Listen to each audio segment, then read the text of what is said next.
All right, so back into the action here, hopefully fixing our technical issues that we were having.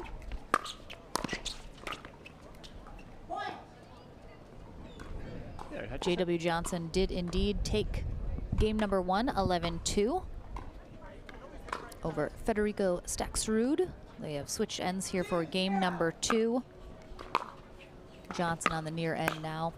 Staxrud on the far end. We'll see if Staxrud has a little more success on that side of the court. He definitely likes pulling that backhand cross court and shallow, which works for him sometimes, but it makes it pretty predictable for JW to anticipate. Very nice down that sideline.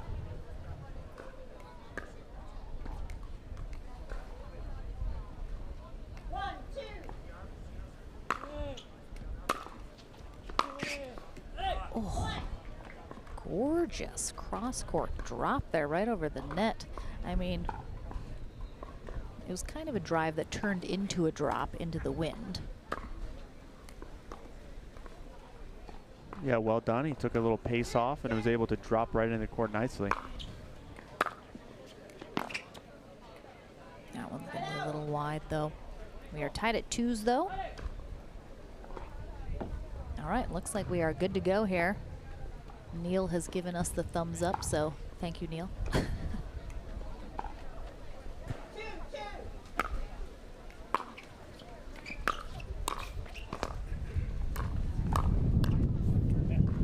Oh, did that hit that sideline? I believe it did catch it in, yeah.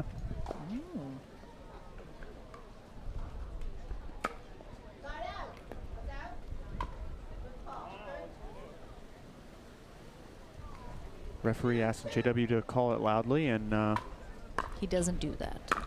It's not his style. He did give the in-hand motion, though. And we got a little bit of a run here for Staxrud. Yeah, he's definitely coming out much hotter here in game number 2. Taking his first lead of the match. Oh, that ball just flew in the wind to the adjacent court. Big overhead from Johnson.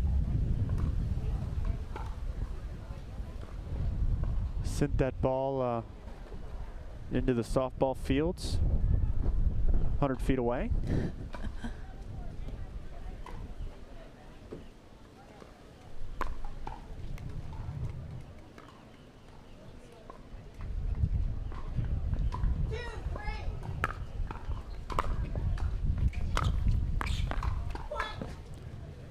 Great job capitalizing on that shallow return, able to step into the court, roll a nice low ball to the open side. Amanda, tied back up at 3s here. Please check in. Also, Olga Strapoli and Alan Lehman. Good eye there from Johnson. At the check-in desk. That was a good ball by Staxrud, just carried a little too far wide. Yeah, and that can be the issue when you think you're going into the wind, so you have to give it a little bit more. Sometimes it's just really hard to judge just how hard to hit the ball.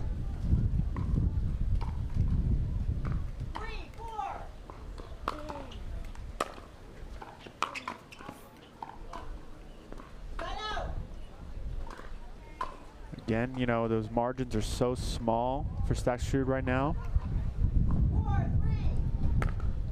Feeling like he must hit the perfect ball in order to get a winner on JW. JW Johnson talking to himself as he's had a couple unforced errors over the last few points. Nice spot there from Staxrud. Making Johnson get all the way over to that right sideline.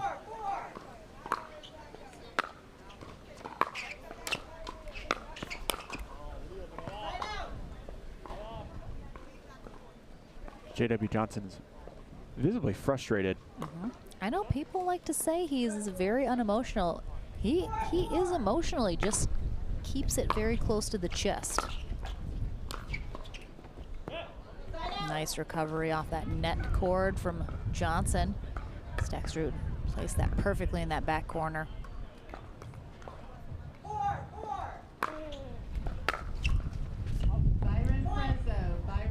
Johnson missing long again as that wind is kind of turned behind him from his back. And again, sails one long. And my guess is we're not going to see a timeout from him. He generally in singles will not call timeout when you think he should. He's definitely a just kind of dig in your heels and deal with it type of a player in singles. Yeah, you know, he rides the wave, which is very common in singles. The momentum swings so much one way to the other.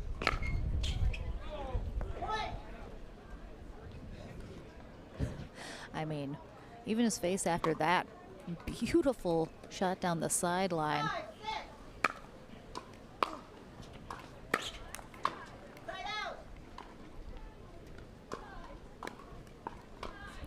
So got back within one.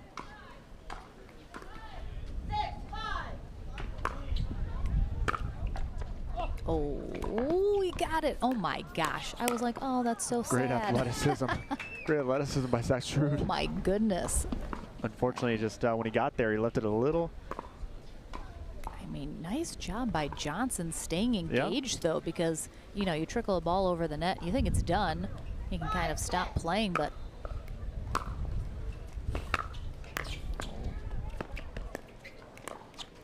a great roll there. A lot of top spin on that, and Staxrud wasn't able to get underneath the ball and around it, be able to pull it back cross court.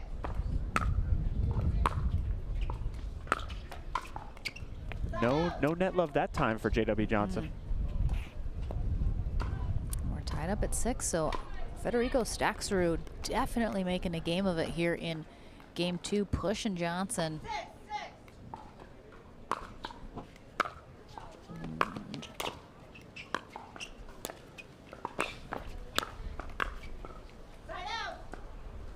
Johnson making his pressure known there at the kitchen line, forcing Staxrud to call a timeout. Staxrud's, you know, definitely been capitalizing on some unforced errors from Johnson here in the middle of the game, where we had a couple missed serves and missed returns that were long. Yeah, he's had some unbelievable shots and rallies here in this game too. Obviously, we're tied up at 6. And we've seen some frustration for sure from Johnson with those unforced errors that we've seen. But again, you know, when you're in the shoes of Staxrud, when you're playing someone like J.W. Johnson who's got such great anticipation and mobility, you feel like you have to hit the most perfect shot, and that is why sometimes his margins are just a little too tight. Amazing return there. Right on that baseline. Oh, just gave it a little too much. And it all sets up by that ball that was just inside the back corner on the return. Yeah, beautiful spot. Good timeout. Gets the side out immediately. Now looking to retake the lead. Johnson, not crazy tall, but still a good sized player, as you mentioned earlier. He just has an outrageous length and reach. Yeah, he makes himself look big. Oh my goodness. Amazing flick of the wrist there. He keeps doing that time and time again. That was a fabulous rally.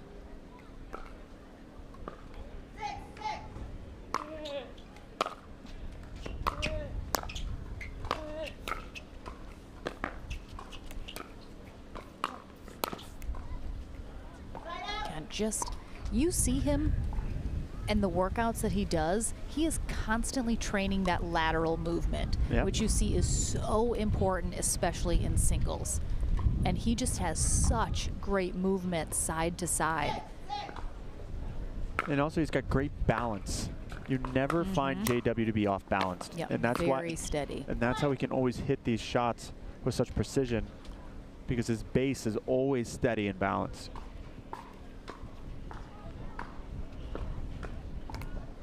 All right, so a 1-point lead here now for Johnson, hoping to close out this semis in 2 games. Good leave there down that sideline. Yep, Johnson again using a big serve. And, you know, he has missed a couple, but they are paying dividends because he's getting those returns to come shallow to where he can take a couple steps into the court.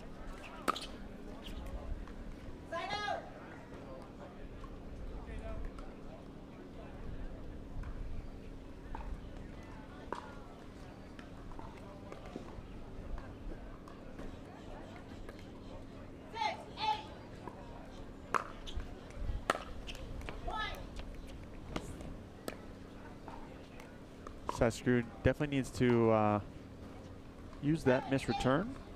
JW Johnson just had a huge smile on his face. Oh, I was like, who did he see? It's his mom. I can see Julie Johnson back in the player tent. They must have made eye contact. Now we have a tied ball game here, 8-8. Staxrud able to capitalize on some unforced errors here from JW Johnson. Nice leave. Yeah, definitely going to be really close down to the end here.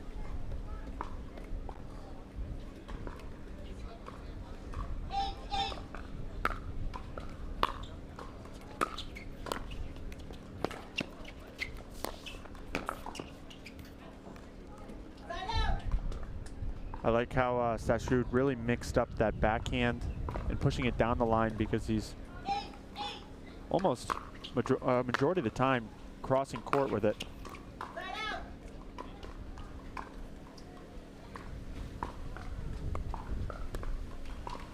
But he's unable to capitalize on that side out.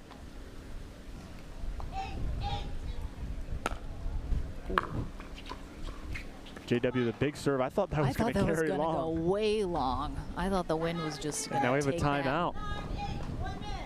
All right, so again, we're getting into dangerous territory now here. It's been very even. Johnson occasionally pulling ahead by 1, but when you get down to the end of the game and you don't have a lot of points left to put on the board, I think this is a really good timeout here from Staxrud. He's got to hold him here.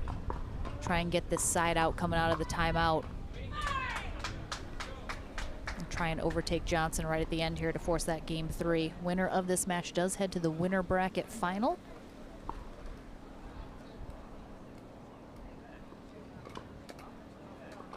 And our other semifinal is set. Zane Navratil defeats Edin Lika in his quarterfinal matchup. Ooh, in 3 games, 9-11, 11-7, 11-5. Close match. He takes on Dylan Frazier in the other semifinal here in our men's pro singles.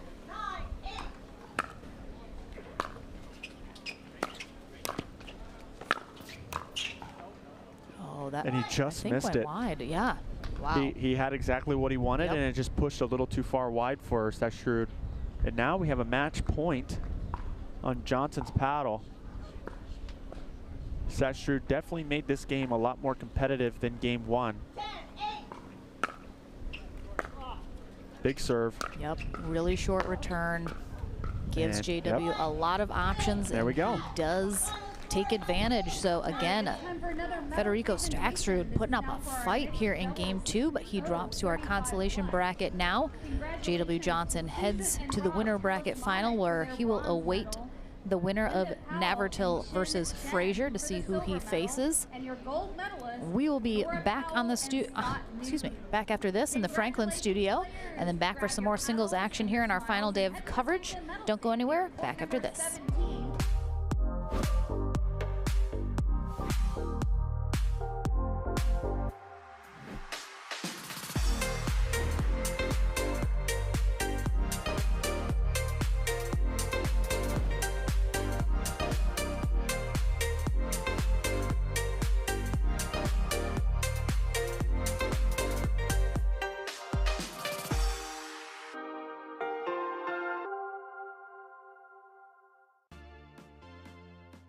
PT Pro Team at pickleballtournaments.com have unparalleled experience running tournaments, including all professional tours and premier events. We provide professional services to develop, plan, and deliver tournaments that players and fans love.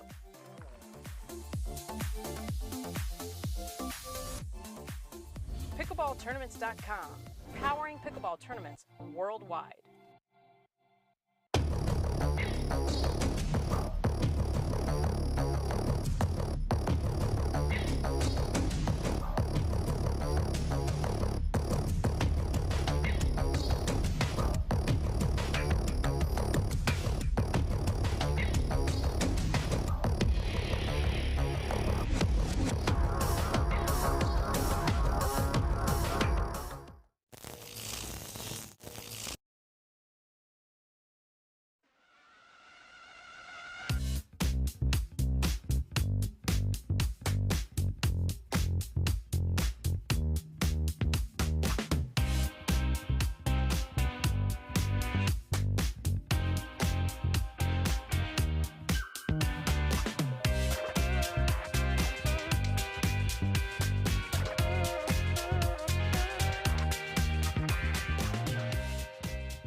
New People Pickleball.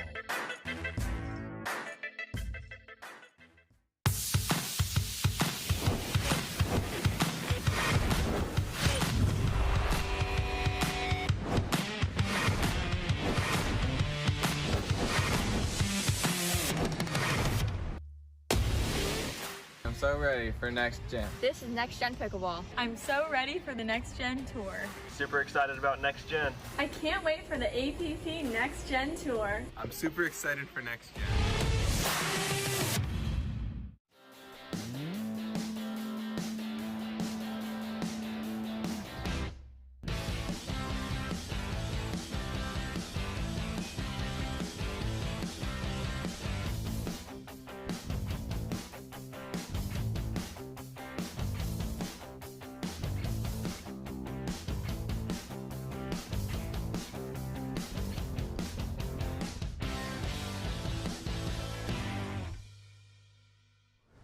Welcome back to the Franklin studio here at Lord McLaughlin, along with J.W. Johnson, our co-host of the weekend. First of all, how has it been co-hosting with Johnny Goldberg?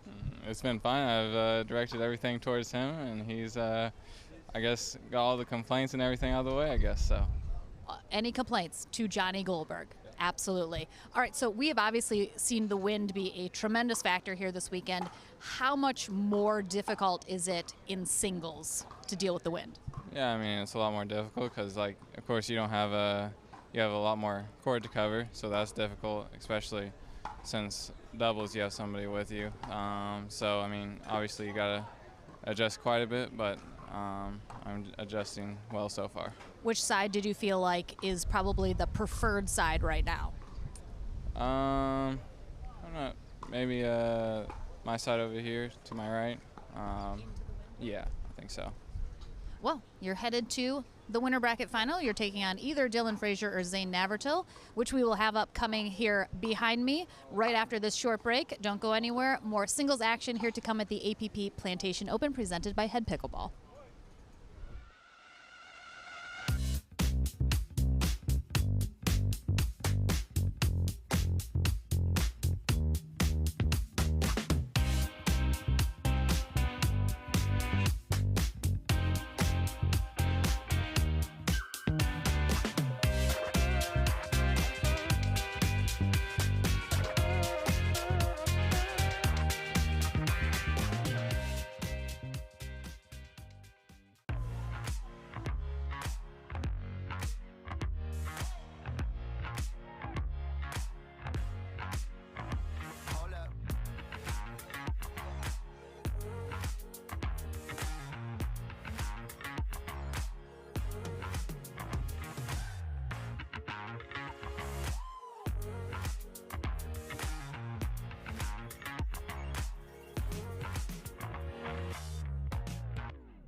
PT Pro Team at pickleballtournaments.com have unparalleled experience running tournaments, including all professional tours and premier events. We provide professional services to develop, plan, and deliver tournaments that players and fans love.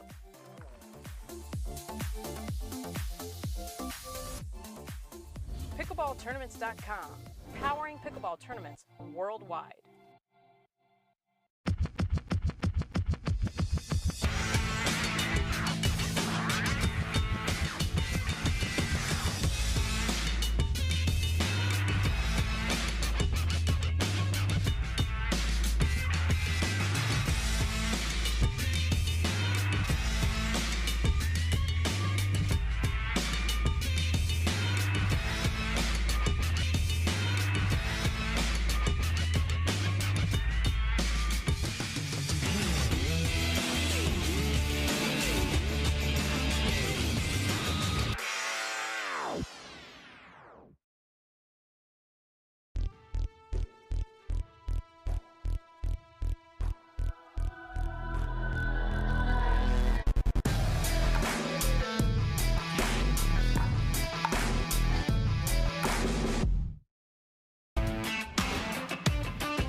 At Coulter Homes, the rules are simple. Grab your paddle and always dink in the kitchen. Remember where you are.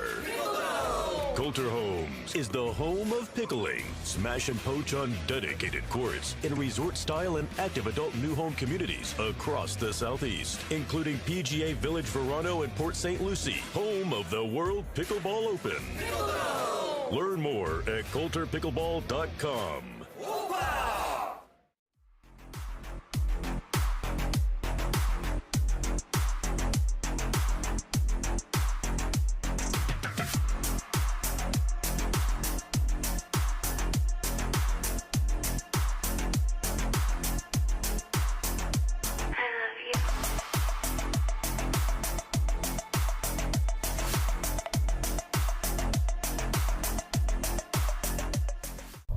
You ready, La?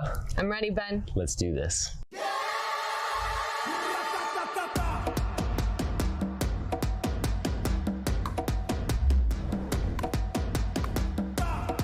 Sorry, Ben. Come on, La.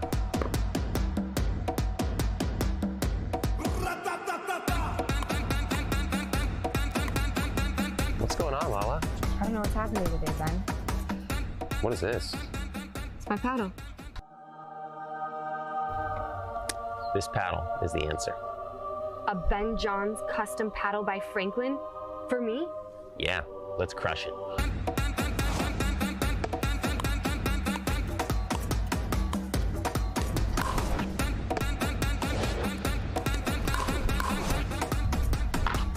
game. Good game.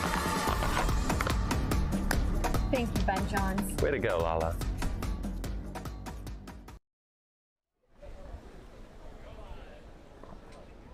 Welcome back, everyone. We have our second semifinal matchup here in men's pro singles. First time here on championship court, Zane Navratil on the far end, our #1 seed here today in men's singles. He is taking on Dylan Frazier on the far end, who is our #5 seed here today.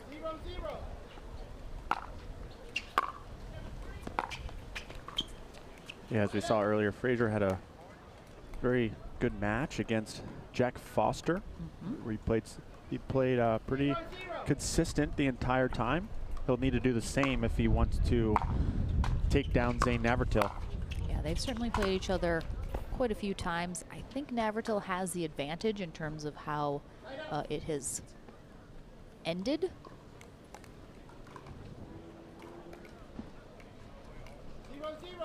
But I do expect this to be pretty close, especially with the wind. Navratil, 26 years old. used to be an accountant, CPA, no longer, decided pro pickleball was what he wanted to do full time. Currently lives just outside of Milwaukee. And Dylan Frazier, currently a student at the University of Missouri for accounting. Just a couple of math nerds out here playing some pickleball, which I love.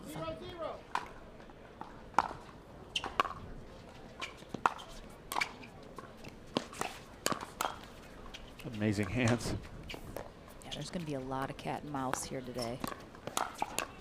Ooh, almost. Frazier pulled the trigger, and I don't think Zane was exactly ready for it. And Zane was a little bit behind the ball.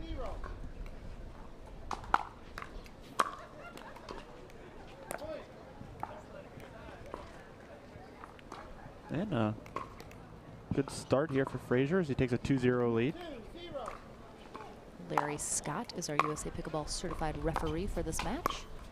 Oh, beautiful angle. Navratil able to reach, take that out of the air. Definitely opens up a lot more possibilities when you're able to do that instead of waiting to take it off the bounce. Yeah, he likes to take balls out of the air to take time away from the opponent. So you'll definitely see him in the cat and mouse. He'll be trying to reach in as much as he can to take that time away and also be able to play angles like he just did.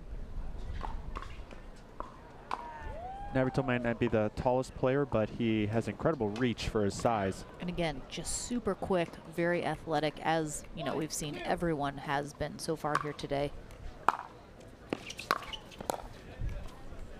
Navratil played all 4 years of tennis at the University of Wisconsin-Whitewater, while Dylan Frazier, no racket sport background.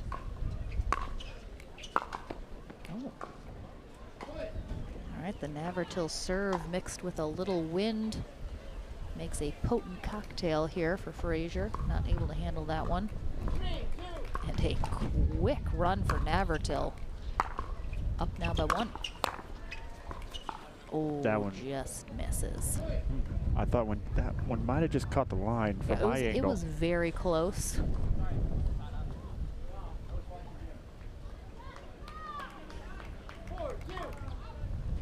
Tight calls here, but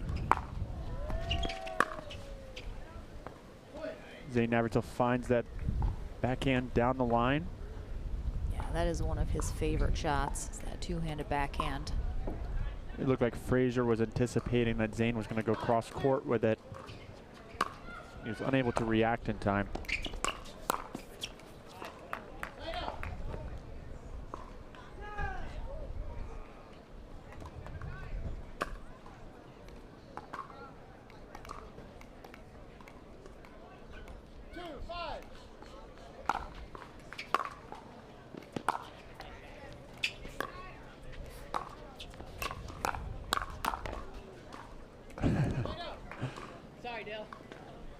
Amazing for Frazier to even get a paddle on those. And Zane Navratil starting to take a bit of a commanding lead here in game 1.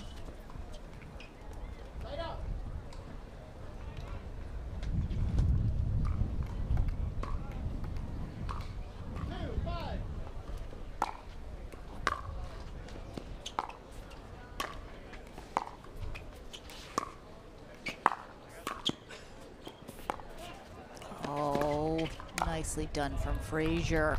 Yeah, he was able to push Zane back off the kitchen line. Yeah, it's really, oof. I mean, good hustle from Navratil. But again, Frazier went from being on defense to quickly being able to turn it into offense, get up to that net, really move Navratil around, which is so fun in singles to see just how quickly that can shift within a rally.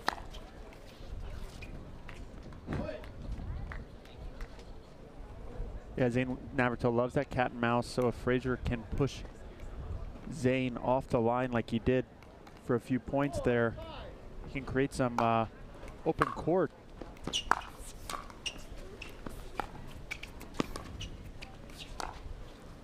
And again, we talked about that cat and mouse. We're going to see so much of it from these two. That is the style they want to play. Frazier comes out on top there. And you can almost bet now when Frazier pauses there and holds that ball till the last second, he almost always speeds it up. A lot of times going cross court with it. Yeah, we're tied at 5s here. Oh, beautiful Amazing Ernie. Yeah, you don't see Ernie's too much in singles, but it's always fun when you do. Navratil recognizing he's got a good angle if he can jump that kitchen, and he does. Beautifully done. Had a little spin move on the landing.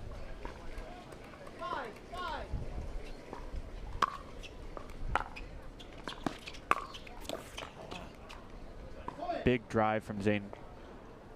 Putting Frazier on the stretch. Frazier unable to get around the ball with the paddle.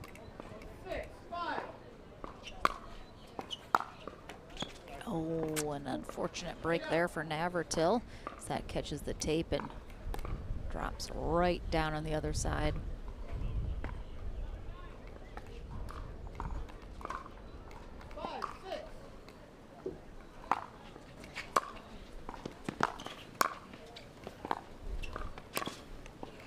Oh, I think he tipped it regardless. He just caught the line, it looked like.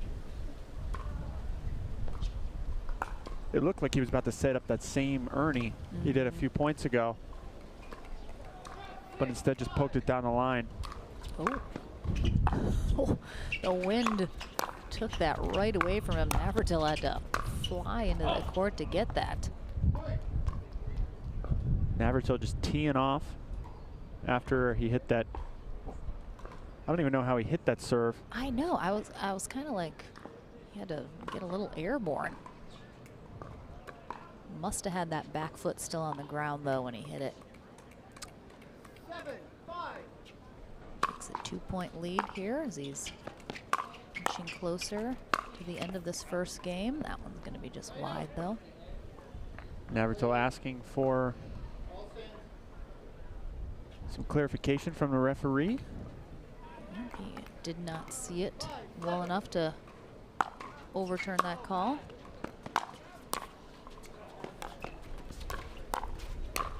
Oh, wow. Come on, the hands on Dylan Frazier. That is just incredible. And Navratil, all he can do is clap his paddle. This kid. The way he was able to get his hips out of the way and put a paddle on that ball. It was really the, 3 shots before that last great one that.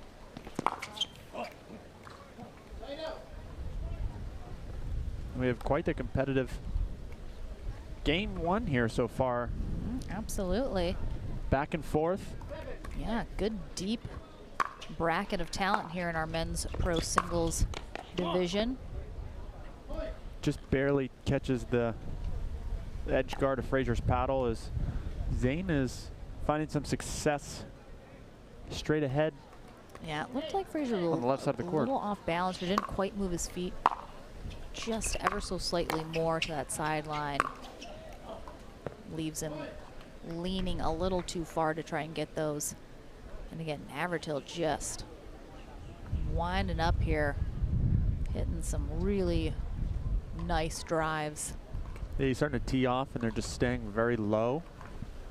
So Frazier not able to do what he wants with them and calls a timeout. All right, Navratil 2 points away from closing out this first game here in this semifinal match. J.W. Johnson already into the winner bracket final in his semifinal, taking down Federico Staxrud.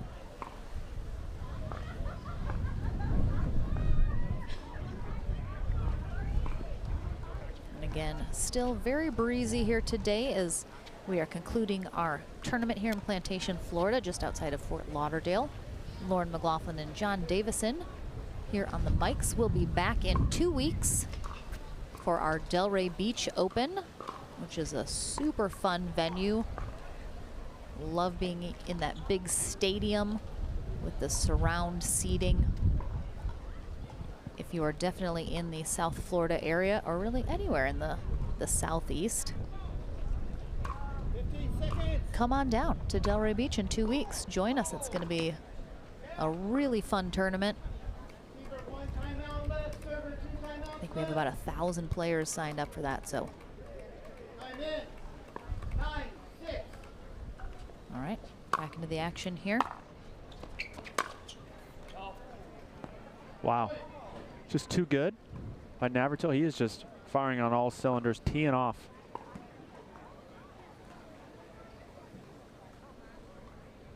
Frazier just riding this wave.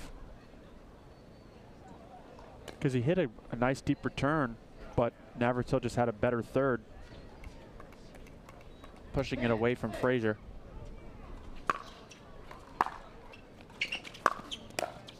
This is a game point here for Navratil. Oh, that's going to be wide. Just wide? Navratil pulls him out. Good ATP attempt from Frazier, but not quite enough. So Navratil will take game 1 here, 11-6 in just under 12 minutes. So we'll take a short break, be back for game number 2 here in this men's pro singles semifinal match right after this.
The HD5 is the green of ivy. It represents hope, tenacity, the spirit of life and growth. It also reminds us of the Ivy League. The HD5 features a good rotation, an excellent sweet spot, thicker core, and super power. Hey, I'm Ben Johns, and I'm here to tell you why the pros prefer the Franklin X40 pickleball. I really like the durability. It's pretty rare that I crack one of these. I really like the balance in the ball. I really love this ball because of the color. The visibility at any time during the day is always extremely easy to see. So I think it's not just for the players, it's also a great spectator ball. Welcome back, everyone, to the APP Plantation Open presented by Head Pickleball, Lauren McLaughlin and John Davison, here courtside for our final day of coverage. This is our pro men's and women's singles divisions. Right now, our second semifinal match here for our men is playing out. Game number 2 underway. Zane Navratil on the far end. Dylan Frazier on the near end. Navratil taking game 1, 11-6. Oh, my. Yeah, it was pretty competitive. I believe it was 6-6 at one point, and then Zane Navratil caught fire.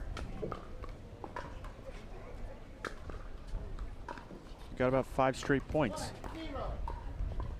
Yeah, he seems to be really focused in. Frazier just struggling a little bit here to play the game he wants to.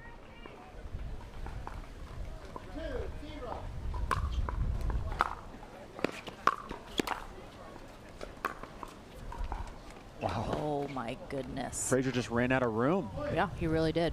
What a lob by Navratil, just lands right inside the back line. I mean, look at how much spin he put on it too. I don't think Frazier was expecting that even remotely. That one's gonna sail long, and a good side out here for Frazier. Again, that wind really gusting here. I like how Navratil just kind of threw it at the body of Frazier. Frazier, even with the quick hands, not able to react quick enough.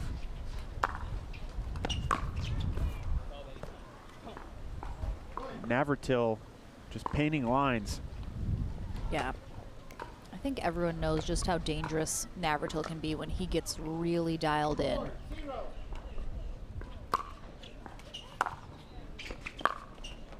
Oh, it's too good. And a quick timeout here for Frazier. Because again, Navratil is just hitting everything right now. Yeah, not the start to game 2 that Frazier would have hoped for. If you're facing Navratil here, what do you think are some of the adjustments Frazier can perhaps make here? Well, Navratil obviously uses his serve as a weapon, right? So you really need to focus on getting that return nice and deep and get Zane on his back foot instead of being able to step in the court like he's doing. Frazier has missed a couple returns trying to get them deep, but unfortunately on Navratil, if you can't get that return deep enough on him, he does such a great job stepping into the court and hitting those flat drives. Yeah, he's really going to attack that next one. And again, it just looks like Frazier just a little out of sorts here. He hasn't been able to control anything, kind of off balance.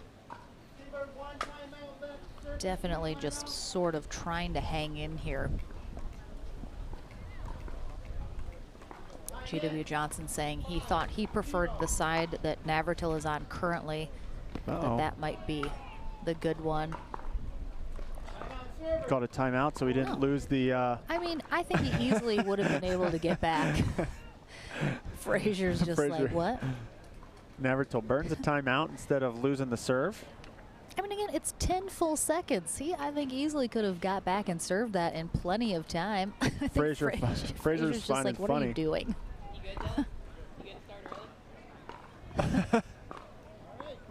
Frazier didn't even move. He just stood there ready and waiting for Navratil to come back.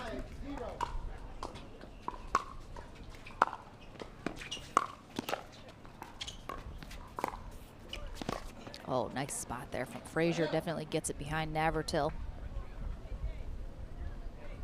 Yep, Frazier needs to string along some points here on his serve.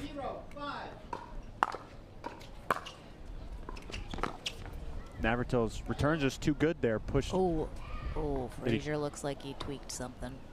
Uh-oh. Well, we'll have to keep an eye on that. It's like a groin situation. Oh, that's not good. I mean, it didn't look crazy, but definitely was stretching it out immediately after that.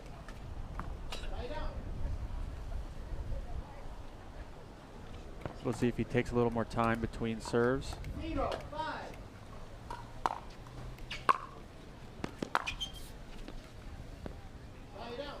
Good leave there from Navratil, and Frazier definitely a little frustrated over here. Oh, that's gonna go long. Wow, that wind really picking up here. Frazier needs to be able to convert when he's getting the serve. He just got to get on the board. There he is. There it is. We just needed a little commentator help. Yeah, I was like, what's the opposite of a curse?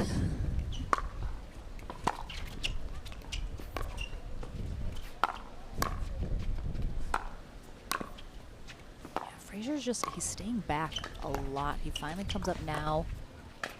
Yeah, Zane's doing a really good job of keeping him back. But again, once Frazier is able to push Zane off the line, he usually ends up on top of the point. All right, 2-5. A couple points here for Frazier. Yeah, that ball just got behind him a little bit.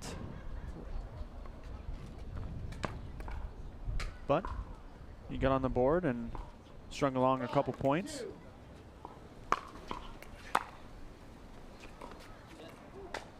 But a serve return long. Frazier struggling to hit some quick point. Good returns against St. Navratil's serve. That one just kicking up quite a bit. Yeah. Just a little too much Navratil right now. Yeah, Zane's serve is kicking up really high.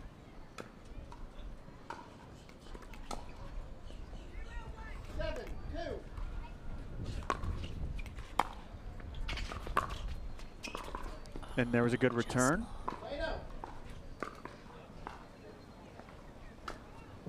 Forcing Navratil to hit too good of a shot and forced him to miss.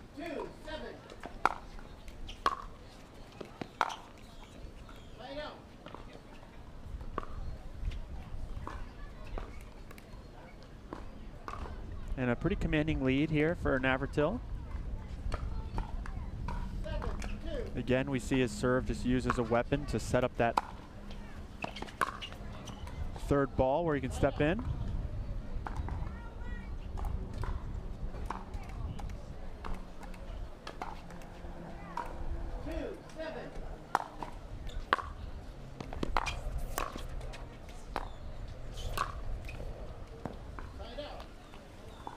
It really seems like Navratil just isn't being very affected by the wind. I don't know if he's just kind of dialed into what he needs to do or... Well, but it definitely doesn't seem to be giving him too much trouble here. Yeah, he keeps that ball so low. It just pierces straight through the wind, just like that.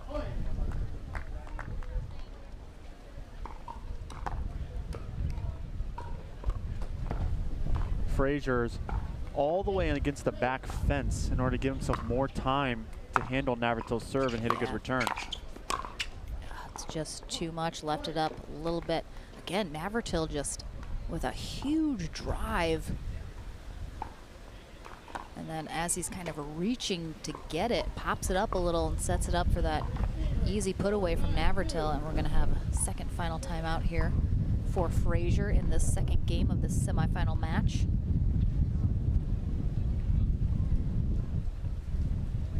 Again, it seems likely that Navratil is gonna be able to close out these final 2 points here, hoping to get that spot in the winner bracket final against J.W. Johnson, who has had Navratil's number the last couple times that they have played. Yeah, well, you know, J.W. Johnson has definitely found his form lately, especially in singles, stringing together some titles. Taking down a lot of good names on the Pro Tour. See Frazier's standing, backing up almost all the way to the back wall. Give himself more time.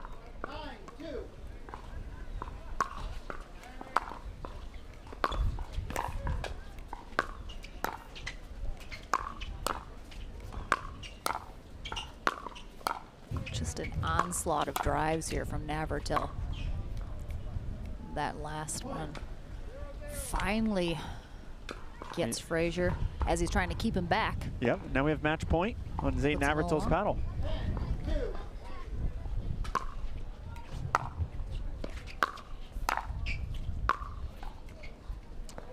And just wide.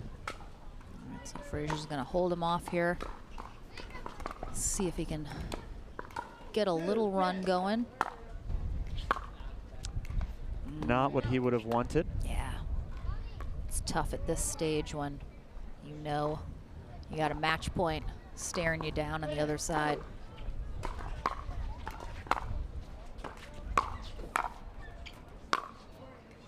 And there it is. Beautiful two-handed backhand down that sideline from Navratil. He will be heading to face J.W. Johnson in the winner bracket final. Dylan Frazier not done yet, though. He drops to our consolation bracket. I think we'll maybe see him again. So well done. We will head to the Franklin studio here after a short break and then back to the singles action here on Championship Court following that.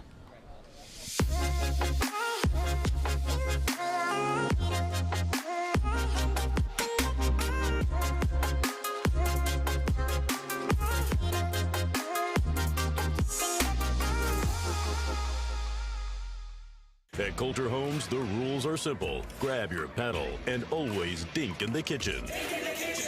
Remember where you are. Coulter Homes is the home of pickling. Smash and poach on dedicated courts in resort-style and active adult new home communities across the Southeast, including PGA Village Verano and Port St. Lucie, home of the World Pickleball Open. Learn more at coulterpickleball.com.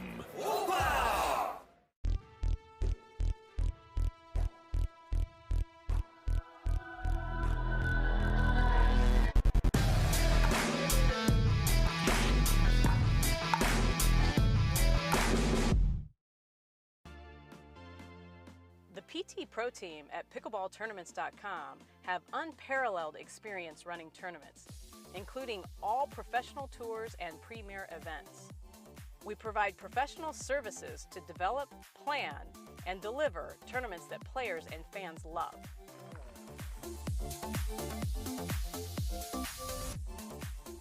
Pickleballtournaments.com, powering pickleball tournaments worldwide.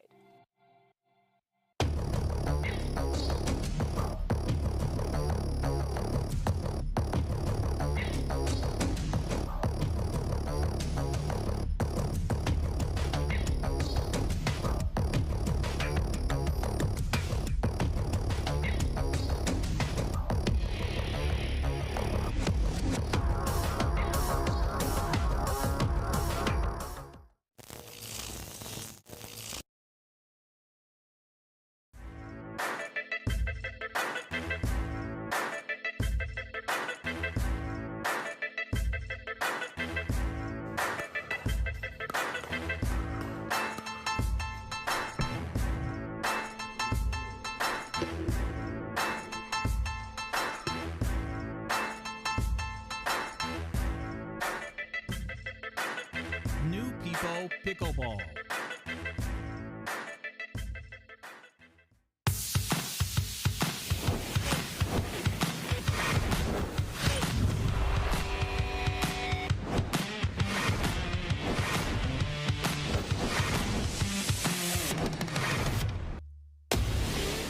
I'm so ready for next gen. This is Next Gen Pickleball. I'm so ready for the Next Gen Tour. Super excited about next gen. I can't wait for the APP Next Gen Tour. I'm super excited for next gen.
Welcome back to the Franklin studio, everyone. Lauren McLaughlin here with Franklin player Zane Navratil, who's heading to the winner bracket final to face, I think, maybe your nemesis now, J.W. Johnson. You, of course, had some trouble with him last weekend. He's had your number the last couple times. What are you hoping is different this time? I hope I win this time, Laura. How are you going to make that happen? Be better. I mean, well, last time, don't go back and watch the replay, but it was probably one of the best, cleanest matches I've ever seen J-Dub play. I mean, we started out the second game, and I hit a return on both lines, and he just casually smoked a winner past me, and that's basically how the rest of that game went. So, I don't know. Pickleball's an interesting sport where this is the 5th time I'm playing JW this weekend. So, that's, yeah, that's... I don't know. We'll see how it goes. We'll see how it goes. Of course, the wind has been a major factor this weekend. Seems to be, you know, even more in singles an issue. You really seemed to handle it that last match, played very cleanly, seemed to be able to play your game regardless. Did you feel like maybe through the weekend you've learned to kind of adjust to what the wind's doing here? Yeah, I mean, you can use the wind to your advantage. There are issues with the wind, and it makes it tough when it's swirling around. But if there's a consistent wind, or you get a gauge on the wind before the point, you can hit actually better shots with the wind if you play it the correct way. So, it's not easy to do, but generally you have to play with a little bit higher margin, meaning safer shots, but that's not how I like to play. So I like to make it look as difficult as possible, and I think I succeed in doing that. I mean, that was pretty good. We look forward to seeing your matchup with J.W. Johnson. We'll see how it turns out. I'm sure you'll be giving it your all out there. Coming up next, though, we have Anna Bright taking on Georgia Johnson here in our women's pro singles bracket. Oh, quick shout out, go. I get, you know what? John gave me opportunity to do some shout outs yesterday, so I have more now. So first off, I got to shout out my sponsors, Therabody, Duper, Franklin in the Franklin studio, but also my parents who are watching back home, Jenny and Renee, and Randy's giving me the cue. He's like, the music is playing. I'm just gonna see how long I can talk before you guys cut him off. This. No, so thanks to everybody who's watching at home. All right, we'll be back right after this.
The HD5 is the green of ivy. It represents hope, tenacity, the spirit of life and growth. It also reminds us of the Ivy League. The HD5 features a good rotation, an excellent sweet spot, thicker core, and super power. If you like to dink, then Pickleball Magazine has what you're looking for. Our bi-monthly print publication will help you become a better player with instructional tips, drills, and articles from the top teaching pros in the sport. And you'll become a healthier, stronger player with psychological, nutritional, and wellness advice from experts in their fields. Finally, if it's product reviews or the latest news, we have that too. To learn more or to subscribe today, go to pickleballmagazine.com. Hey, I'm Ben Johns, and I'm here to tell you why the pros prefer the Franklin X40 pickleball. I really like the durability. It's pretty rare that I crack one of these. I really like the balance in the ball. I really love this ball because of the color. The visibility at any time during the day is always extremely easy to see. So I think it's not just for the players, it's also a great spectator ball.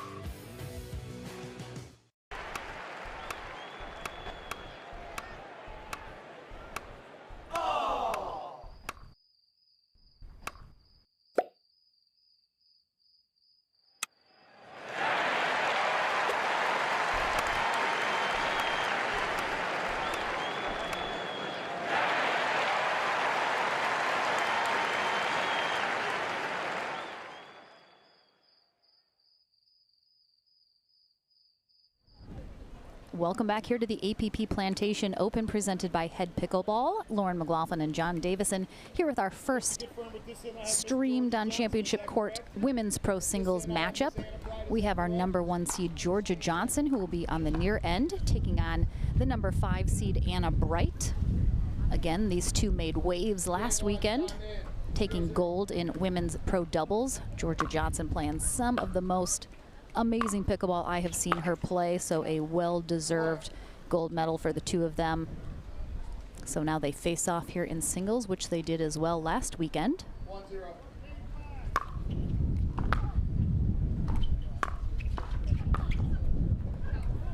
Just long, yep, talking to Anna Bright earlier this week. She's feeling very confident in her abilities to repeat the gold medal in singles. But we'll see if Georgia Johnson has anything else to say about it. I'm sure she would like to get her back. Yeah, the wind factor as well is really, wreaking some havoc for some players. So let's see if she is able to make those adjustments. But Mike Baumgartner is our USA Pickleball Certified ref. Right now, Georgia Johnson coming out hot here, rolling in game 1. 4-0.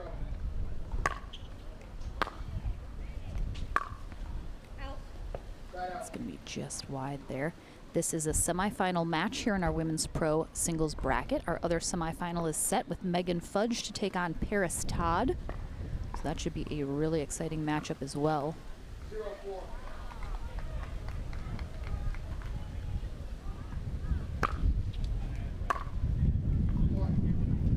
Big gust of wind right as Georgia Johnson went to swing for that return. 1-4.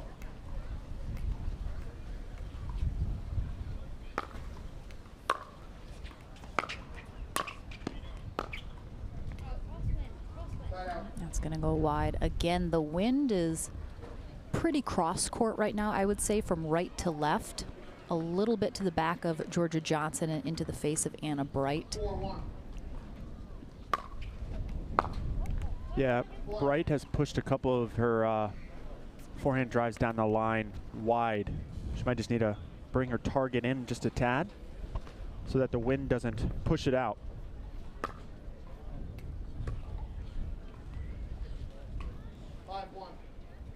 Now we have 5-1.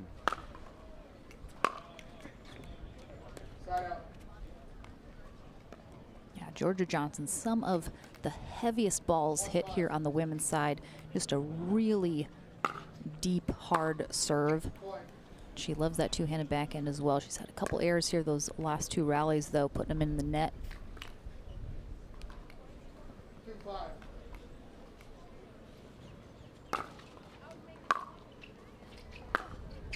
Nice deep return from Georgia Johnson, though.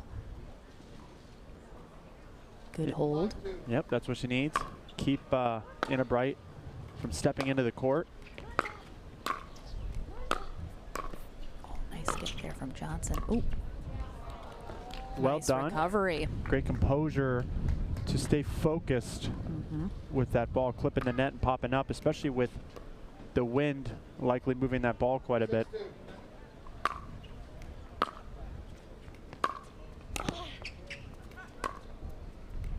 Just really nicely done from Georgia Johnson. She's really showing that at just 15, she's been on the pro scene now for a solid year, just continues to get better. Now one of the more dominant women, especially on the singles scene here, which is so nice to see. Her dad, Jack, and brother, JW, are grabbing a bite to eat courtside while they cheer on daughter and sister. And a timeout here from Anna Bright as Johnson is up big 8-2. Yeah, Bright hasn't really found her targets just yet. And, she's trying to attack down this left line on the, on the screen that you would see. And the wind is pushing that just a little bit wide. She needs to bring that target in a little more. Maybe change it up and go towards Georgia's forehand side where the wind will help her a little bit. Yeah, and as we've seen her, we saw her, of course, in women's and mixed earlier this weekend. And, all the raw talent is there, of course, coming off Division I tennis at Cal. University of California, Berkeley is where she played. One of the top recruited females into the college scene, so she's got all the raw talent there. She just needs to hone the nuances of the pickleball game, which I'm sure she is super focused on doing. I think she's talked a lot about how much she's drilling and working on doing just that.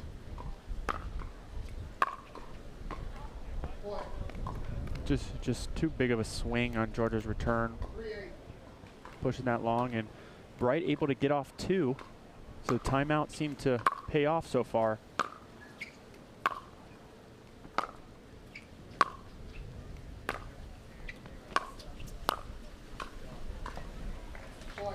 Now just well done by Bright. And we did see they faced off in the bronze medal match last weekend in Punta Gorda, and we did see a lot of those ground stroke rallies like you just saw there. Bright did finally come in at the end to the net. Yeah, she pushed Georgia Johnson deep into the right corner, and once she felt that she had a ball where she can come in on, she came in and then found the open court. Yeah, and we've talked in the past about Georgia Johnson's game, that occasionally she does not come to the net when she really should. She has an opportunity to do so.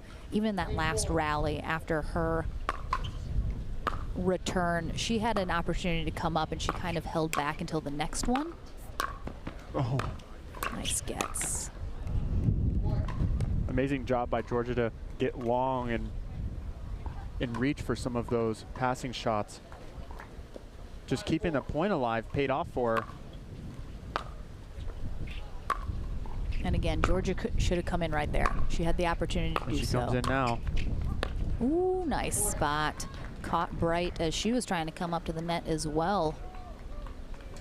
Yeah, and I think as, you know, Georgia Johnson still just a year under her belt really at the pro level, and I think that will continue to come as she gains more experience, gets a little older, you know, more confidence in her singles game, but right now she is up big over Anna Bright, 10-4. Yeah, she's playing well, mistake-free for the most part. She's forcing Bright to create some tough shots, and Bright has just missed a few wide, and Georgia has been a great job at getting the net when she can, when she feels like she can get in on the right ball and make it more difficult for Bright to pass her. So far so good for Johnson. 15 seconds. Receiver, you're out of timeouts. Server, 2 timeouts remaining. All right, back from this timeout. Let's see if Georgia Johnson can close out this first game here in the semifinal.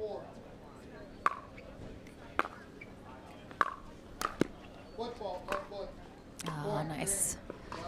So a foot fault from Anna Bright here as she comes in on that volley. That was very close, but Mike Baumgartner thought she caught the edge of that left shoe on that kitchen line. So that concludes game 1.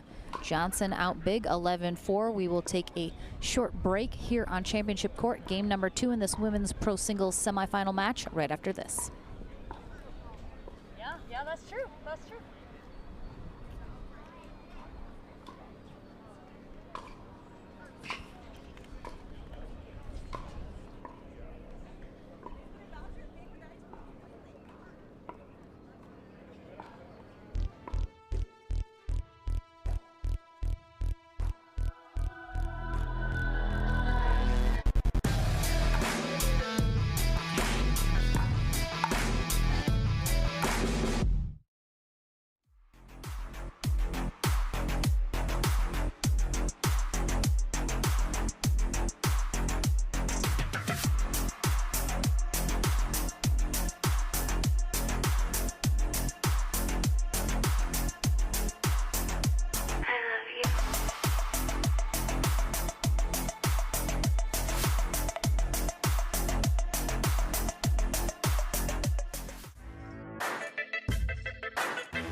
People Pickleball.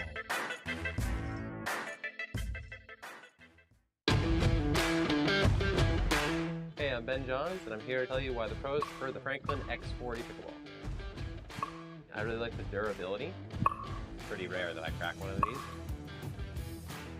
I really like the balance in the ball. I really love this ball because of the color. The visibility at any time during the day is always extremely easy to see. So I think it's not just for the players, it's also a great spectator ball. All right, back into the action here on Championship Court at the APP Plantation Open, presented by Head Pickleball. Lauren McLaughlin and John Davison here for game number 2 in our women's pro singles semifinal match. Anna Bright on the near end. Georgia Johnson now on the far end. Johnson taking game 1 11-4. Bright is looking to tighten it up a little bit here. Look for Bright to bring a little more energy in this game, as you know, she won that first point and that ball just died a little bit there from Johnson. I think you'll start to see a little more emotion coming out of Bright in this game. She's definitely a fiery competitor, and we haven't seen too much out of her.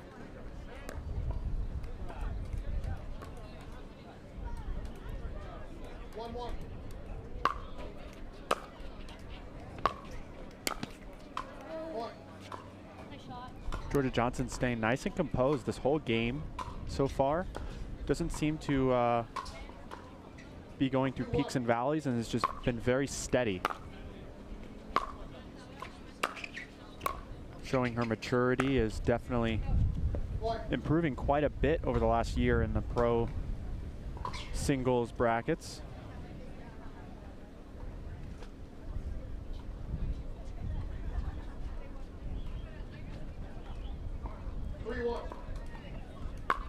Bright is having a hard time with Johnson so far, but catches the back line on that one. Yeah, really good focus, taking that out of the air. She does like to be very aggressive, wants to be pushing the point, wants to be in control. I'd almost like to see her mix up the pace on some of her shots. She is going for a lot on pretty much every single ground stroke, and it's, you know, when you're going for 80–90% pace, it can be a lot easier to make some mistakes. So I'd like to see her change the pace up a little bit.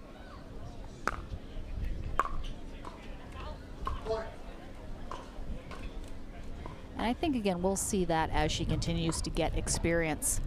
Last weekend, her very first pro level tournament ever. So I think she'll definitely start to learn, again, those nuances as she gains a little bit more experience. Well, she caught the back corner on there, and Georgia Johnson just couldn't get around the ball enough. And now we have a 4-3 lead for Bright.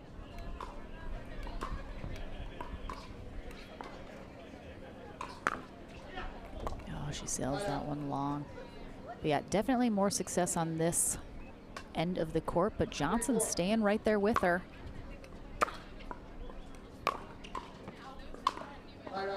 Johnson just pushes that one a little wide. She had the open court. But she needs to bring that target in a little bit.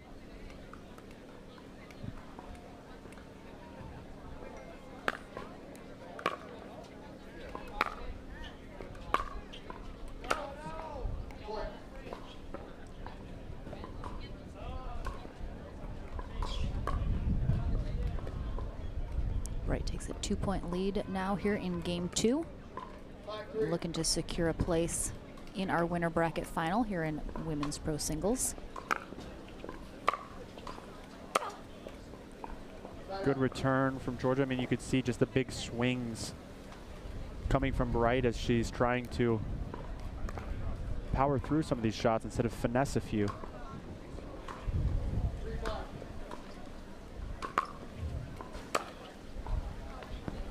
And that one sails long.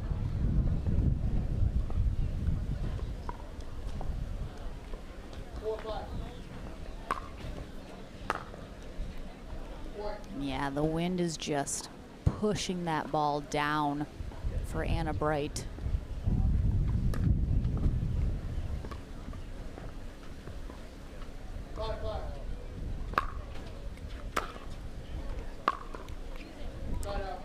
Unfortunate miss there for Johnson as Bright hit an okay return, but it was enough for Johnson to step into the court. Unfortunately, couldn't do anything with it.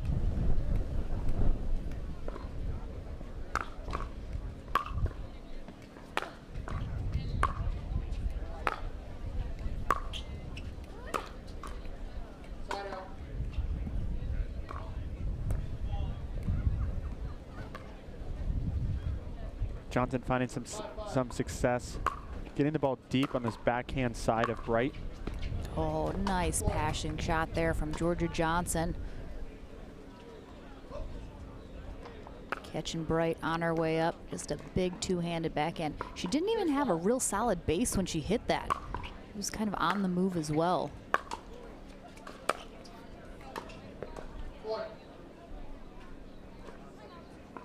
Got a timeout call here from Anna Bright. Probably a good time as she lost her lead and a few points after that.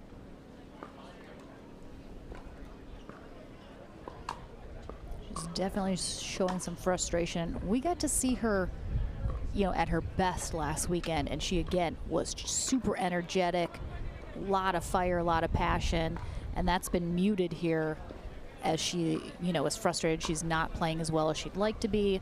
The wind, of course, is frustrating everybody. Again, I think Georgia Johnson's doing a good job just moving the ball around, making the ball on the court. And Bright is really going for a lot every time she's hitting the ball. Mm-hmm. You can see the big swing and the big load. Yeah, and Johnson has to, you know, be expecting that. It's what she's doing. Again, you mentioned not a lot of variation.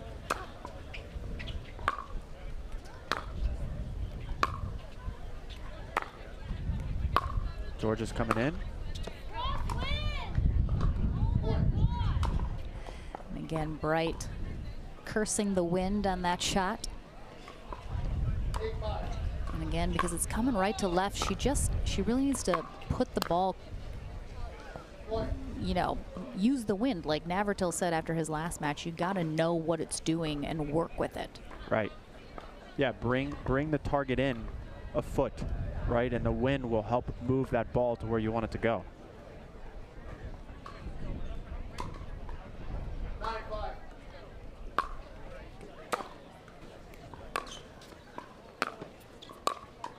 Well done by Johnson, just moving that ball around.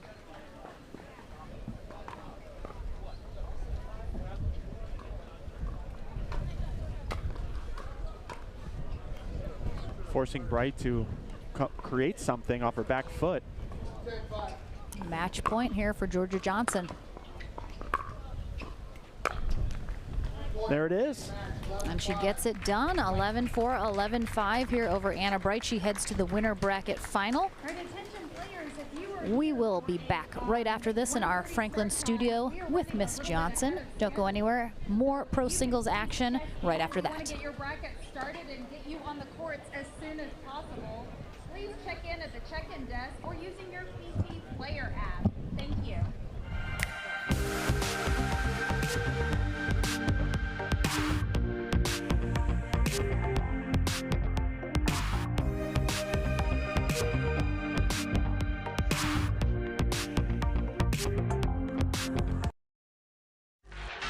The HD5 is the green of Ivy.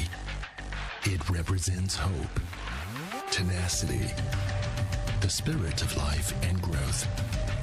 It also reminds us of the Ivy League. The HD5 features a good rotation, an excellent sweet spot, thicker core, and super power.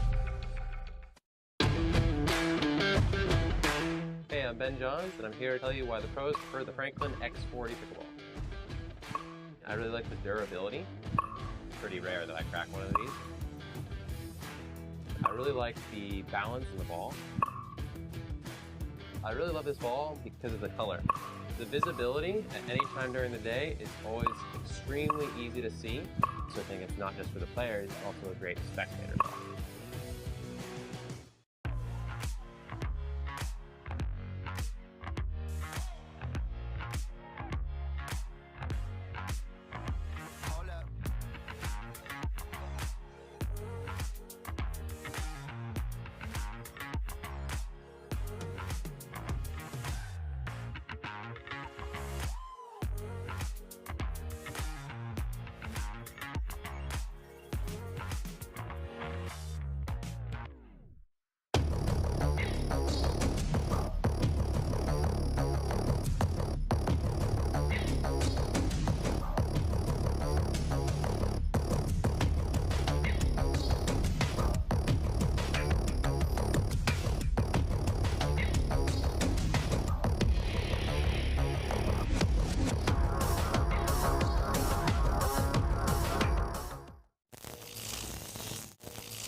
So ready for next gen. This is Next Gen Pickleball. I'm so ready for the Next Gen Tour. Super excited about next gen. I can't wait for the APP Next Gen Tour. I'm super excited for next gen.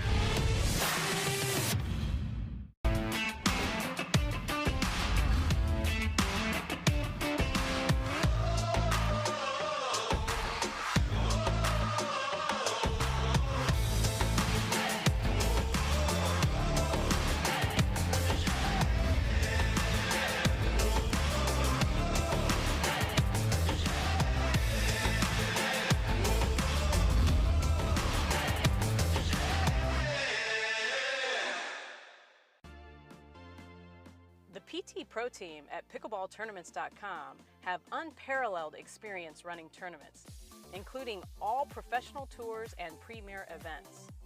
We provide professional services to develop, plan, and deliver tournaments that players and fans love.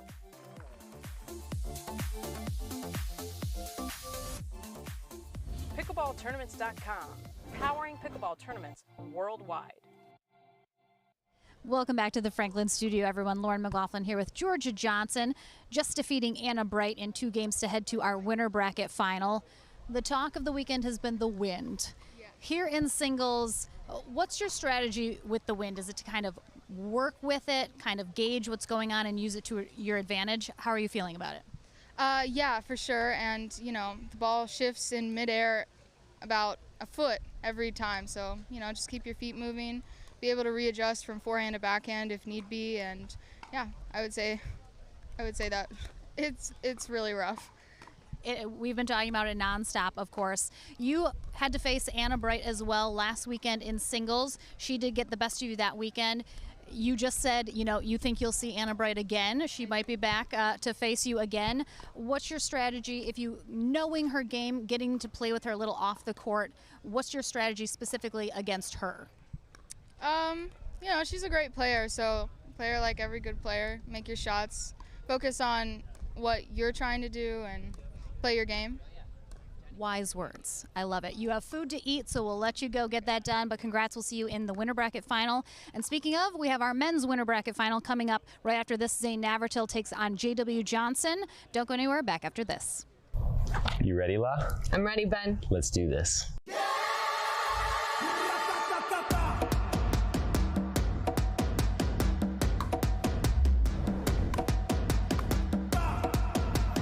Come on, La.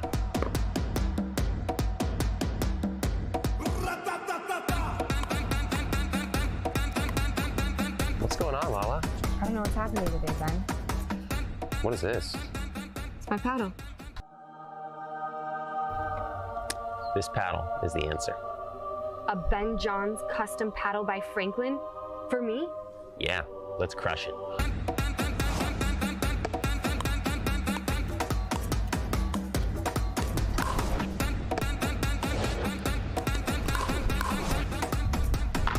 Good game. Good game. Thank you, Ben Johns. Way to go, Lala.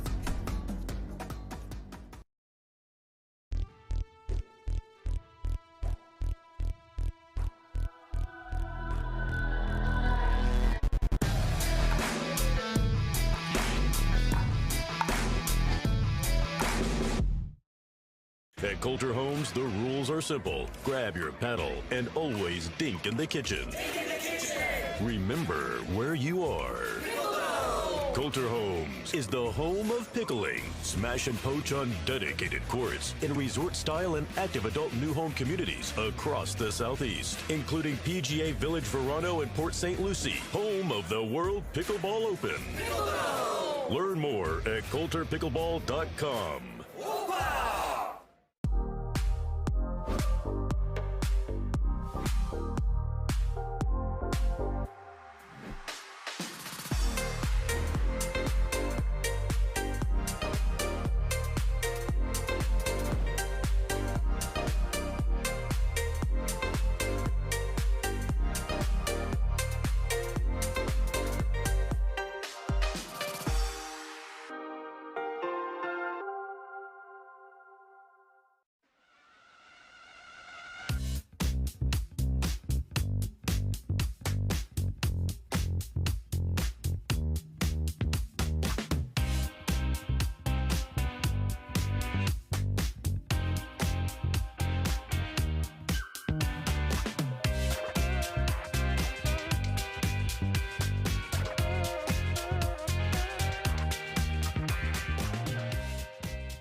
New People Pickleball. Welcome back, everyone, here to the APP Plantation Open presented by Head Pickleball. Lauren McLaughlin and John Davison bringing you this fantastic singles action. We've had some really great matchups so far here today, and right now we have our men's pro singles winner bracket final. Zane Navratil on the near end, J.W. Johnson on the far end, and as we mentioned before, Johnson has had Navratil's number the last couple times that they have faced off. Let's see if Navratil can turn the tides here a little. Yeah, these two are no stranger to each other. They seem to run into each other almost every tournament they play in. But you're right, J.W. Johnson has had better success as of late compared to when Zane Navratil probably got the better of him most times than not.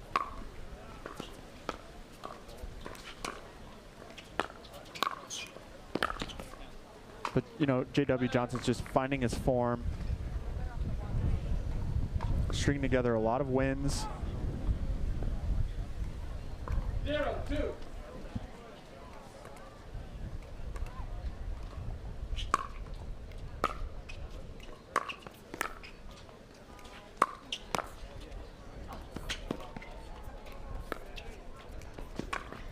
Oh, gave it just a little too much. good effort from Navratil, though. Tried the J.W. Johnson flick of the wrist, and unfortunately pushed it a little wide.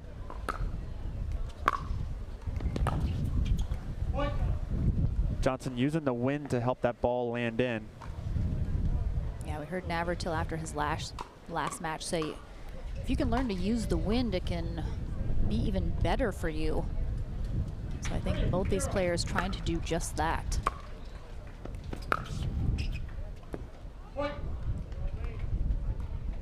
Well done by JW, just keeping that ball nice and low. Took a little pace off.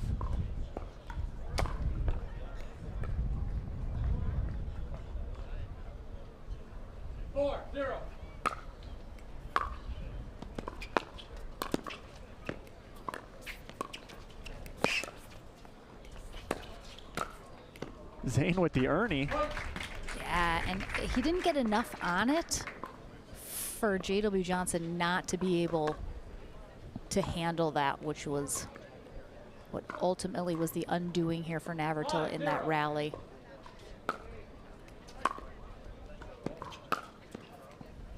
And we saw it earlier, when you have a player that comes up against somebody like J.W. Johnson right now, who's just, everything's going right, you try to force things a little too much. You can try to be a little too perfect because nothing else is working. That is exactly right. Zane Navratil calls that one out. Yep, just gonna miss the baseline. Close, but I think it did miss that line. 0-6. Zane not off the start he was hoping for.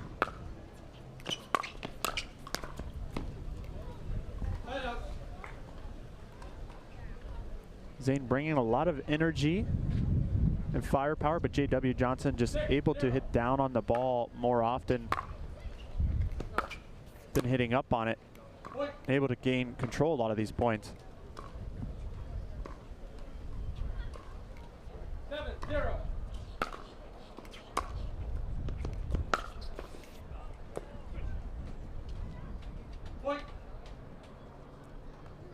Johnson finding success on really both sidelines with the wind.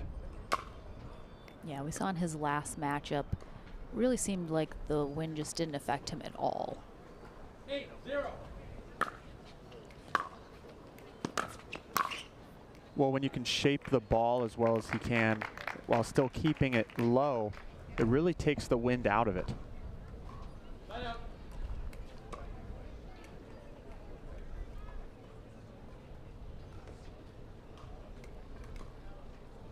0-8.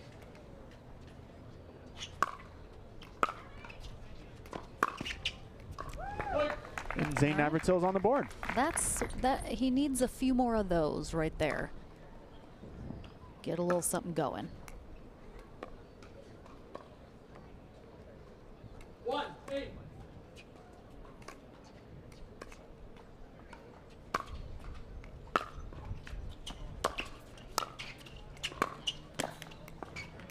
Just a little out of the reach for Johnson as Zane's trying to apply more pressure. 2-8.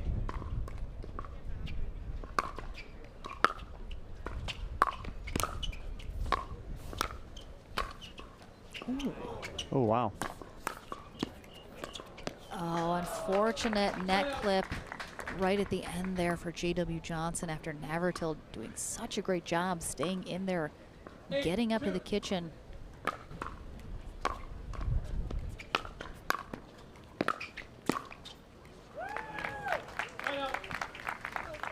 J.W. Johnson does just such a good job of moving someone side to side on the court, where Zane was actually able to do right back to him on that point.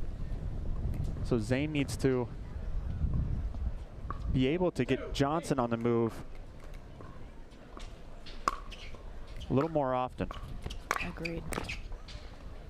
All right, he's getting a little something going here. We've certainly seen Navratil come back from bigger deficits than this. 3-8.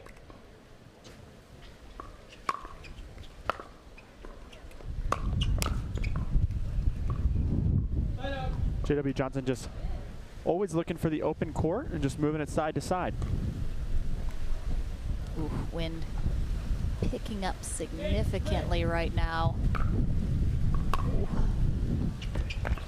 Oh yeah, and you could tell on that last shot there from Johnson how much the wind just picked up. That ball just died.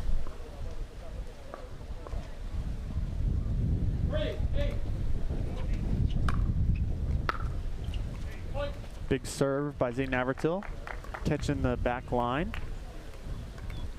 It needs some more of that so he can step into the court. Also force some missed returns.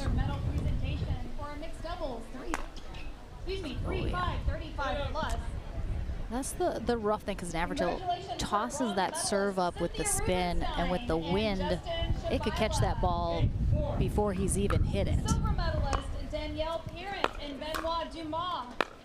And your gold medalist. Yeah, we're definitely getting some of the biggest gusts we've had so far this weekend. Great matches. Yeah, you can see on that point, this looks like J.W. Johnson is on full maximum destruction mode. Your court number 17 to receive your awards. Wink.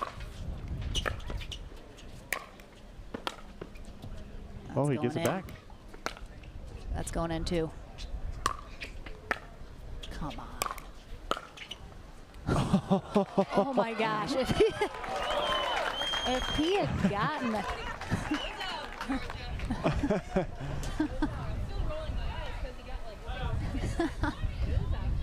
Zane Navratil interacting with the crowd here. Mostly with the Johnson family who's watching this.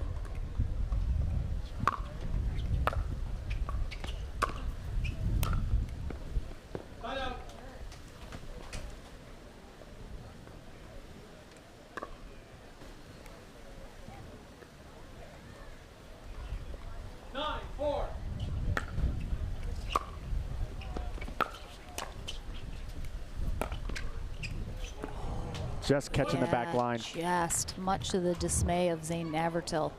Well, that was one of the few times so far this match that JW actually went behind Zane. You know, he was always going to the open court, and on that time he went behind Zane, and Zane was not even close to being in the picture.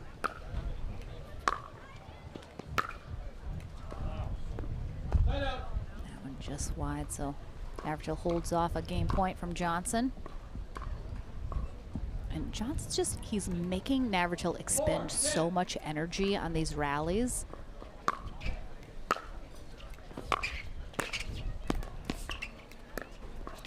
I mean, look at how much he's making him move. He can just get under that ball so well and shape it over. There's just nothing Zane Navratil can do about that. And there's game one, 11-4 for JW Johnson. All right, so it seems so far Johnson still has Navratil's number. Game number 2 in this winner bracket final coming up right after this.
Depot Pickleball.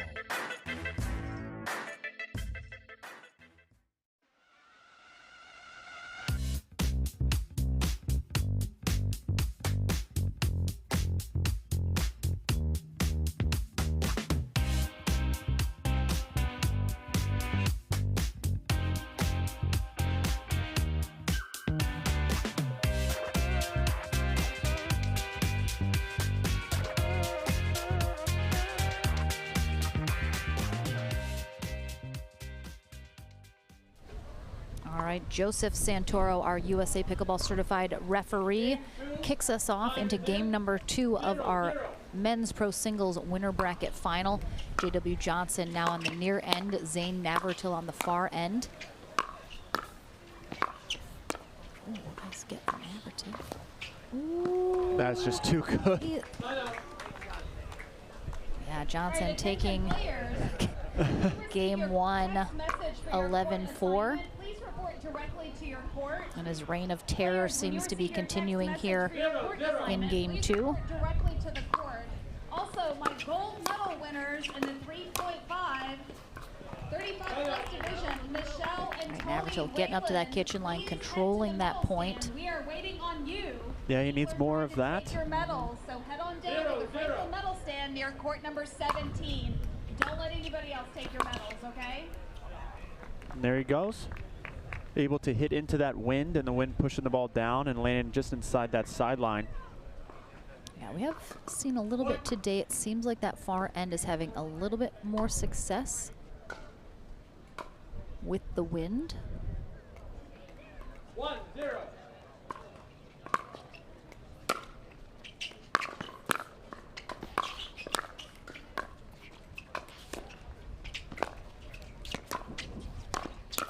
Oh, wow. It's just, he's everywhere. He's everywhere. JW's just a machine. The way he volleys is just so solid and compact. No big swings. Able to just redirect the ball with ease.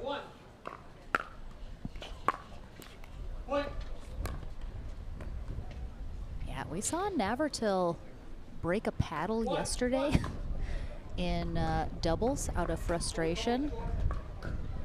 I don't think we'll see another paddle break today, but definitely can sense his frustration here as some of these rallies are not going his way. Yeah, but great hands there by Zane. Bringing the firefight right at J.W. Johnson.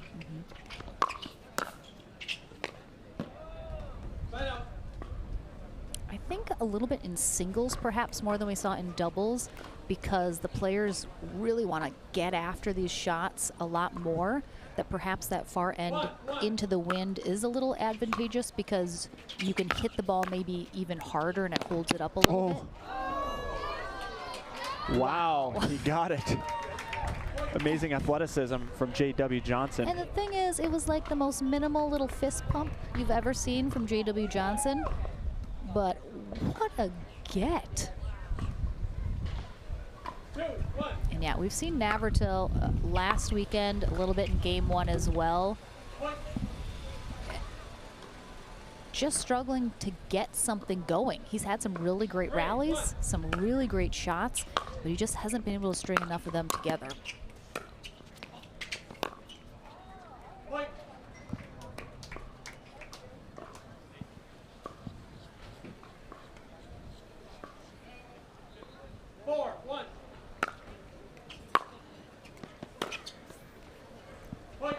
That is amazing.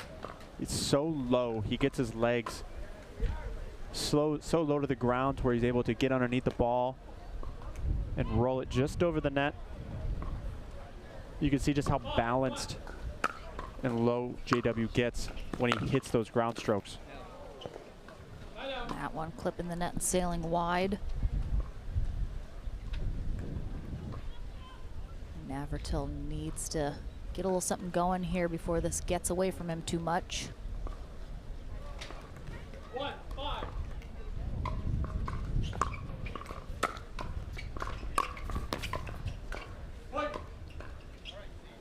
Good serve by Zane there to force a lofty return by JW. Yeah, winner of this match is heading to the gold medal match. Loser will head to bronze. Here as we are working our way through our brackets. Navratil can't afford any missed serves or missed returns at this point of the match. 5-2.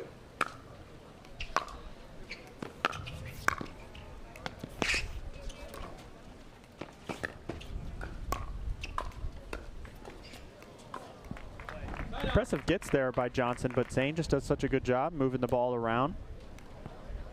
Able to get one where Johnson wasn't able to return.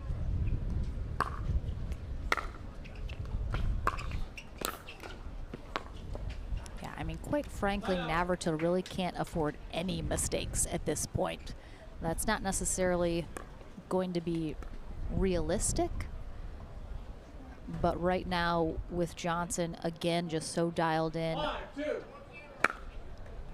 Not a lot of errors from him. That means Navratil has to be equally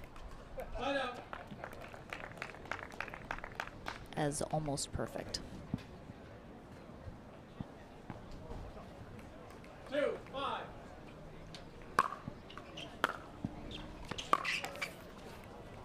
Yeah, I mean, to beat either one of these guys, you have to be able to execute time and time again. So it really comes down to a lot of execution, and Johnson is just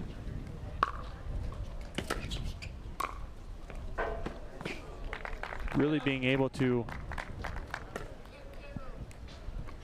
convert more points, go his way. 2-5.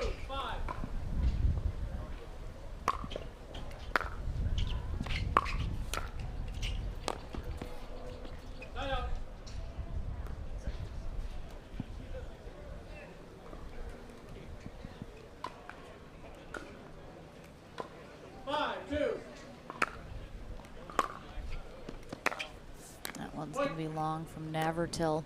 Yep, just long. Johnson stretches his lead a little bit. I'm interested to see if Navratil calls a timeout here soon.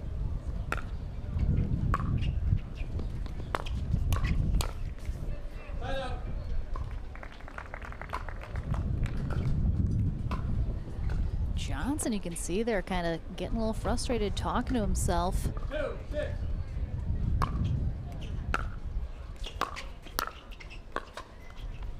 Attention players, Stephanie and Spencer Carroll. Yep, with Johnson, someone who definitely holds himself to a very high standard. So even if he's winning a match pretty convincingly, if he's missing easy balls, he really beats himself up about it. Chris Ciamato and Noah Roman, please head immediately to court number 6. Your match is waiting. Right there, he rolls his eyes big as he walks back to the baseline. It only took about 2 years, but he's finally starting to break out of his shell a little. And that's just too good by Zane. Took a lot of pace off the ball. Able to just squeak it by right over the net. 3-6.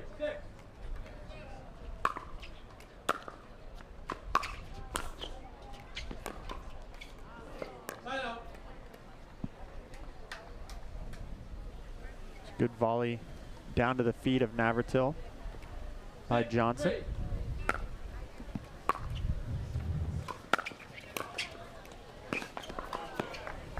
And again, that ball just dies.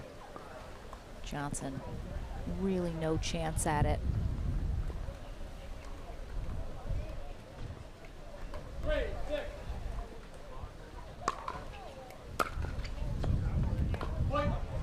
Nice serve there from Navratil. Gets the free point on the return long from Johnson. Yeah, we got a little bit of a run here for Navratil, inching away at this deficit. Ooh, beautiful from a really low position. Navratil just kind of carving that ball, getting a lot of top spin on it with that two-handed backhand. Now we have a rare timeout from Johnson. Absolutely. But wise timeout as Navratil within 1. It's definitely the most challenged I think Johnson has been so far this match by Navratil. I think Zane Navratil has found some success taking some pace off of the ball. so that ball is not as high when it gets to the paddle of JW.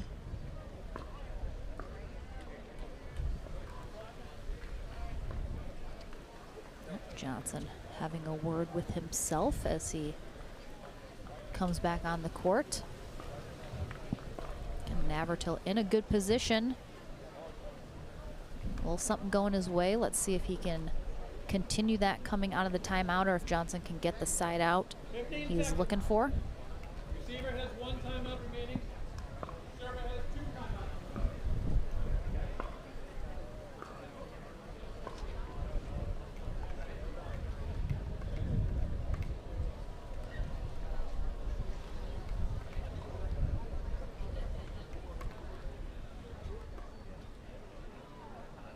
Referee seems to be taking the full minute there. Time in 5, 6. Oh my. Oh, that serve is long. Wow, Navratil lofted that. I did not expect that from him. It didn't miss as much as it looked like it was going really to. Only out by an inch.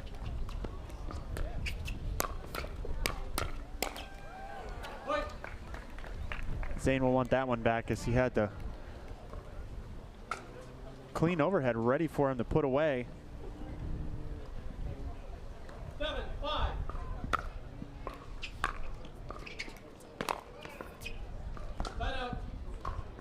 Yeah, Johnson having to reach a little bit too much for that one. He takes a deep breath as he walks back to the baseline. 5, 7.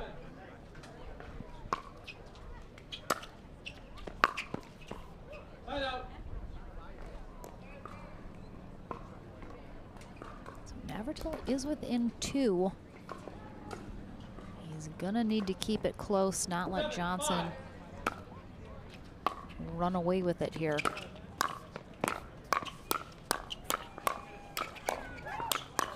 Oh my, wow, what a hands battle. Oh no. Oh man, Navratil needed that. What an exchange. That is a rough break for Navratil. 8, 5.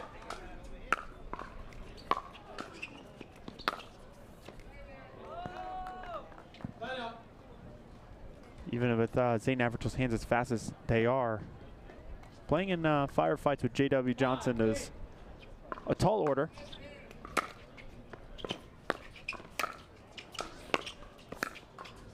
Ooh, that is just too good. That was filthy from JW Johnson.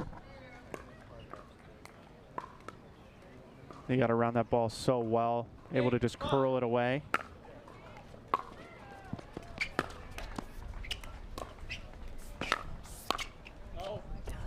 And again, Navratil just pushing it a little too much, just trying to force a little bit too much. Well, again, he definitely feels like he has to. I mean, Johnson's making him do that because of the pressure he's putting on him. And there's Johnson, and now we have a match point here for JW Johnson. Yep, he is looking to head to the gold medal match and send Zane Navratil to the bronze.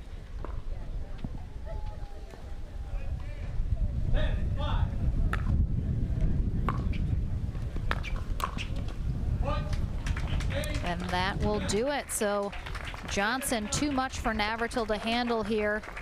He heads to the gold medal match. We will head to the Franklin studio after this and be back with more pro singles action here at the APP Plantation Open presented by Head Pickleball right after this.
so ready for next gen. This is Next Gen Pickleball. I'm so ready for the Next Gen Tour.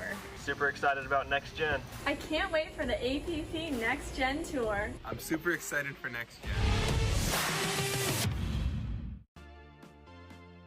The PT Pro Team at pickleballtournaments.com have unparalleled experience running tournaments, including all professional tours and premier events.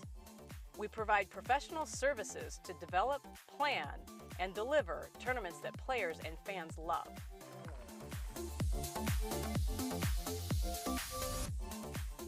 Pickleballtournaments.com, powering pickleball tournaments worldwide.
The HD5 is the green of ivy. It represents hope, tenacity, the spirit of life and growth. It also reminds us of the Ivy League. The HD5 features a good rotation, an excellent sweet spot, thicker core, and super power. Welcome back to the Franklin studio. Lauren McLaughlin here with J.W. Johnson, who we have seen play pretty confidently, pretty strong here. You again last weekend and so far here today have had Zane Navratil's number, it seems like. Do you feel like you've learned his game playing him enough that you're able to overcome anything he might throw at you at this point? Yeah, I mean, I'm kind of used to his shots now. Of course, it goes both ways, obviously, but I just try to read his shots a little bit and try to disguise mine, even though it's not very disguisable, but I just try and read his shots, so yeah. So we, of course, see you only on the pickleball courts. Sometimes we'll get to see your fun beach workouts as well, but what does J.W. Johnson like to do when he's not playing pickleball? I mean, I'll go watch the movie sometimes, and then I like hiking. Of course, not in Florida, but other places I like hiking, so. And you did tell me off camera that you also like eating. Yeah, I mean, of course, that's the favorite pastime, of course, yeah. Yes, it's true. Off the pickleball court, I do see you eating an awful lot. Are you still in that stage where you feel like you just have to eat all the time, or you're just going to pass out? Yeah, pretty much. I mean, raw fish is probably the best right now, so yeah. Well, I like it. A little off pickleball info on J.W. Johnson. Excellent. Well, he's headed to the gold medal match. Coming up next year on Championship Court, we have a consolation bracket match here in our men's pro singles. We have Jack Foster taking on Federico Staxrud. Don't go anywhere. That's coming up right after this.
I'm Ben Johns, and I'm here to tell you why the pros prefer the Franklin X40 pickleball. I really like the durability. Pretty rare that I crack one of these. I really like the balance in the ball. I really love this ball because of the color. The visibility at any time during the day is always extremely easy to see, so I think it's not just for the players, it's also a great spectator ball.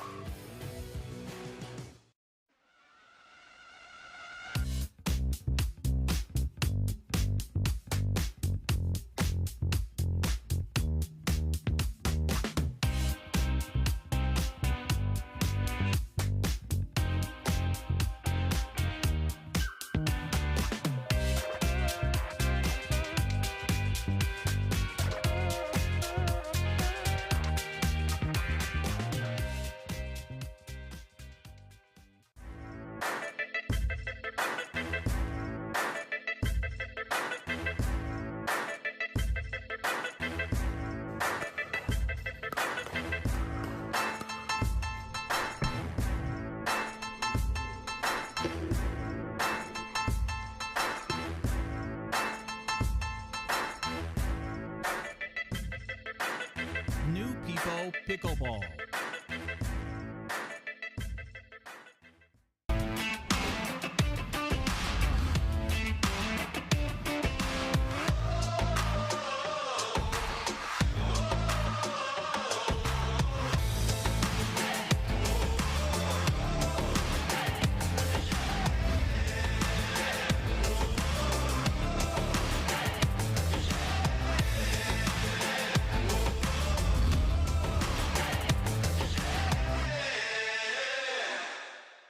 At Coulter Homes, the rules are simple. Grab your paddle and always dink in the kitchen.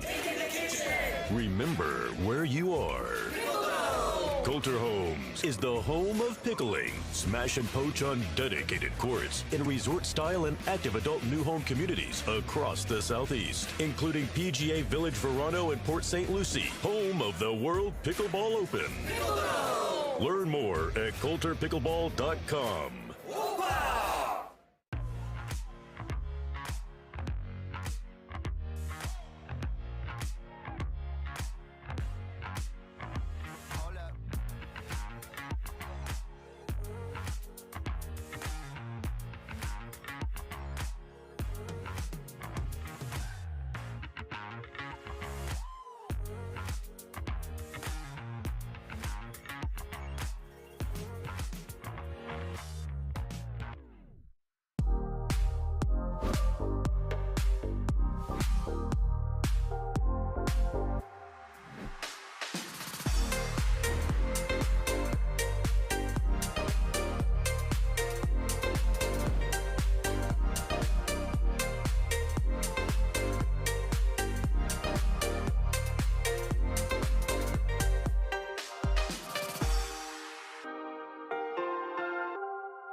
New People Pickleball.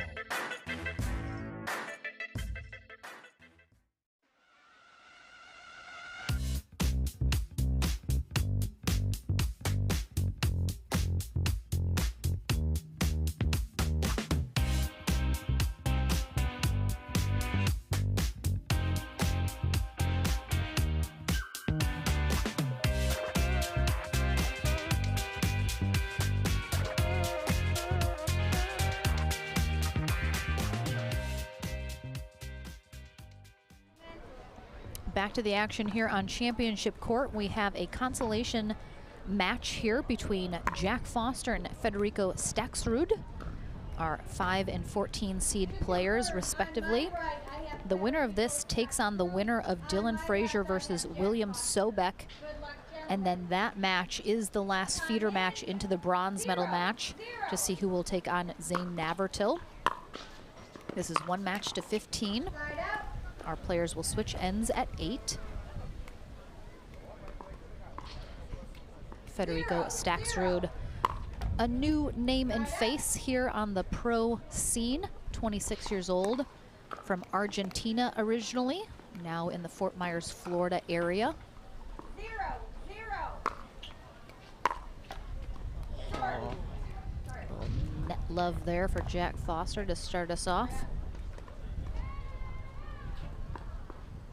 0-0. Michelle Baumgardner is our USA Pickleball certified referee for this match. Quick point there for Foster. Oh. That was a quick serve.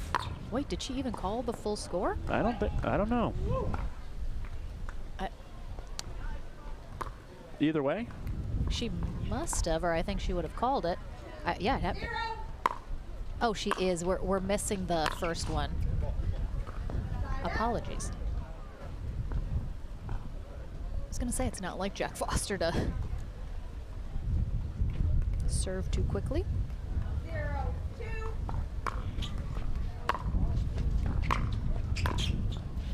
Nice dig from Foster there. Foster's going to look to end the point as early as possible, where Staxrud will rely on his athleticism and move that ball around. Look for him to play a lot of angles. He likes to get in that cat and mouse. I have to imagine these two have not faced off against each other very often, if at all. So definitely a new player facing the unorthodox style of Jack Foster, I think, can take a little getting used to.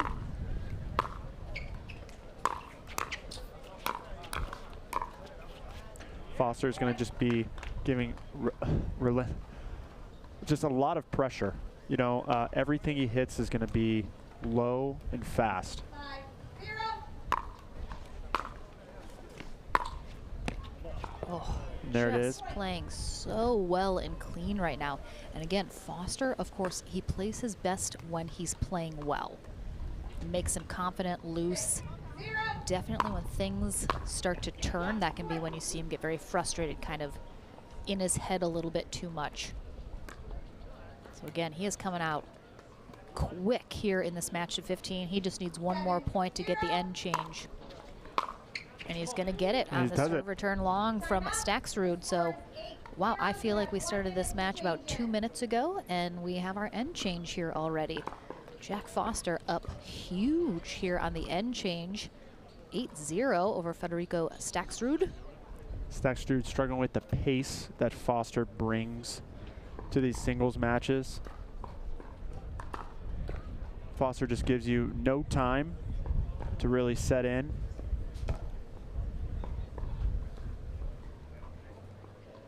Yeah, the Dylan Frazier, William Sobek match is happening behind us, so we'll keep you guys updated on that as well.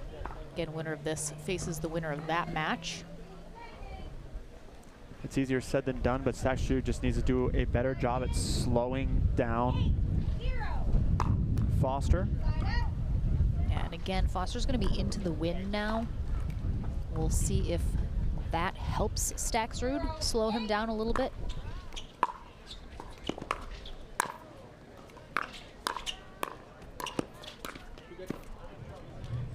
And there we go, he's on the board. Yeah, first time really Staxrud has been able to get into a rally with Foster and kind of control the point. Definitely needs a few more of that.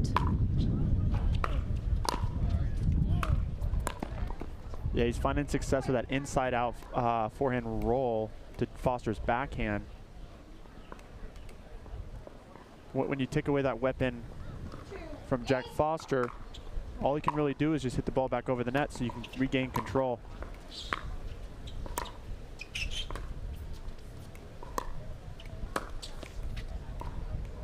Yeah, I think Foster it will serve him really well to just stay very focused on his placement, not overdoing anything.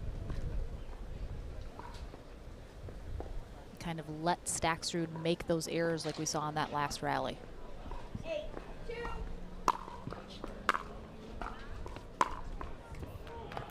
There's Foster again, right down the sideline. Staxrud just having difficulties getting used to this pace.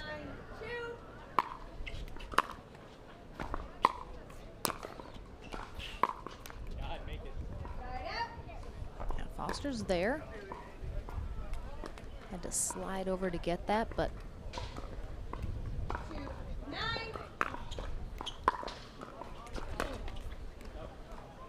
going to be wide as Staxrud tries to keep that ball away from Foster. Go cross court. Frazier earlier was able to actually hit low, unattackable returns. Kind of in the middle of the court to Foster's backhand. He wasn't able to get around the ball and attack with that forehand. I don't know if Staxrud was able to watch that match, but it would behoove of him Definitely. to get that return as low as he can and take some of the pace off of it. Yeah, for sure. Foster wants a ball that's up a little bit again. He wants to attack with that forehand. He's got that big swinging windmill motion. Oh, and that's going to be just wide again. So Staxrud puts 1 point on the board here, but struggling to string a few together.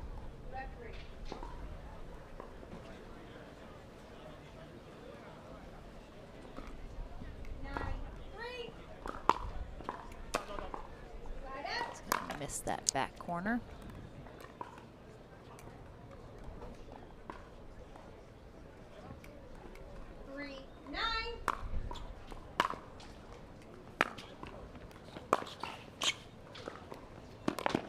Oh, keeps it alive. Wow. Oh my goodness. And Foster with the timeout. It looks to be a timeout here. I mean, Foster's off camera, comes roaring in. And yeah, that's going to be a timeout for him. A lot of energy exerted on that last rally. Doesn't want to let Staxrud get too fired up, because I think anyone that's watched Foster long enough knows that, again, when things start to go not as well for him, they can snowball. He can sometimes get a little in his own way, try and force things a little bit. So we'll see if he can stay calm here, try and re-get control. Staxrud is, of course, going to try and exploit here the frustration that Foster is probably feeling.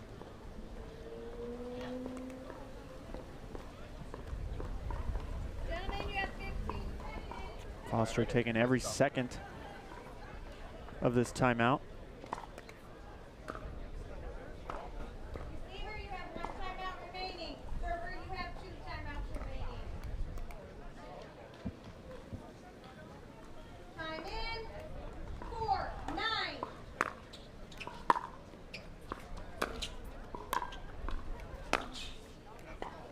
That one's just wide.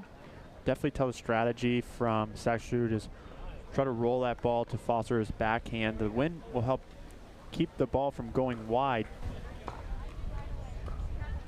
but then able to get into the, to get up to the net with that third shot drop cross court. Ooh. Big serve. Yeah, that is called out really close. I thought it might have caught just that outside edge of the line, but again, happened so fast. Come on. And again, you could see Foster didn't agree with that call, and so that is something, again, he's going to have to shake off. He's got to let that go. Nothing he can do about it now. Oh, the That wind one was picks definitely up. out. Staxrud just telling himself the point before, stop going for too much.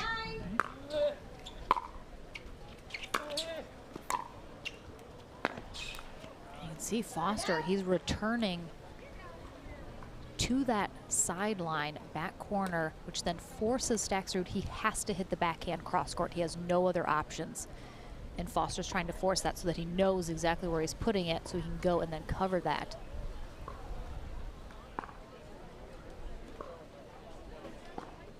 Foster's been on 9 here a little while, though, after a huge 8-0 run to get the end change.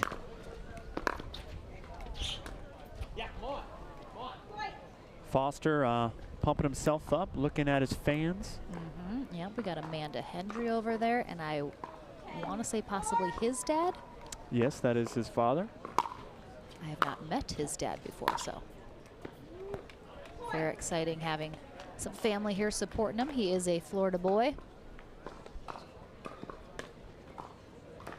Nice spot there. And again, you can see the confidence building back up.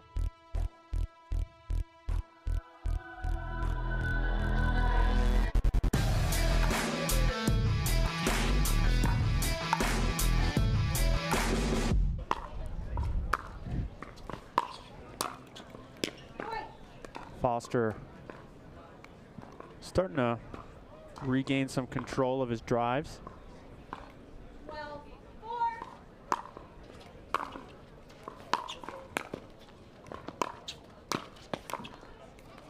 Foster there to clean up the mess. Yeah, he absolutely plays his best when he's feeling good, things are going his way. It almost just seems to fuel the confidence for the next good shot and the next good shot. And right now he's 2 points away from being 1 match away from the bronze medal match. Wow, get a backhand drive there, which is something we don't see very often from Foster, but he's got that tool in the shed. Don't want it to get too rusty, got to pull it out every once in a while. Now we have match point.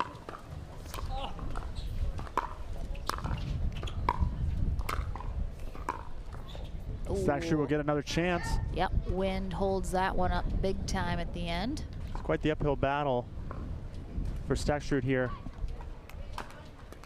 And it is 8-9 over in the Sobek-Frazier match, so that one a real tight one here.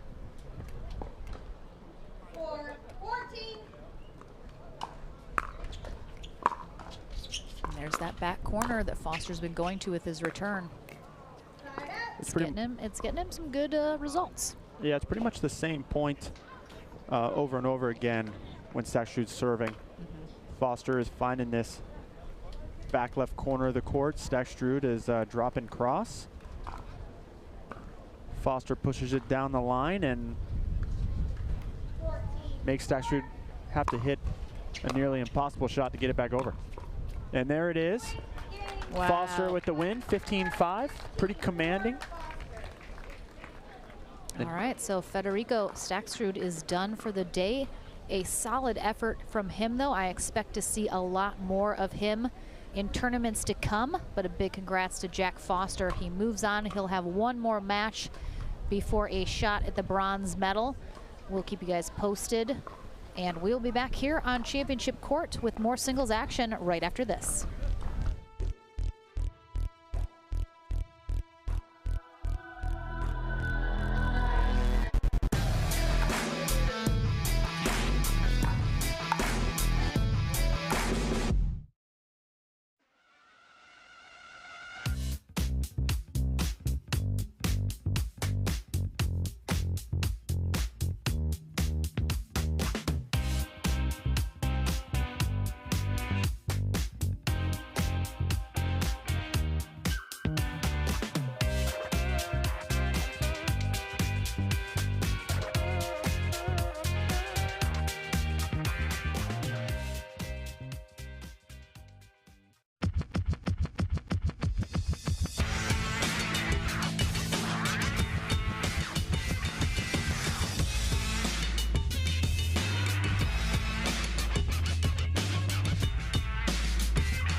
people pickleball.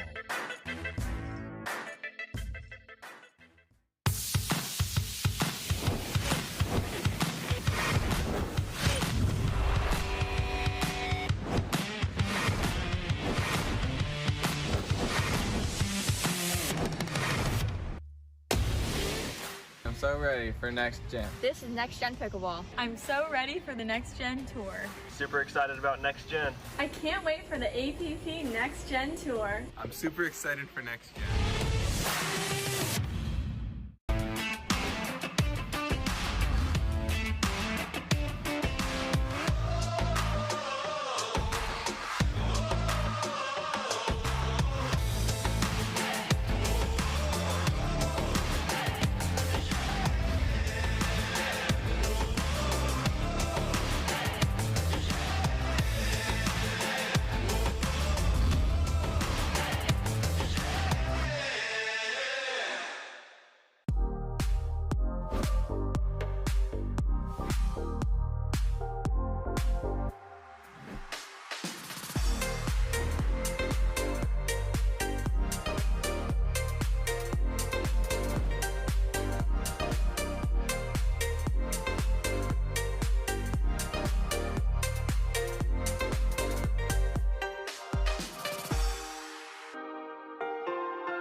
Welcome back to the Franklin studio. Lauren McLaughlin here with Jack Foster. I haven't got to chat with you in a while, so I am very excited that you came out on top there.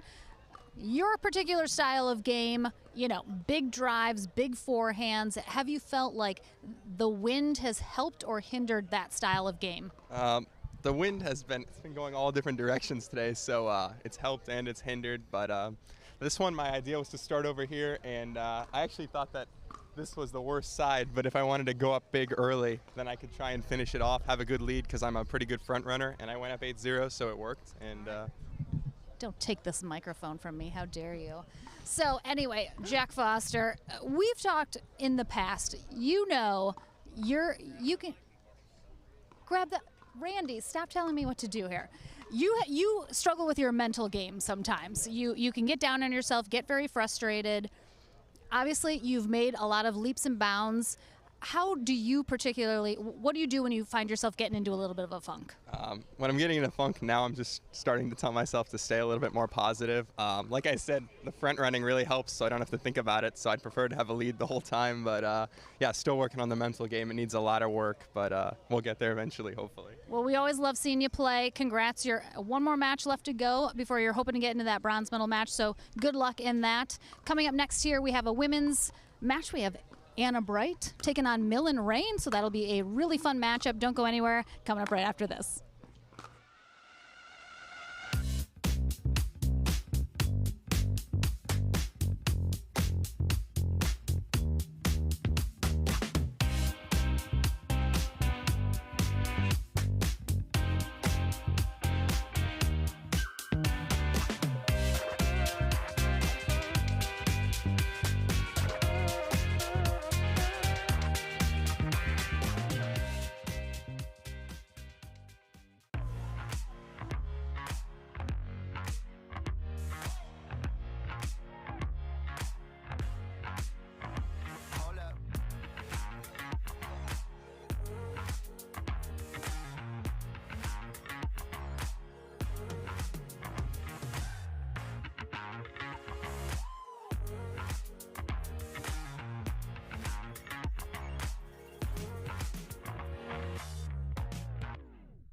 If you like to dink, then Pickleball Magazine has what you're looking for. Our bi-monthly print publication will help you become a better player with instructional tips, drills, and articles from the top teaching pros in the sport. And you'll become a healthier, stronger player with psychological, nutritional, and wellness advice from experts in their fields. Finally, if it's product reviews or the latest news, we have that too.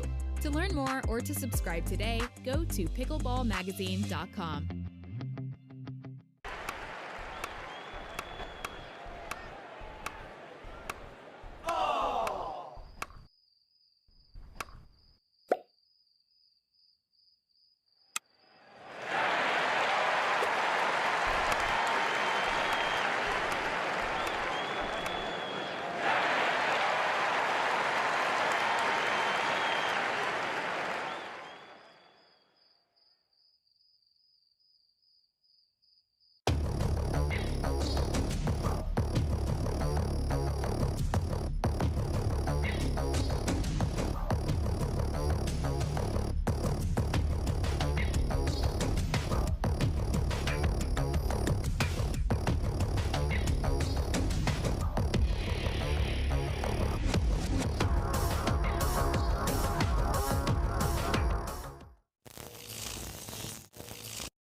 PT Pro Team at pickleballtournaments.com have unparalleled experience running tournaments, including all professional tours and premier events. We provide professional services to develop, plan, and deliver tournaments that players and fans love.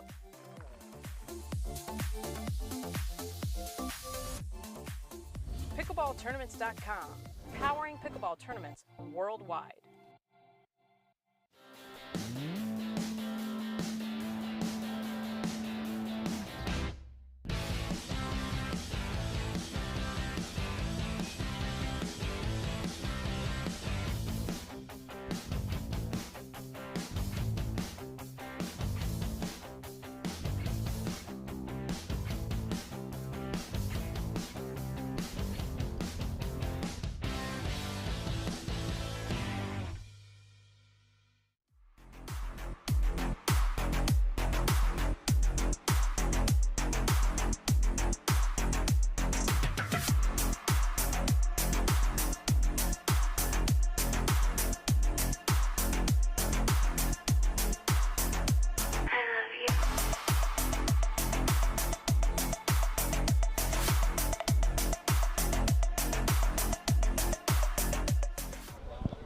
Welcome back to our live streaming coverage by Boxcar Productions here at the APP Plantation Open, presented by Head Pickleball. Lauren McLaughlin and John Davison here courtside, and we have a women's consolation match. Anna Bright on the far end in the orange is taking on Millen Rain on the near end. Rain actually took gold in women's pro singles in the Port St. Lucie tournament at the end of last year. So she is certainly a player to watch.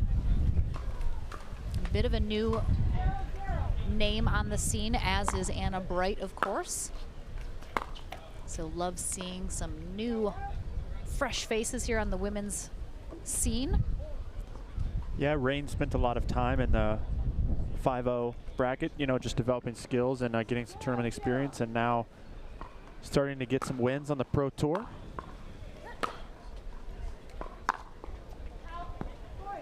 Yeah, and for anyone that's wondering, that semifinal match between Megan Fudge and Paris Todd has been going on for like an hour and 45 minutes. It was in the third game last, we were told, which is why we haven't seen it or heard about it. So we certainly were wondering about that as well. We just heard, because we were wondering what's going on with that match. Apparently a knockdown, drag-out marathon of a match going on there.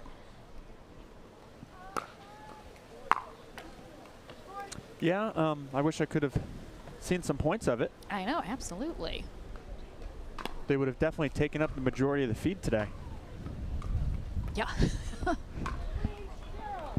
So this is just like our previous men's match. The winner of this will face the winner of that marathon match. Once they drop down, they'll face Salome Davidze. And then those two winners will head to bronze. So again, still a few matches left to go here in our draws until we get into our medal rounds. 4-0 here as Bright takes a commanding start.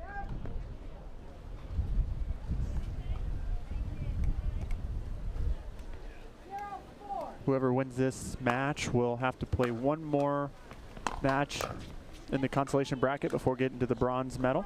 Yeah, we'll see if Rain can even it up here. Going a little run.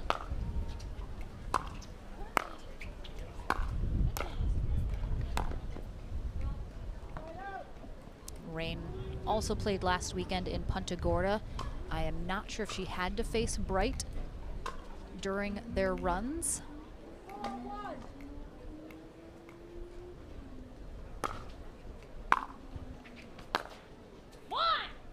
Nice shot. Both of these ladies from the southeast area of Florida. So there's a good chance they have practiced together or played recreationally together.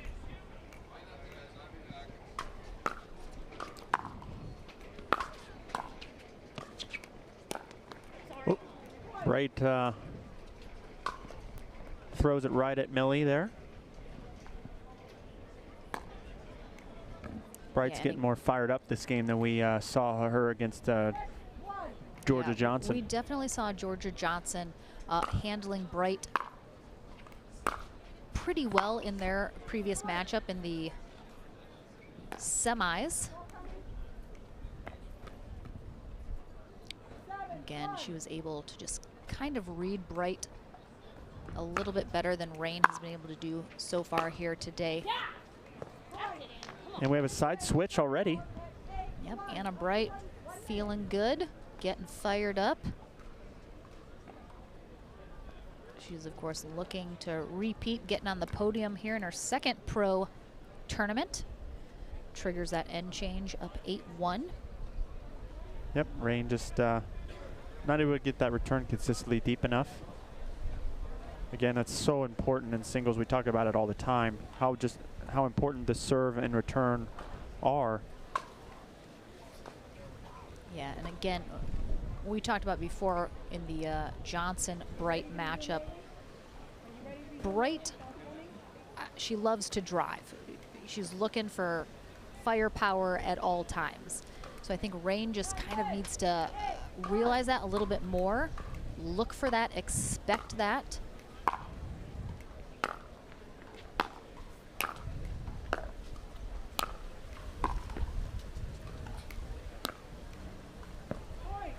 And again, Rain not really getting up to the kitchen, getting control of these rallies. So that's definitely gonna be a tough road here if she's not able to get up and do that. And again, especially on the women's side, you don't necessarily see all the women players get up to the kitchen. That might not be their style. I think we're starting to see it a little bit more, but it does seem like Rain does not look like it is her goal to get to the kitchen line. She's not really even making a move to do so. I think Bright's definitely making it harder for her to get up, because Bright's really keeping her balls nice and deep into Rain's court. So Rain is constantly on the back foot, not able to hit a ball where she can come up on.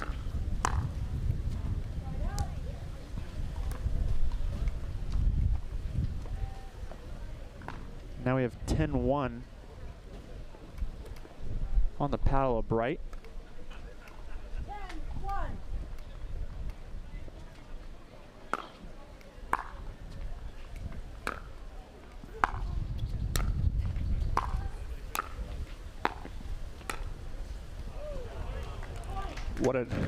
It was great defense by Rain, able to drop that ball in. But Bright was there to get a nice cut underneath it.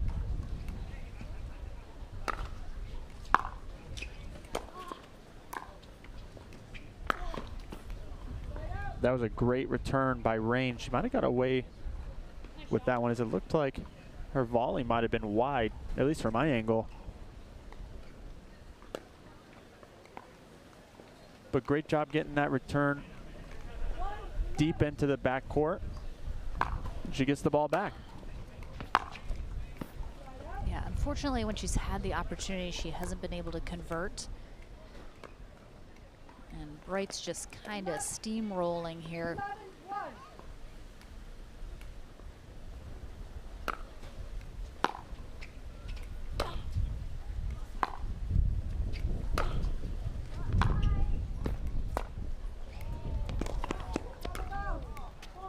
I'd like to see Rain come in on some of those balls where she was finding this back corner of the court. She had a couple opportunities there to come up to the net and find the open court, but didn't take them.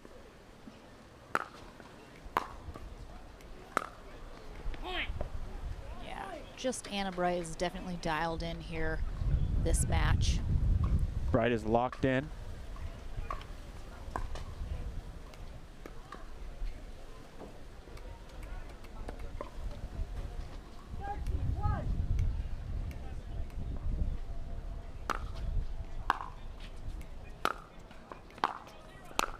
I mean, if you just look at where Rains returns or landing. It's in the mid-court.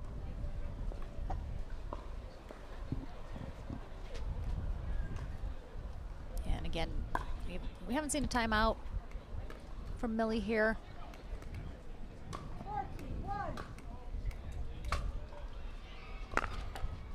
Ooh, that's going to be good, but and that's it. That will be the match. So Anna Bright rolling. She'll have one final matchup to get through in order to get back to that bronze medal match. Let's quickly check if that other match has concluded yet. Oh, it's not updated in the bracket, so we're still awaiting that. If they're still playing, my goodness. All right, we will take a short break. We'll be back here on Championship Court with more singles action still to come. Don't go anywhere.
At Coulter Homes, the rules are simple. Grab your paddle and always dink in the kitchen.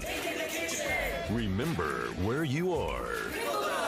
Coulter Homes is the home of pickling. Smash and poach on dedicated courts in resort-style and active adult new home communities across the Southeast, including PGA Village Verano and Port St. Lucie, home of the World Pickleball Open. Learn more at coulterpickleball.com.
so ready for next gen. This is Next Gen Pickleball. I'm so ready for the Next Gen Tour. Super excited about next gen. I can't wait for the APP Next Gen Tour. I'm super excited for next gen.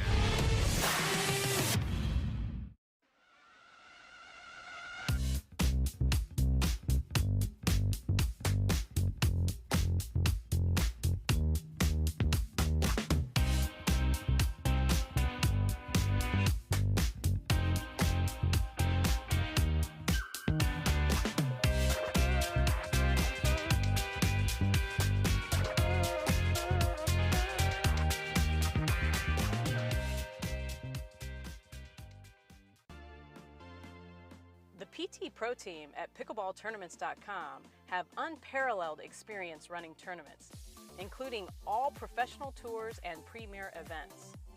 We provide professional services to develop, plan, and deliver tournaments that players and fans love.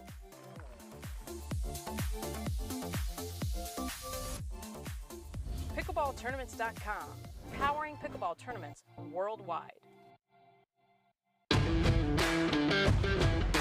Hey, I'm Ben Johns, and I'm here to tell you why the pros prefer the Franklin X40 pickleball. I really like the durability. It's pretty rare that I crack one of these. I really like the balance in the ball. I really love this ball because of the color. The visibility at any time during the day is always extremely easy to see. So I think it's not just for the players, it's also a great spectator ball. Welcome back here to our final feeder match of the day. Dylan Frazier taking on Jack Foster. Foster the number 4 seed, Frazier the number 5 seed. Time in. 0-0. Winner of this heads to the bronze medal match where they will face Zane Navratil. Ron Ponder, our USA Pickleball certified referee. Side out. Talking to Foster right before this match, he said he wanted to end on the side that Frazier's on currently because he felt he was better on that side with this wind. So he got his wish on the coin toss. Oh, didn't get over top of that at all. Floating that long. And also some insight, Foster said Dylan is just so tough to play because he covers the court so well. So it makes it almost impossible to pass him.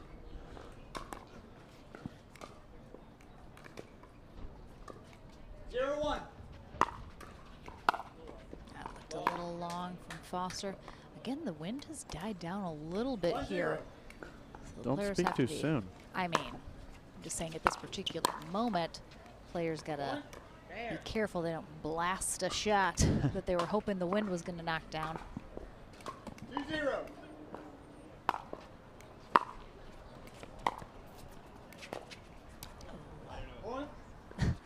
You can see him, of course, I mentioned earlier, Foster really likes to have kind of an anchor in the crowd. Right now it's girlfriend Amanda Hendry and his dad, who he'll look over to, especially on shots he misses. Oh, just wide. Oh, I thought he had it. It's obvious. Very close. It's obvious so far that Frazier is looking to get into some cat and mouse style play. Ooh, well, that was beautiful. That was amazing as Foster was kind of running backwards. I mean, he got a bit of a windmill off the back foot, moving backwards. 0-4. Where there's a will, there's a way, I guess. Okay, beautiful. All right, Foster really needs to put a couple together. We see him play obviously at his best when he's feeling confident, hitting some good shots. Frazier, I think, is of course going to want to not let that happen.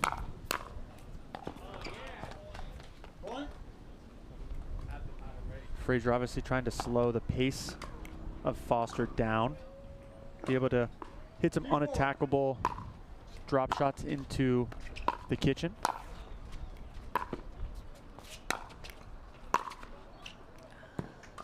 Sometimes Foster has those opportunities.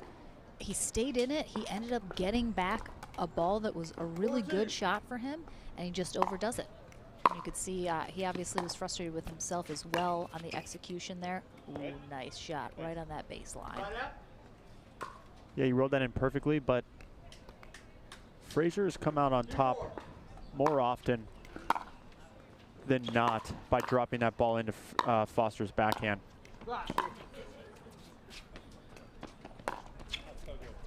Wow. Beautifully done. Frazier gets back there, and then look what he does with it. Looks like it might have bounced wide. That was a generous call. I'll put it on record for myself. I think Dylan Frazier is one of the most generous line callers in singles. I often see him play balls that I suspect were perhaps out. And we get a timeout call from Foster here at 5-2. Yeah, this is one match to 15. We'll switch ends at 8. Again, winner of this has made their way the scenic route back into the bronze medal match where Zane Navratil is waiting. J.W. Johnson sitting in the gold medal match. And again, let's see. All right, so Megan Fudge prevailed over Paris Todd. 6-11, 14-12, 11-8. With a match time well over an hour and a half, I heard from the tournament desk. So it looks like Fudge finally makes it through, and Georgia Johnson will face her in the women's pro singles winner bracket final.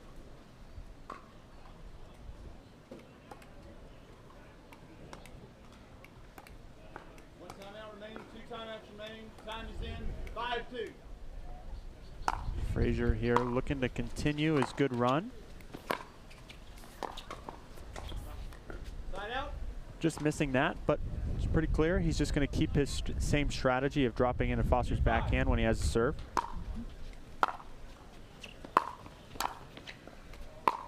God, make your pass. The whole court's open. Side out. 5-2.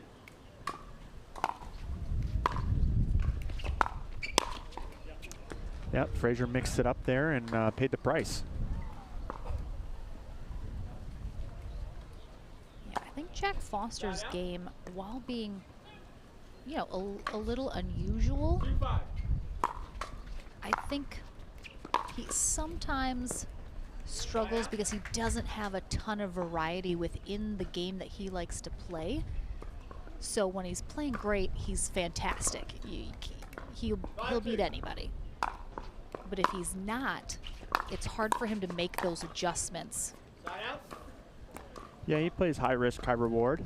Pickleball, you know, he goes for a lot on just about every shot. So, you know, if your margin's just too small, like just like that, I agree. I can go think against you that's very perfect. quickly. Jack Foster plays high risk, high reward pickleball. And again, when the risk doesn't pay off, you know, it doesn't pay off big. Especially against someone like Frazier, who's very steady and consistent throughout the entire day. He also has probably a little more variety to the style that he plays, whether it be, you know, at the baseline, at the kitchen, a little cat and mouse. Foster can play cat and mouse. I just don't think it's what he wants to do every time. Frazier definitely knows that he doesn't want to be in these ground stroke battles, right? Even though he does have some good ground strokes himself, this really Foster's bread and butter, right? So he's trying to just take that away, try to get to the kitchen line as quickly as he can, and hit low to Foster's backhand. Sherry Richardson, please come to tournament operations. Sherry Richardson to tournament operations, You'll see, please. Foster doing exactly what we saw him do in his previous matchup against Federico Staxrud, which is every time he returns, it's to that back left corner. And that kind of sets up exactly what he wants following, or at least attempting to do so. And we get another tweener. Every time. Foster loves to pull out the tweener. Style point did not work for him that time.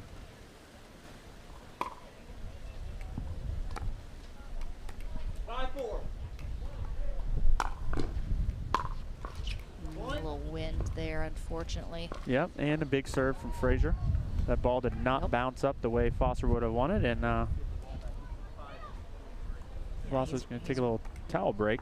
Yeah, he's going to have to really stay focused here. 6-4.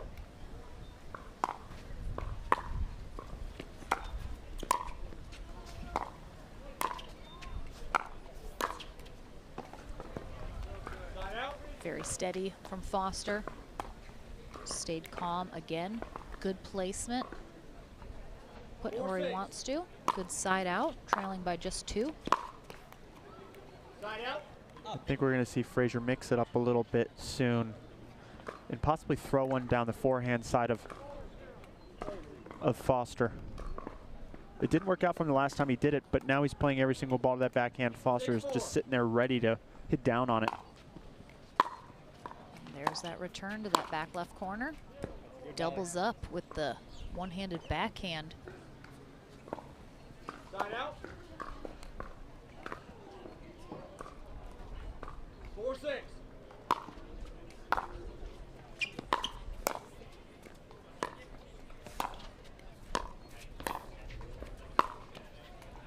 And that's what Foster wants. Foster controlled that point from the baseline, while Frazier up in the kitchen, where statistically you think players are more in control. Yeah, Foster was able to push Frazier to the right side of the court, which opened up the cross court for Foster. Hit that inside out forehand, which he loves to do. Sherry Richardson, please report immediately to tournament operations. That was a nice passing shot there from Frazier. Well, yeah, that was nice. You know, he basically did what Foster likes to do and run around that backhand, as he was being pretty predictable by just dropping that ball in with his backhand. Then he ran around it there to hit a winner.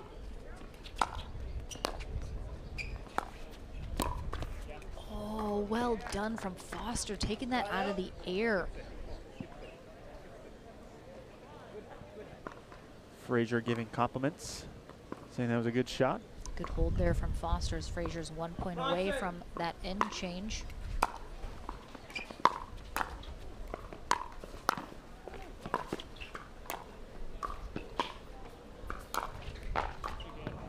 Nice effort from Frazier. Really running Foster back and forth there. Foster will lay it on the line.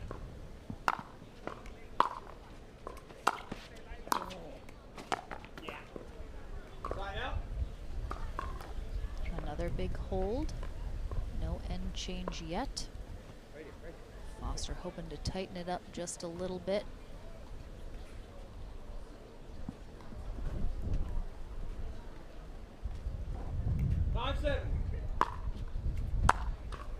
Great attention players, this is a reminder. When you receive your text message court assignment, please report directly to the court. You will meet your match starter. When you Frazier receive your text message kind of almost there to win that race to 8 for the side switch. You will receive, to meet your match starter. Thank you.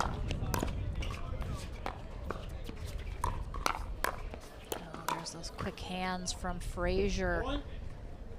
Really nice hands battle there between our 2 young men. Now we're going to have a switch of sides. Yes, so Frazier does finally get that elusive 8th point. We'll have our end change. Frazier heads to the far end to conclude this match.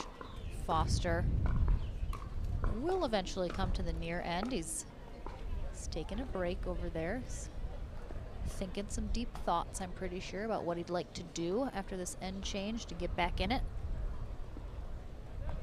Again, final feeder match. Loser of this will be our 4th place finisher here today in men's pro singles. Winner will head to bronze to take on Zane Navratil. And I imagine after this, I have not gotten confirmation, but I'm going to predict we're going to have the Georgia Johnson, Megan Fudge women's winner bracket final following this. I'll let you guys know as soon as I know.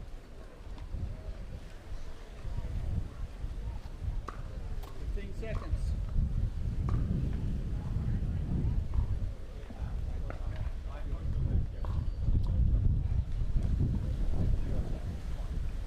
Ron Ponder gets our gentlemen back to their sides here. Okay, time in. Back into the action. Frazier will continue serving. Point. And a quick point from a serve return wide from Foster keeps 9-5. inching Frazier up the scoreboard.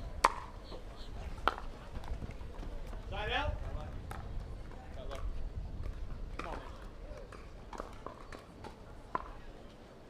5-9. Point. Foster telling himself the dog fight all day. 6-9. Another big serve by Foster. The wind's kind of shifting behind his back. Foster already a big server, getting some extra help from the wind. That ball really got on him there.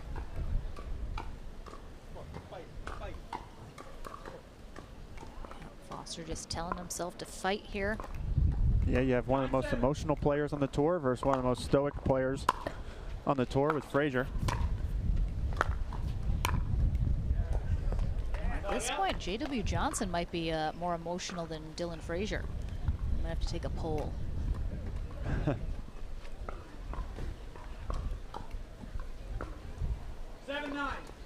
Foster wanted to end on this side.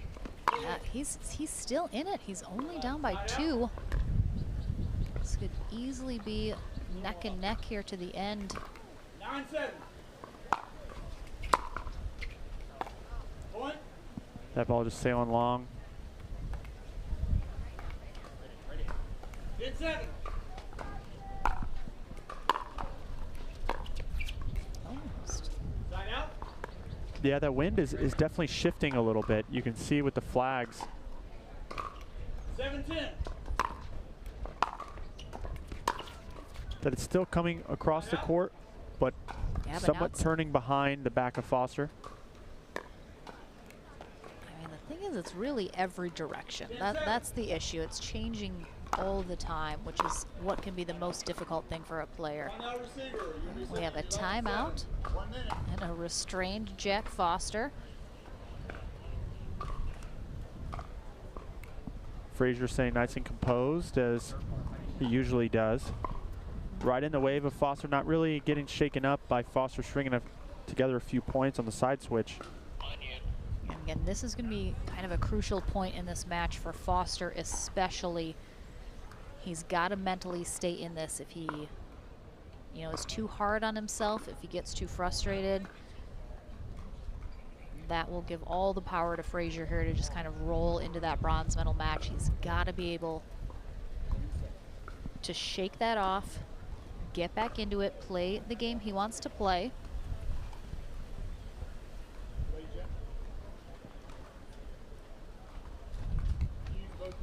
Just 4 points away for Frazier to get into the bronze medal match.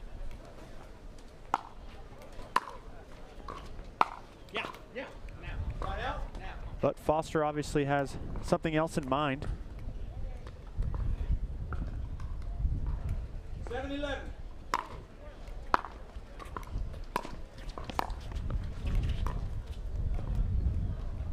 And again, when Foster does get up to the net, he does have a little bit of that cat and mouse game, but a lot of times he just overdoes it. He just pushes it a little too wide when he's trying to get those angles. Wow. Great drive by Frazier, but yeah, Foster doesn't want to stay in that cat and mouse game for very long against Frazier. He's looking to end the point as quick as he can. 12-7. Point. Not a good miss there by Foster, as Frazier now just 2 points away from closing this one out. Yeah, it looks like Foster has not really been able to shake off this run that Frazier's on. Ooh, okay. I mean, that ball is gone. Well done, Foster getting a little air. I think we're working a little frustration out on that overhead as well. 7-13. Point. That's what Foster needs, is some free points to gain some momentum back. 8-13.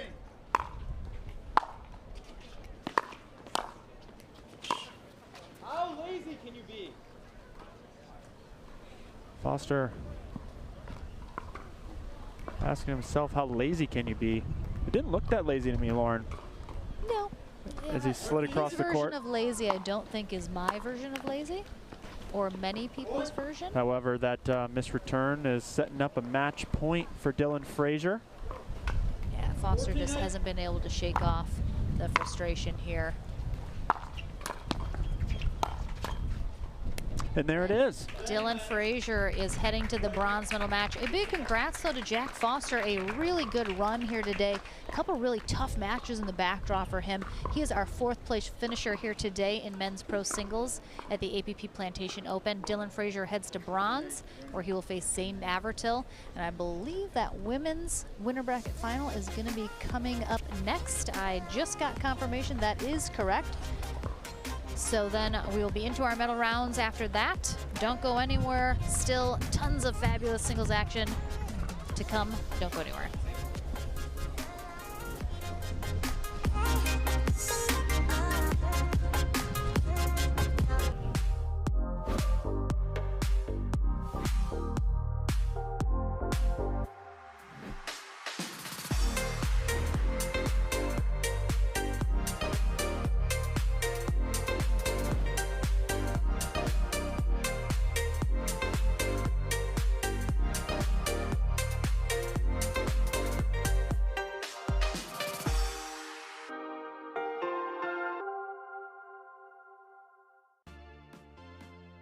The PT Pro Team at pickleballtournaments.com have unparalleled experience running tournaments, including all professional tours and premier events. We provide professional services to develop, plan, and deliver tournaments that players and fans love.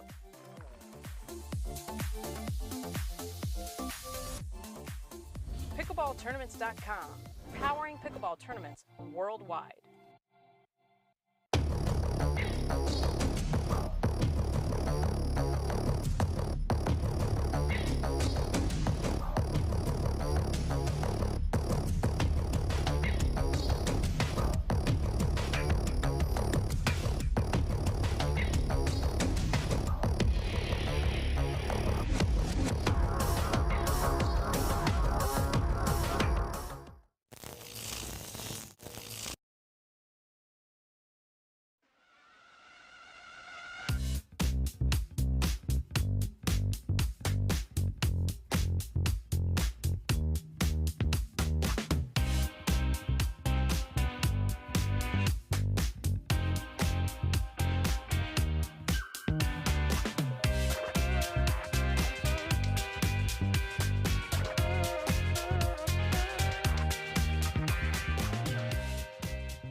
New People Pickleball.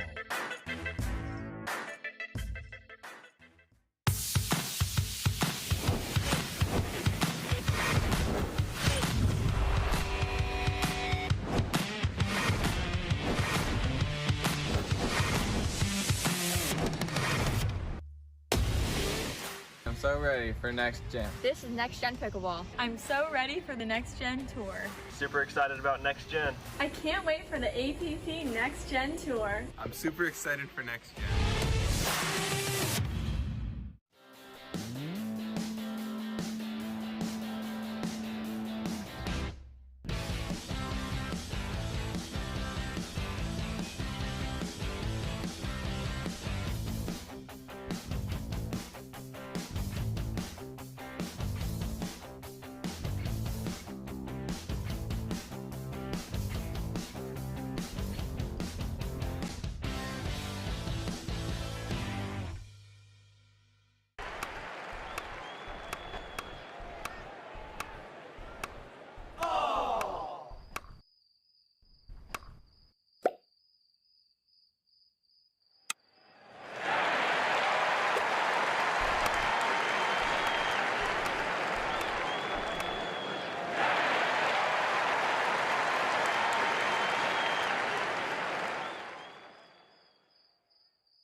PT Pro Team at pickleballtournaments.com have unparalleled experience running tournaments, including all professional tours and premier events.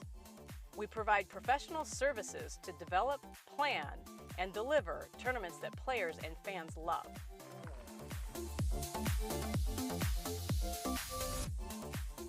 Pickleballtournaments.com, powering pickleball tournaments worldwide.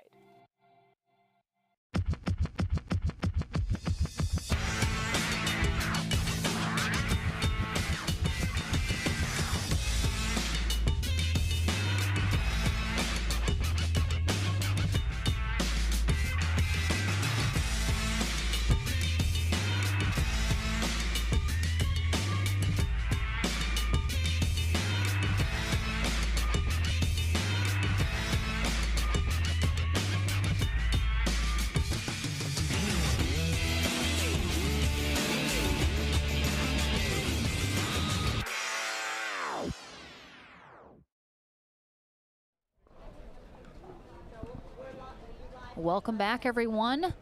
We have finally, I think Megan Fudge was given a little recovery time after her marathon semi against Paris Todd. 3 really close games, but finally secured her spot here in our winners bracket final in women's pro singles. Joanna Corker will be our referee for this match. We have Georgia Johnson, the #1 seed, Megan Fudge, our #6 seeded player here today. Both of these ladies have now made it onto the podium. One will be heading to the gold medal match after this. One will head to bronze. Lauren McLaughlin and John Davison here for our final day of coverage at the APP Plantation Open presented by Head Pickleball. It's been our privilege and pleasure to be with you this weekend. Thank you so much for joining us, whether it be on Facebook or YouTube. Appreciate all you guys. If you haven't subscribed to our YouTube page, please go ahead and do so right now. I would very much appreciate it. I will maybe send you a personal thank you note as a result. No promises, but it's a possibility. Looks like we are still getting a couple warm-up serves here before we get into the action. Have you gotten to see Megan Fudge play in person, John? I have, not singles. I did watch some this morning. Oh yes, excellent. Yeah, fierce competitor, high-level college tennis player, obviously married to Ryler DeHart, who is a former professional tennis player. He is courtside right now with their 2 kids. Should be an exciting match. It'll be interesting to see how quickly Georgia Johnson can bounce back, because she's been sitting for quite some time, where Fudge just had a long battle where she might have been, she might be more tired, but her legs might be a little more fresh. She might be able to come out swinging earlier on than Johnson. Yeah, and again, wind still a definite factor here today, kind of changing directions all the time. It is less than earlier this weekend, but we're still looking at easily, 15 to 20 mile an hour winds and gusts possibly more. So making things a little more difficult for our singles players here today, but nothing you can do. They got to handle it. They got to roll with it and do what they can. So Georgia Johnson will be on the near end here for game #1. This is a 2 out of 3 game match here. Megan Fudge returning on the far end.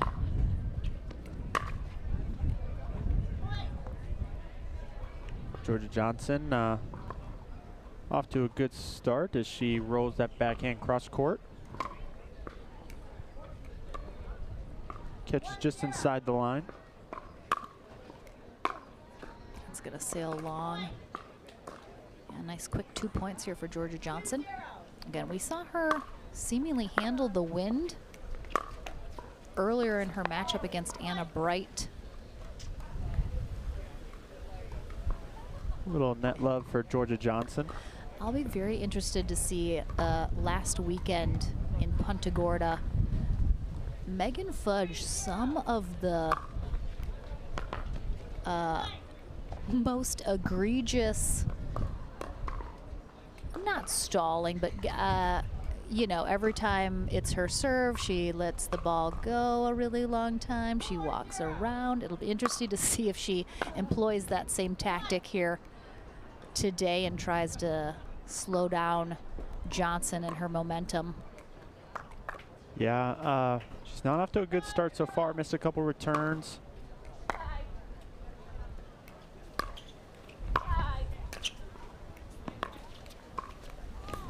Oh, nice get from Johnson. Oh, and she's there, had exactly what she wanted. That was really the first time she was able to get into the point so far this match, so she'll get another chance here to serve.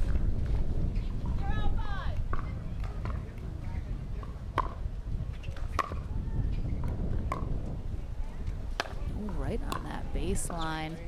And then a little net clip there. Gets Megan Fudge on the board.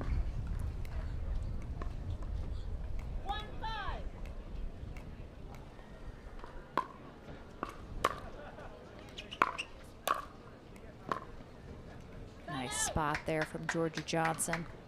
And Yep. these two faced off last weekend as well. It was a little bit of a dramatic match. There was some fan participation during a call. It was a little contentious. Oh, amazing. Wow. Pretty amazing how Johnson was able to get up to the ball there and give herself a fighting chance, and it worked out for her. Yeah, she's been playing really well today.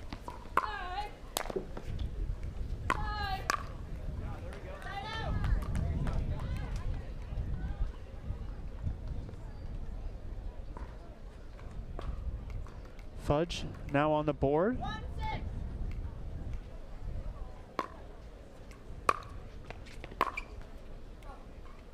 That was a real quick release, but unfortunately just too much on it. Johnson will be looking to extend this lead here in game one.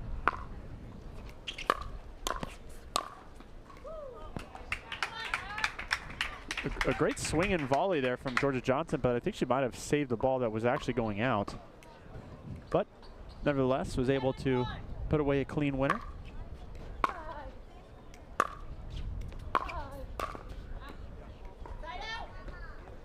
Georgia just a little late on the volley there. Kind of catching it to the side of her instead of catching it out in front.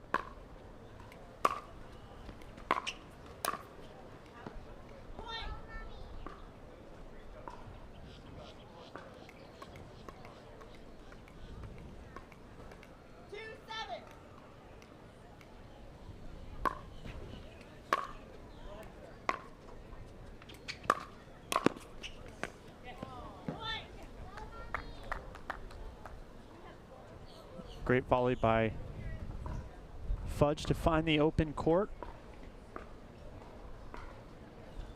As we look for the ball in the chairs.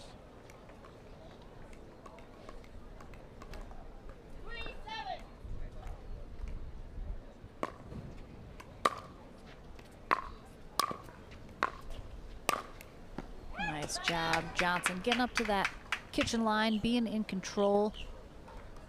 Yep, she was able to catch those balls out in front,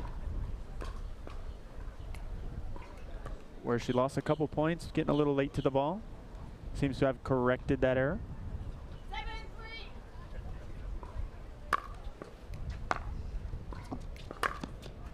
Doing such a great job. She's getting those short returns, again, into the wind, coming up, being aggressive on that next shot.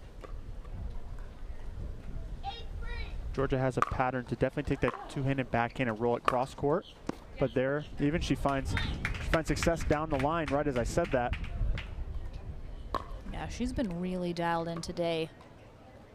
Playing some really great singles, as we have just seen her game grow leaps and bounds over the year that she's been playing here at the pro level.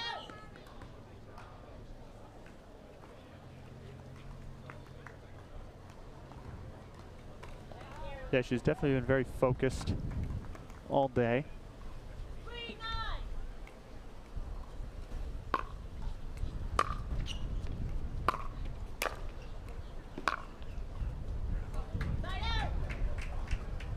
Fudge just unable to keep the ball low enough on her third shots. Yeah. Not giving herself a good chance.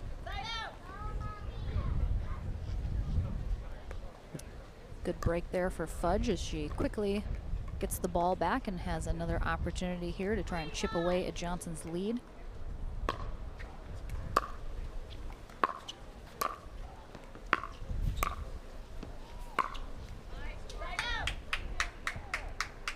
Good job by Georgia to get Fudge on the run.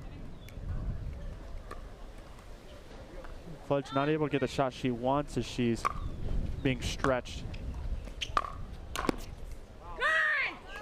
And a good show of emotion there from Fudge, though, as she is starting to read the down-the-line attack from Johnson's forehand. Knifes it back cross court. Amazing return. And yeah, Fudge is a very emotional player. You can see her getting fired up, getting loud. Beautiful shot there.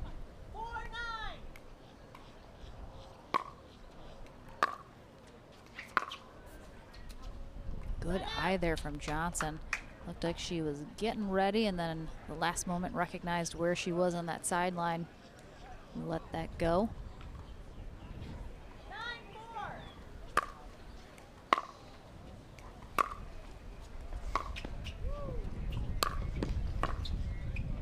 Nice get from Fudge.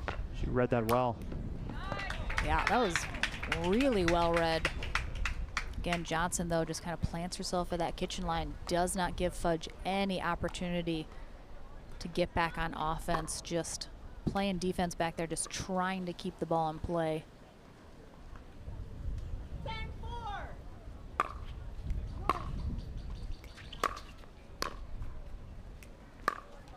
Ooh, and that's game one. That is game one.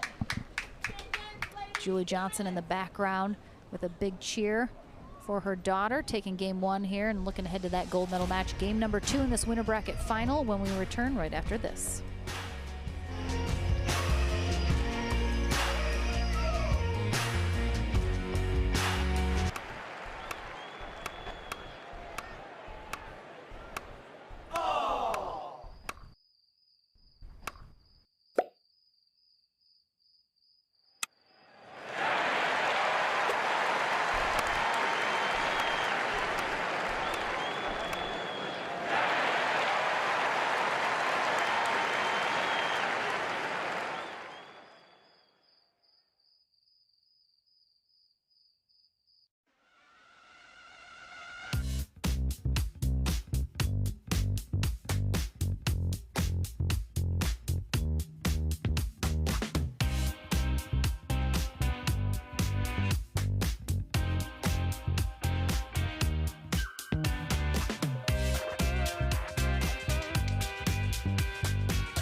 The PT Pro team at pickleballtournaments.com have unparalleled experience running tournaments, including all professional tours and premier events.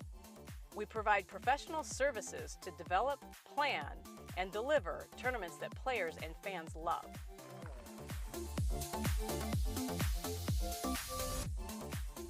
Pickleballtournaments.com, powering pickleball tournaments worldwide.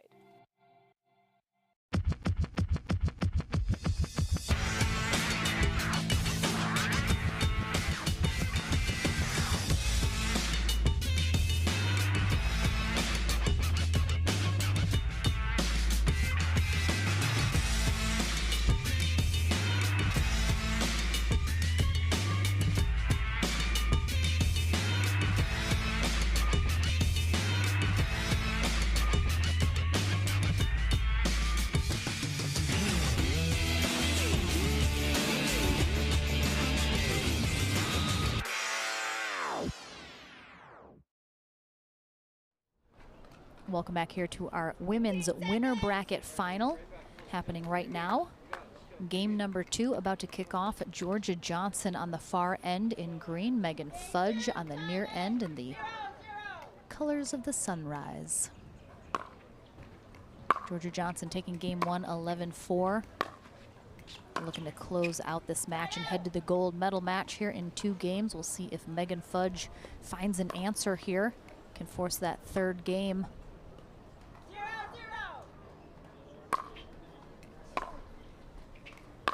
We have not seen a game 3 on this championship court all day. We have not.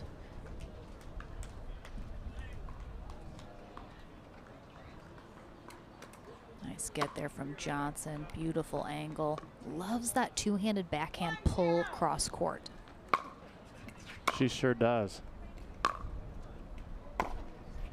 Painting lines. Oh, nice get there from Fudge. But again, Johnson just stays nice and calm. Doesn't try and force anything, just waits for Fudge to hit that shot and calmly place it in the open court. 2-0.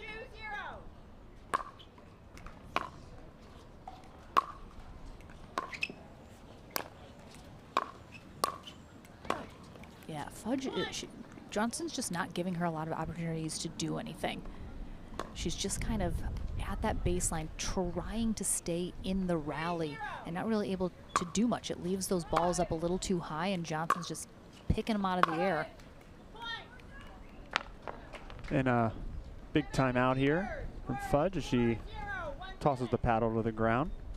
Yeah, she's definitely probably feeling a little frustrated here, not able to get anything going.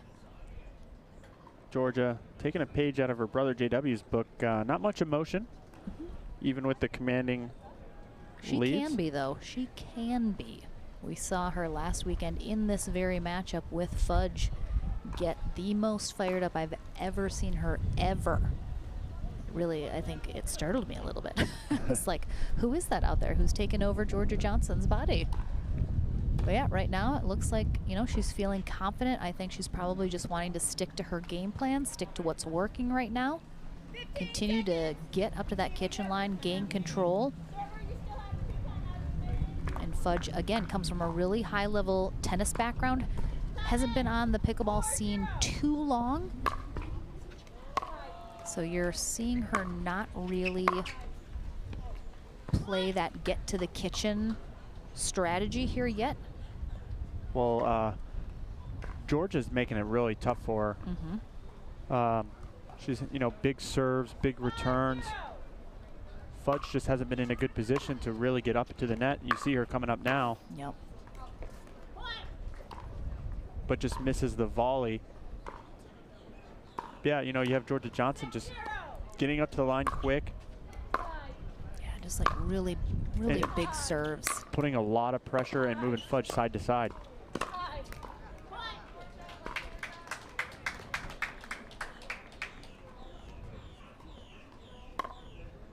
Fudge wants to turn things around. She has to be able to get the ball lower.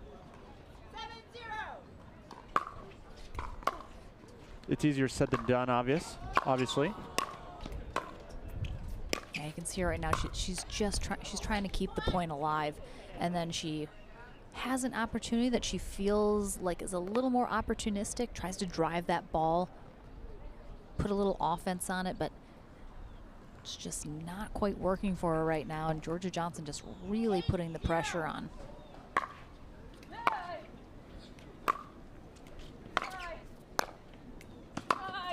Yeah, I mean, Johnson is just running her ragged out there.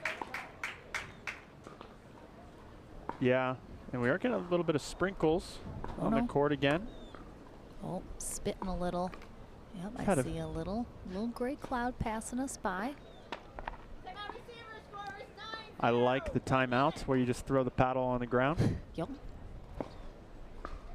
All right, so we have a timeout here from Megan Fudge. She's going over, takes a snack from her daughter. Gonna get a little sustenance here in the meantime. And again, yeah, ooh, spitting a little bit heavier now. The wind just needs to blow this cloud by. but right now it's blowing it on me, and I don't appreciate it at all. So I think we might have a quick intermission. We might have a quick rain delay here. Again, this cloud is going to pass by super fast. We saw this happen yesterday. We were back out playing within about 10 minutes. So again, this will pass. We'll see. I think it's going to get called here. It is drizzling a little bit harder. Yep. Yep, there it is. As the ref is yeah, it's getting a little, Right, little slick probably. And there is the official announcement. Right, don't go anywhere though. We'll be back very, very shortly. On your court, this cloud will pass very quickly and these courts will dry fast. So don't go too far. Stay with us. We'll be back here right after this short rain delay.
But, oh.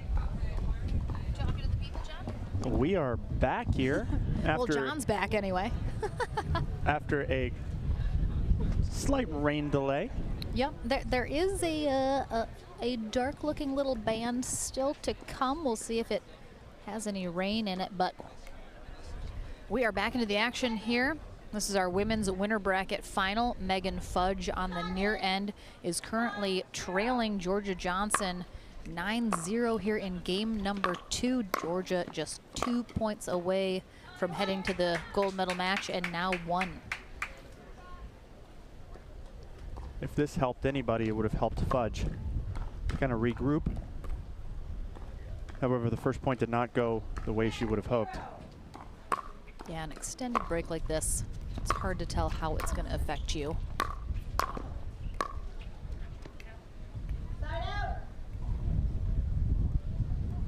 Fudge, just a lot of work that she'll need to do to get back in here.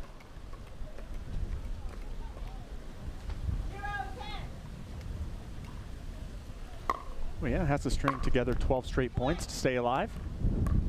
No small feat. It's not impossible. But 1 on the board is the first step to getting there.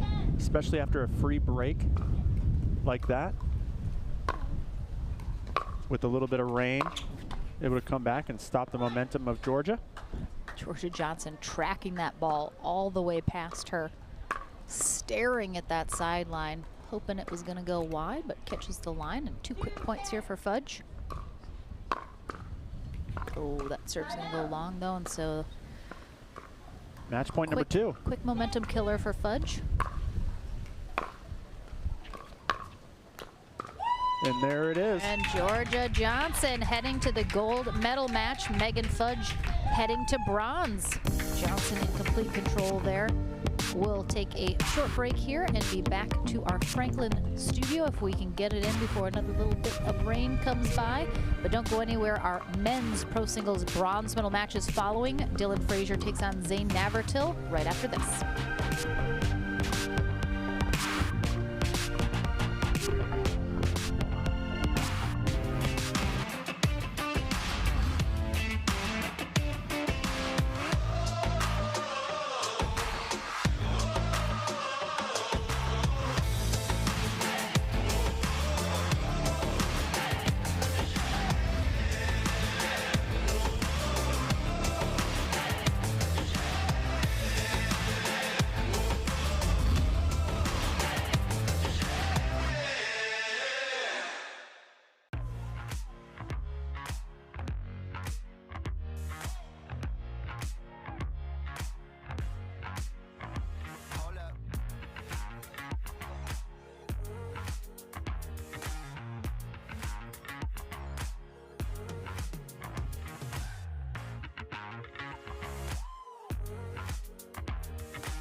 The HD5 is the green of Ivy.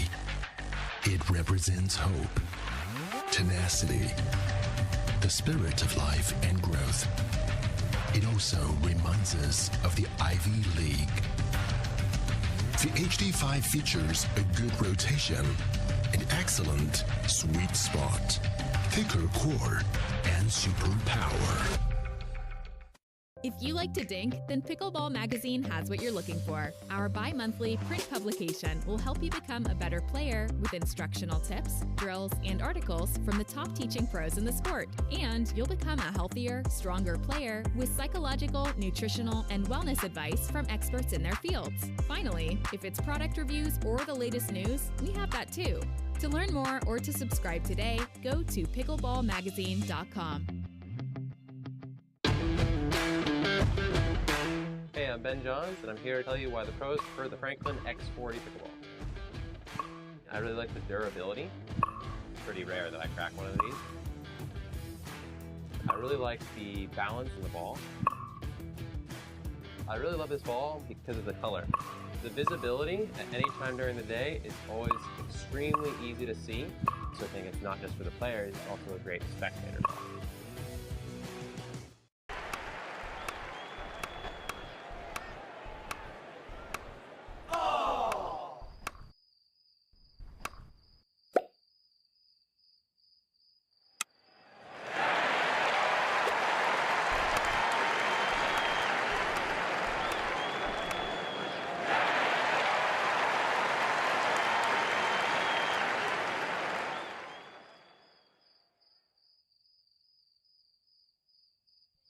Welcome back here to the Franklin studio. Lauren McLaughlin here with Georgia Johnson, who is heading to the gold medal match. Congratulations. Got it done in 2 quick games.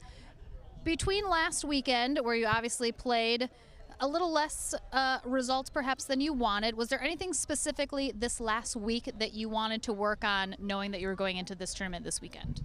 I don't think it was so much of a strategic change as it was a mentality change. You know, it can be tough. You're out there alone in singles, and I feel good today. You're playing phenomenally, really solid, going into the gold medal match. Don't know yet who you're facing. What's the strategy just for yourself? What's the gameplay that you still want to be working on? Just keep moving my feet. It's still gale force winds here, and play my game no matter who I face. So. Well, congratulations. You're well on your way. We'll see you in the gold medal match here shortly, but coming up next will be our men's bronze medal match. Zane Navratil and Dylan Frazier coming up right after this. At Coulter Homes, the rules are simple. Grab your paddle and always dink in the kitchen. Remember where you are.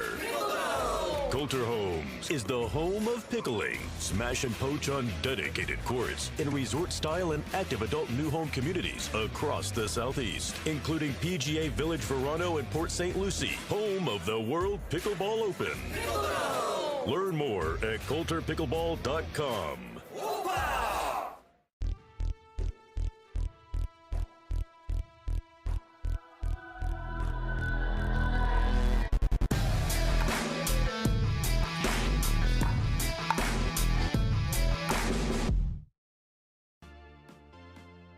The PT Pro Team at pickleballtournaments.com have unparalleled experience running tournaments, including all professional tours and premier events. We provide professional services to develop, plan, and deliver tournaments that players and fans love.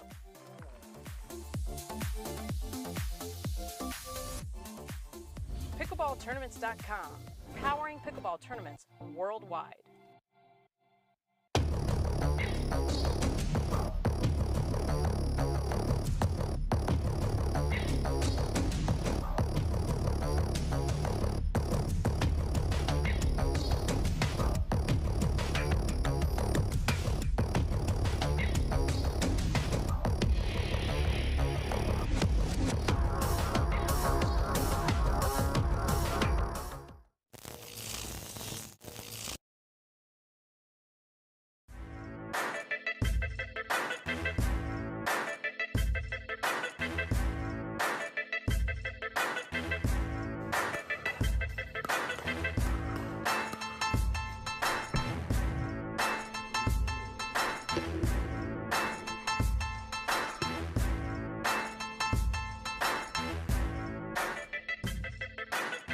New People Pickleball.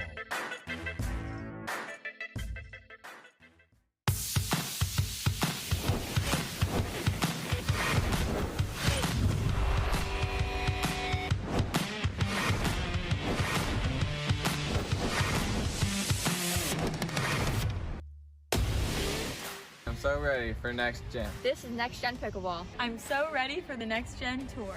Super excited about next gen. I can't wait for the APP Next Gen Tour. I'm super excited for next gen.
Welcome back, everyone. We did have one final little rain cloud roll through here during our commercial break, so it is just about to pass us.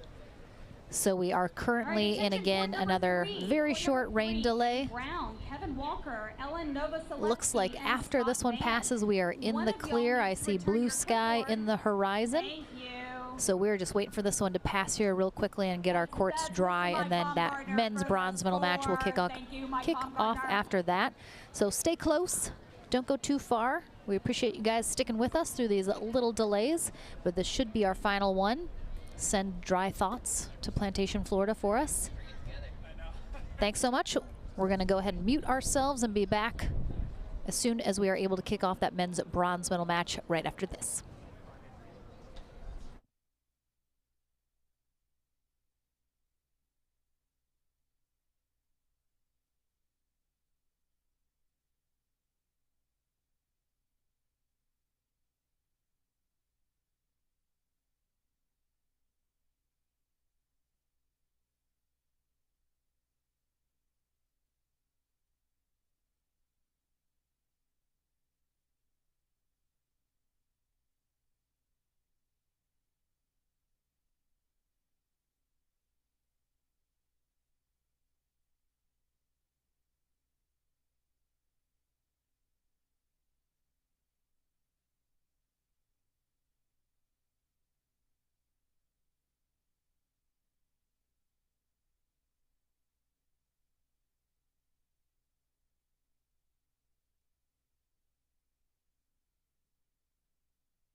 Guys. If there's a match going on over there, I want you guys playing around, okay?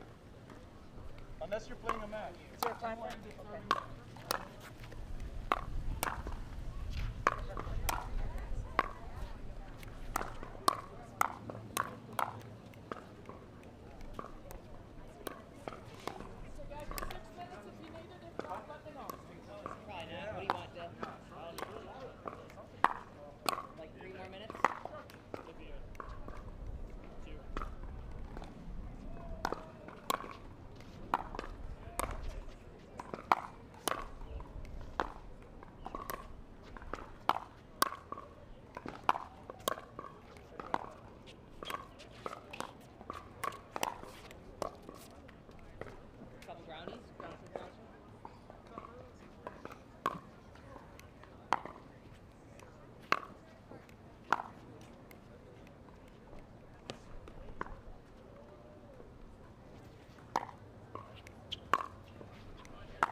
Fiddle. Welcome back, everyone. We have coming up now, after our little rain blips have passed through, nothing but some sunshiny sky. So we're getting ready to get back into the action here on Championship Court. We have our men's pro singles bronze medal match about to kick off. Kathy Postlethwaite will be our USA Pickleball certified referee. We have our number 1 seed, Zane Navratil, taking on the number 5 seed, Dylan Frazier. Mr. Ken Hermit, to tournament operations, please. I'm honestly sort of surprised that Frazier's the 5 seed. That seems weird to me, but again, it's above my pay grade. I'm not involved in the seedings. So they're going to face off in this 2 out of 3 match. Winner gets to take on J.W. Johnson in the gold medal match. But following this, we will have our women's pro singles bronze medal match, then the men's gold and women's gold to conclude our tournament here. Second stop on our mini Florida tour. We were in Punta Gorda, Florida last weekend, here in Plantation, Florida this weekend, and in 2 weeks, we'll be back at Delray Beach. Beautiful venue there, real close to downtown.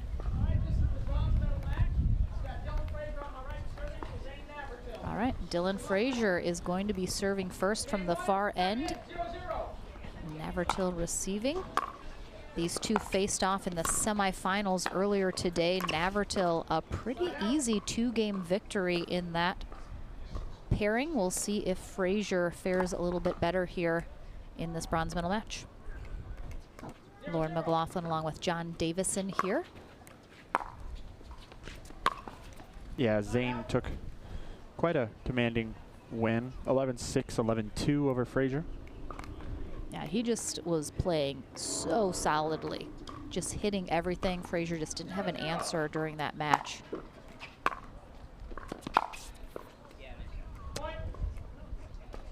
Ellen lands in.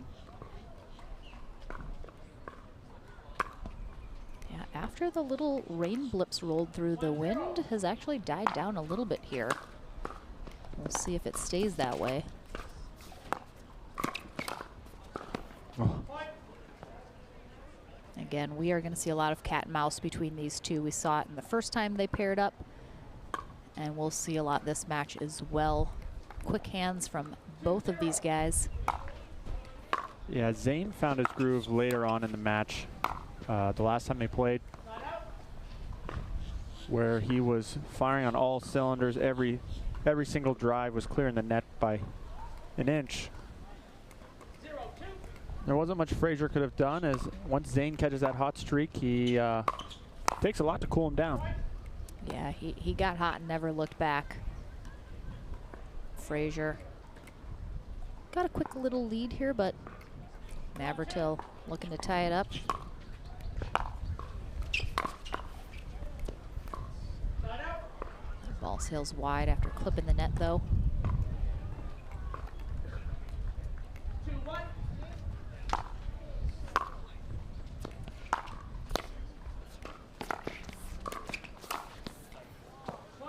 Good pickup initially for Zane off the net cord. Did well to get a paddle on it, but just left it up high enough for Frazier to put it away.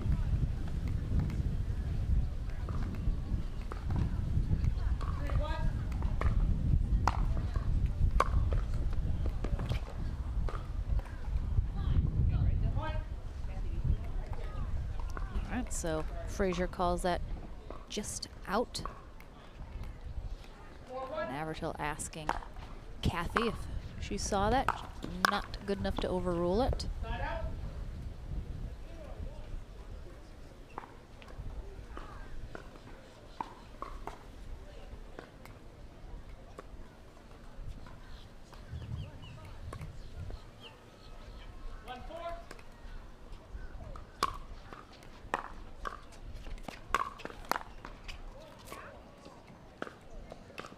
Just wide there. Frazier off to a good start. Looking to redeem himself. We're losing to Zane earlier.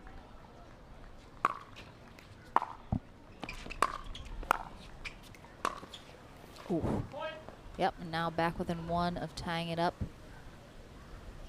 Really nice two-handed backhand there that Frazier handles, but the next one commits a little too much to that sideline closest to him, and Navratil passes him on the far one.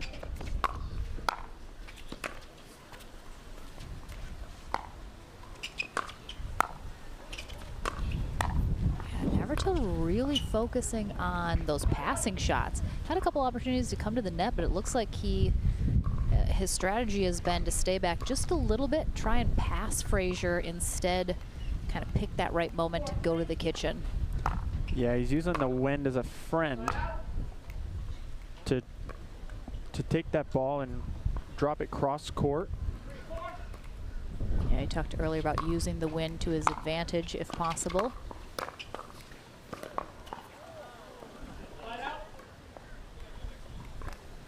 Frazier just a little drop volley there.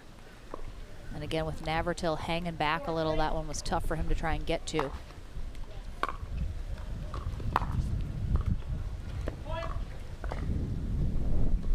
Zane thought that one was going out. Stayed just inside.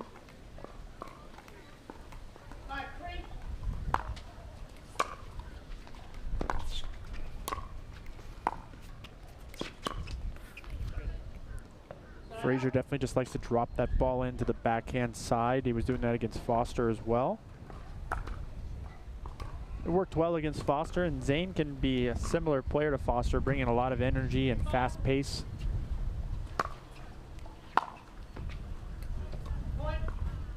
So if he can drop that ball in nicely to the backhand side, he can easily get up to the kitchen line and get back in that cat and mouse game. Again, beautiful passing shots here from Navratil, and he ties it up at 5. Again, Frazier just has to really be careful with that wind blowing cross court from right to left as you're looking at it on your screen. He's pushed a couple balls much too close to that left sideline, and they've gone wide because of the wind. While Navratil seems to more be trying to play the right side, knowing that the wind is going to keep that ball in. Mm-hmm.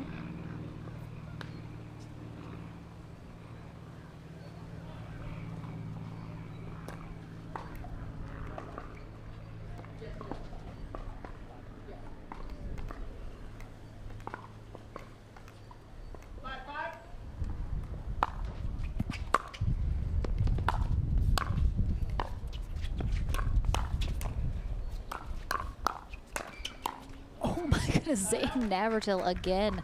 Some extra style points on that get. Yeah, well done. Good hands battle. The very last one, Frazier just let the ball drop a little bit too much, and yeah, just tried to get over on top of it. Yep. A little bit too much.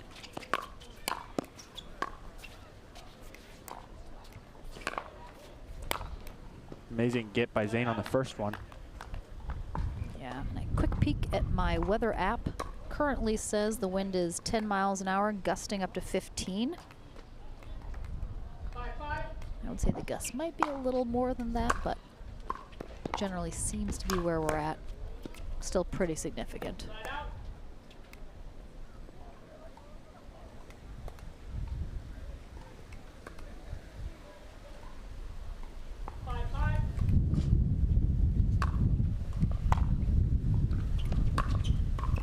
Yeah, Navratil, he just absolutely is using the wind. He is just crushing those two-handed backhands right into the wind cross court. Letting the wind do the rest of the work. Yeah, it makes it a lot easier to hit those balls just inside the line. He hasn't been attacking the forehand side too much on Frazier. Navratil has taken a 1-point lead here in game 1 of this bronze medal match.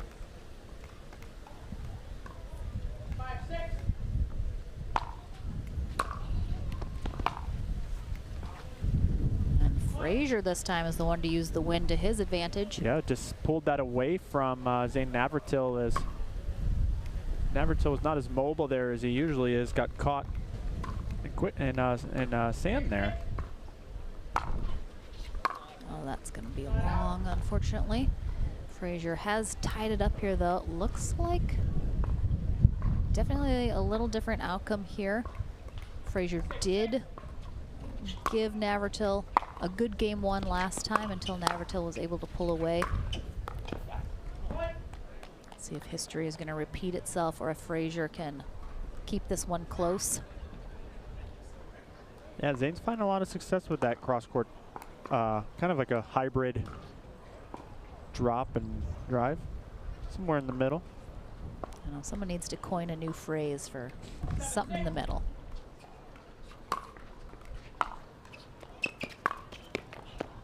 There we go. He mixed it up there and found one down the forehand side of Frazier. Yeah, he's really been showing Frazier that backhand here so much that you can see Frazier's kind of expecting it. Again, good variety. And now that's going on in Frazier's mind, he's got to watch that sideline as well. Oh yeah, just a little too much there, Navratil. Yeah, he probably should have let that drop. Yeah, he was trying to reach in and take time away from Frazier, but the wind kind of pulled the ball away from his paddle.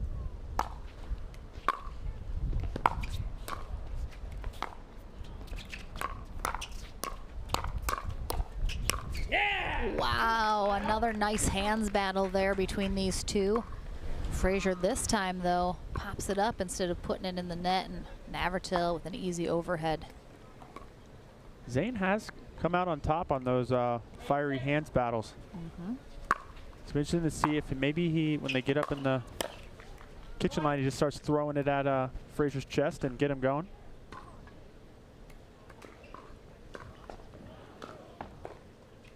And just like we saw last time, Navratil getting a little hot here. But Frazier, good hold here. He needs to make something happen, string a couple in a row here together. Put the pressure back on Navratil. 6-9.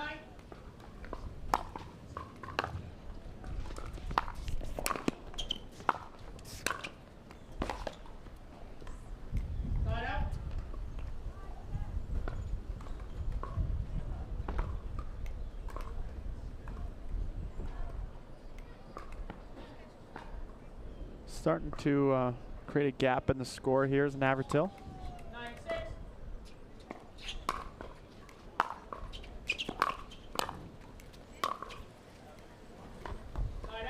Yeah, wind just kind of died a little bit there, so he didn't quite have as much of a gust to hold that ball in as he's used to. 6-9.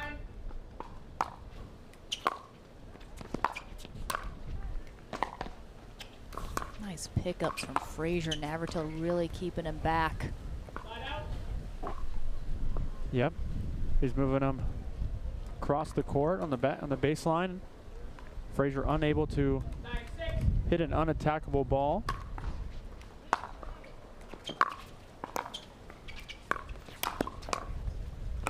Oh.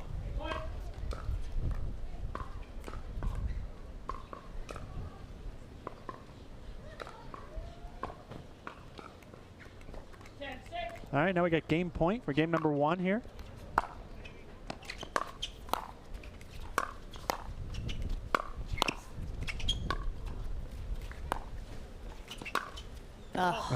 Just too good. Yeah, that two-handed backhand cross-court from Navratil has been lethal here today. And he takes game 1 here in the bronze medal match. We'll take a short break here on Championship Court. Game number 2 here coming up right after this.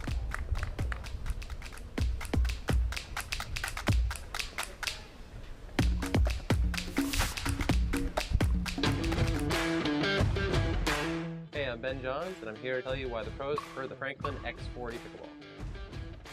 I really like the durability. It's pretty rare that I crack one of these. I really like the balance in the ball. I really love this ball because of the color. The visibility at any time during the day is always extremely easy to see. So I think it's not just for the players, it's also a great spectator ball.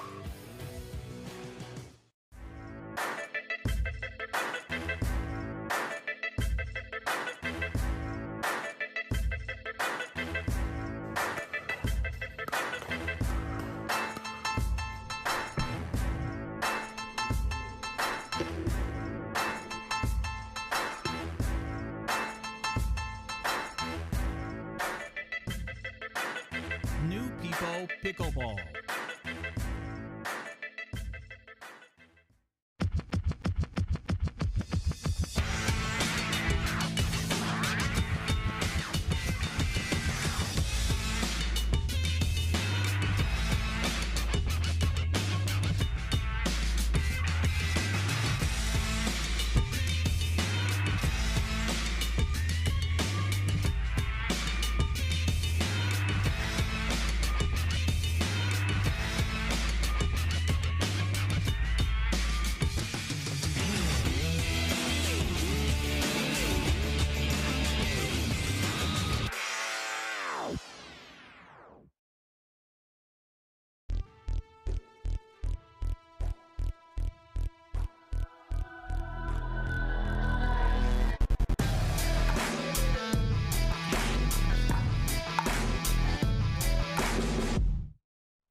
Welcome back here to Championship Court at the APP Plantation Open. We have gotten an update on our women's side. Megan Fudge has withdrawn. We don't know any further details about that, but she will be our bronze medalist here today in women's pro singles. So a congrats to her, which means Georgia Johnson is sitting in the gold medal match, and we are awaiting the final feeder match here that's going on right next to us. Anna Bright and Paris Todd are now fighting for their shot into that gold medal match. Paris Todd was up 12-7 coming out of a timeout. It is a match to 15. We'll keep you guys updated once we know the outcome of that. But right now, back into the action here for our men's pro singles bronze medal match. Dylan Frazier on the near end. Zane Navratil on the far end. Navratil taking game 1 11-6, pulling away after a close battle. Really using the wind to his advantage. Let's see if Dylan Frazier can perhaps do the same here on the near end. It was the same story as when they first played. They had a feeling out process. It was really close in game 1. And Zane stretched it out to 11-6 once he got going. And he won the game 2 the first time they played, 11-2. So we'll see here if history will repeat itself.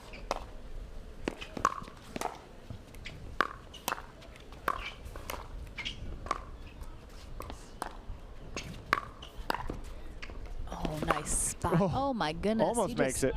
Has to try and get a paddle on it, which he does, but not a lot he can do with it. And again, we're going to see Navratil. He's going to probably have to mix up his approach here on that end. He was going with those two-hand backhand cross-court drives. It's going to be long. And this time, the wind is in the opposite direction. So now we'll see if he starts to shift a little bit more to some forehand drives, perhaps a little bit more cat and mouse.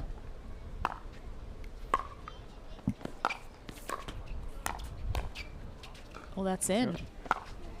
Sorry, Dill. And an apology from Navratil. I think a bit of a miss hit there, obviously, just trying to get that, and it ends up going in. Yeah, he was just trying to survive there. 0-2.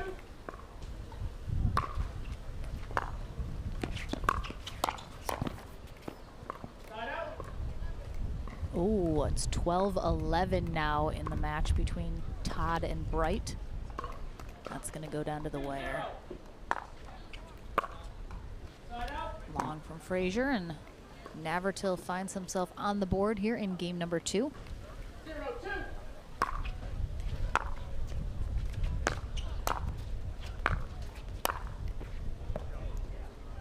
It does look like Navratil is now trying to keep the ball more on the right side into the wind, but Frazier is really able to exploit that those are sitting up a little higher now. Oh, all right, beautiful.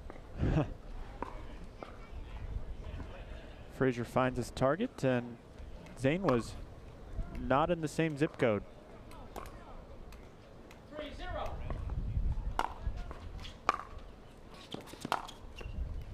That one a little wide though, as Frazier tries to find the same magic on that side. Frazier does have a very good inside-out forehand there. Absolutely.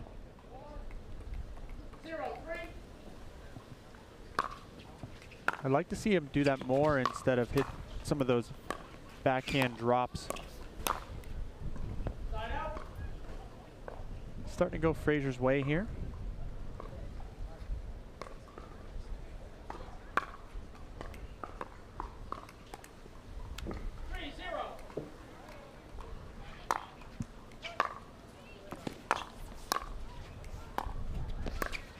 Oh, I'm sorry, I thought Navratil got on the board.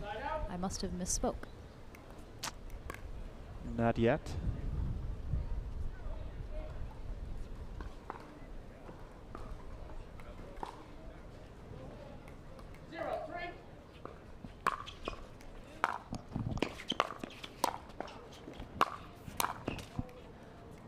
All right, so coming out of a timeout, Anna Bright is serving 13-12.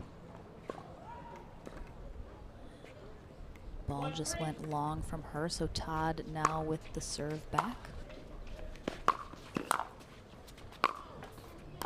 Nice recovery there from Frazier. Oh. That wasn't very nice of him. It was a good job recognizing Zane was on his back foot and just helped it right over the net. Zane didn't even bother putting in the effort.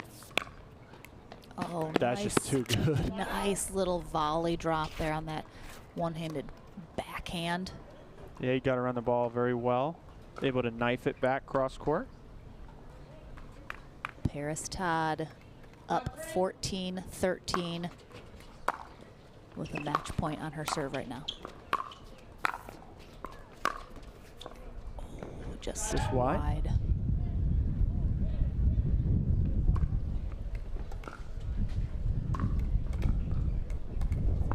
And she's got it. Anna Bright pushed a ball long. Paris Todd into the gold medal match against Georgia Johnson coming up right after this. That's right, now I can fully focus on the boys.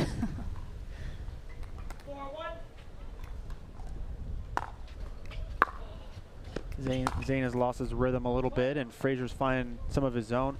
I like how Frazier is mixing it up and not just hitting that backhand slice drop shot. Really running around it. Ball just goes over just enough to where Zane can't really put a paddle on it. Oh, he looks for it again, but yeah, just didn't get a good paddle on that. He's definitely feeling some frustration. We may very well have our first game 3 here on championship court today. Yeah, we still have not had one yet. Frazier would obviously like for one to happen. Yep, he is looking for it.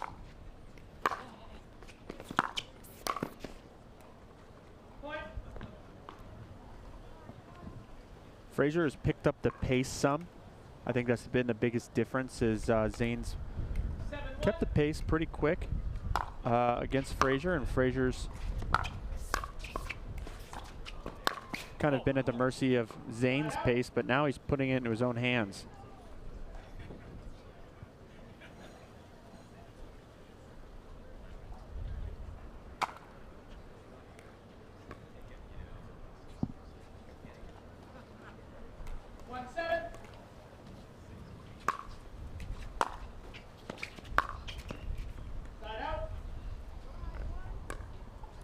sure Frazier would love for me to stop mentioning this, but in Chicago last summer, Navratil was down 10-1 against Frazier and came back and won.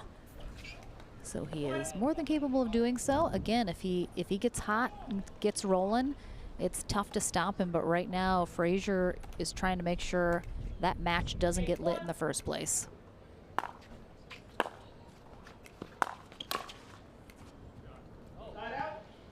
Zane sitting there ready to defend that drive from Frazier.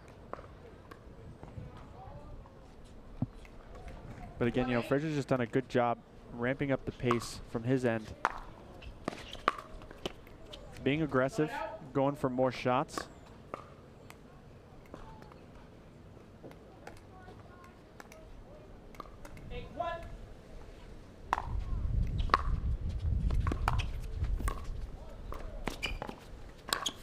Oh. Good effort from Frazier trying to get a paddle on that. You almost got there. Look at him get out of the kitchen. Not able to get the paddle up. Almost.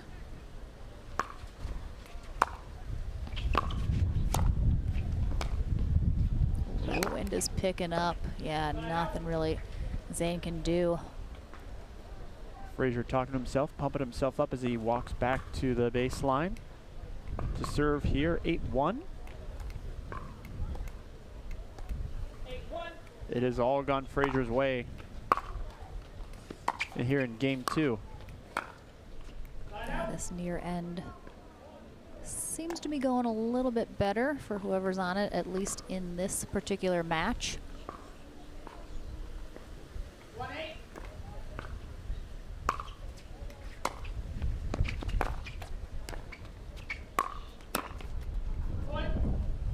That is what Navratil is hoping for, trying to force some errors out of Frazier instead of making them himself.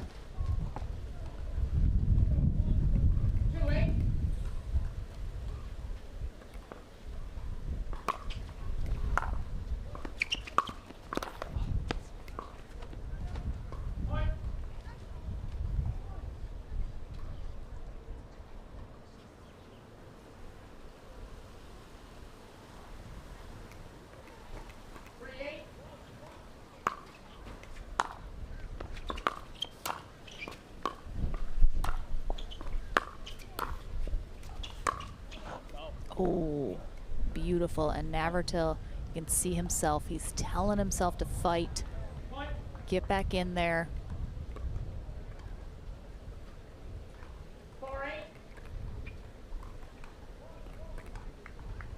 Cutting this lead down in half.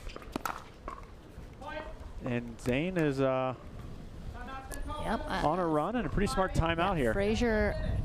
Frazier doesn't like how this is looking. He's been here before and doesn't like where this is heading. So a good timeout from him. He needs to stall Navratil here. Again, if he gets hot, it is hard to stop it. He would like Zane to Navratil.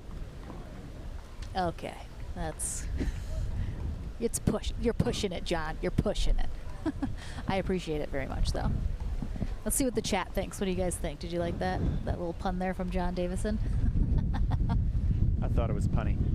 It was punny, indeed. This is what happens. Get down to the end of the day, start to get in the medal matches on Sunday.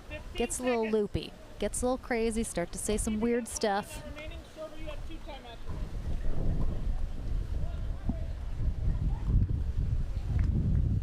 Ooh, the wind, however, is picking up. Yeah, and we're getting a little, hopefully, no bad news, some darker clouds. Don't say that. Wow. Oh, no. Oh, that is so tough. That is heartbreaking for Frazier, as he was in complete control of that entire point. Mm.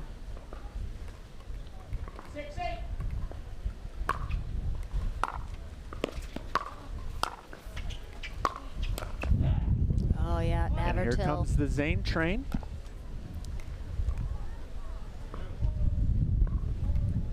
Pretty sure the feeling Frazier has right now is the stuff that haunts him at night.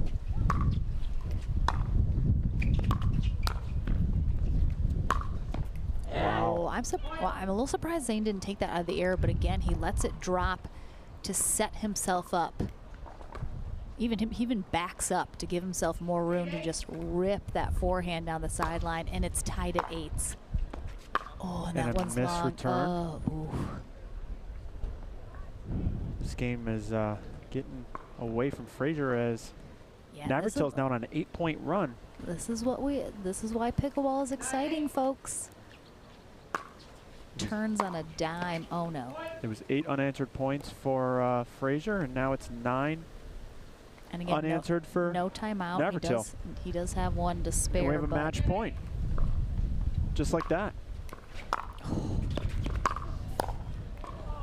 It wasn't quite the 10-1 that Frazier faced before, but 8-1 is still going to hurt. It's still going to hurt a little, but a big congrats to Dylan Frazier. He is our bronze medalist here at the Plantation Open.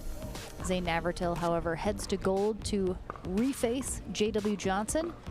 But coming up after this, we might have a little bit of a break because we had the withdrawal from Megan Fudge in our bronze medal match. Obviously, Paris Todd defeating Anna Bright in the last feeder match. She might need just a couple more minutes to rest before we get into that women's bronze medal match.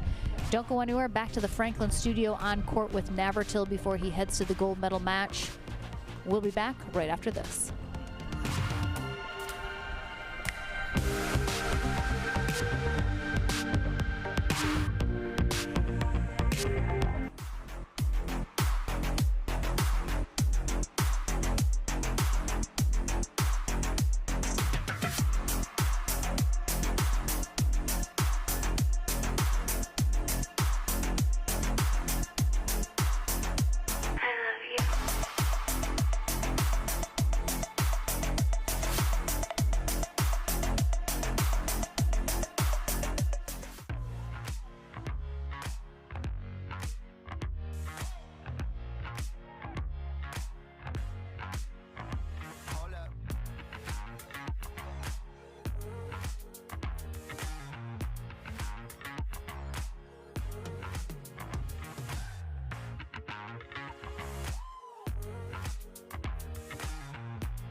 Welcome back once again to the Franklin studio with Franklin player Zane Navratil.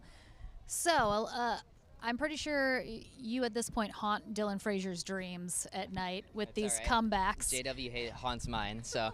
It's true, just a bunch of haunting going on at the pro pickleball level. I appreciate that very much. So again, Dylan gave you a bit of a game in game 1.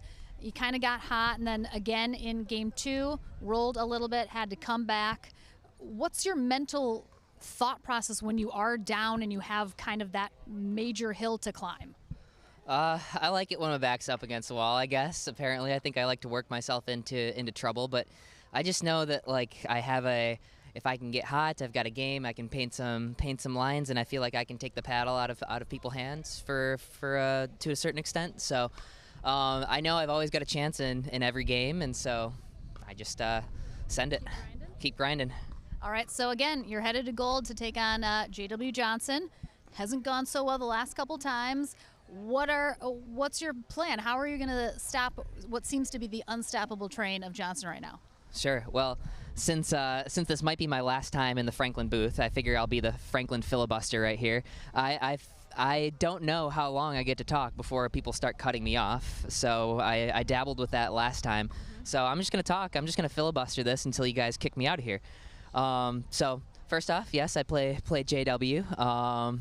Yeah, I'll give him a battle. You know, I felt like I played okay in that first match against him. Maybe 6th time this weekend is the charm. Although I'm 2-3 against him so far, so I'm looking to. What was that? Yeah. Yeah. Okay, perfect. Looking to even the playing field, I suppose. Yeah, actually, that'd be great. That'd be great. Let's see. What is your? You know, this is a lot harder. I'm just gonna keep talking. So yeah, I'm gonna. It looks, isn't it? It is a little bit harder than it looks, and Dom makes it look really hard. So yeah, that's yeah. You know what? Filibustering's harder than it looks too. I think I'm gonna peace out of here. So.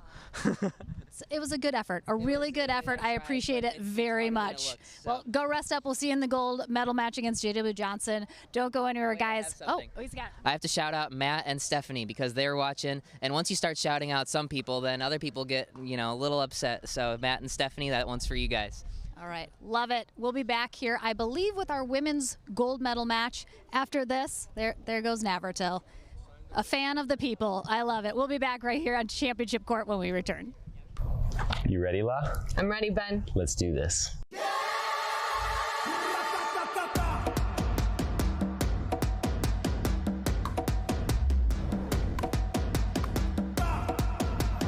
Come on, La.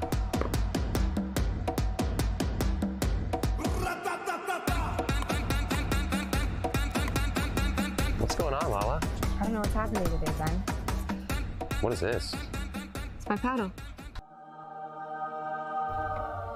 This paddle is the answer. A Ben Johns custom paddle by Franklin? For me? Yeah, let's crush it.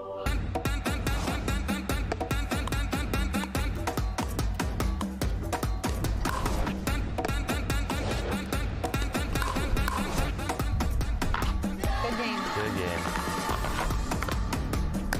Thank you, Ben Johns. Way to go, Lala.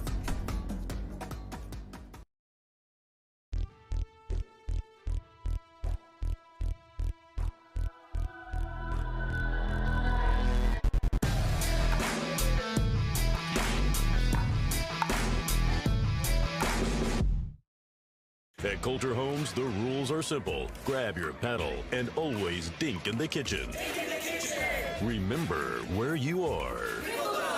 Coulter Homes is the home of pickling. Smash and poach on dedicated courts in resort-style and active adult new home communities across the Southeast, including PGA Village Verano and Port St. Lucie, home of the World Pickleball Open. Learn more at coulterpickleball.com.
People Pickleball.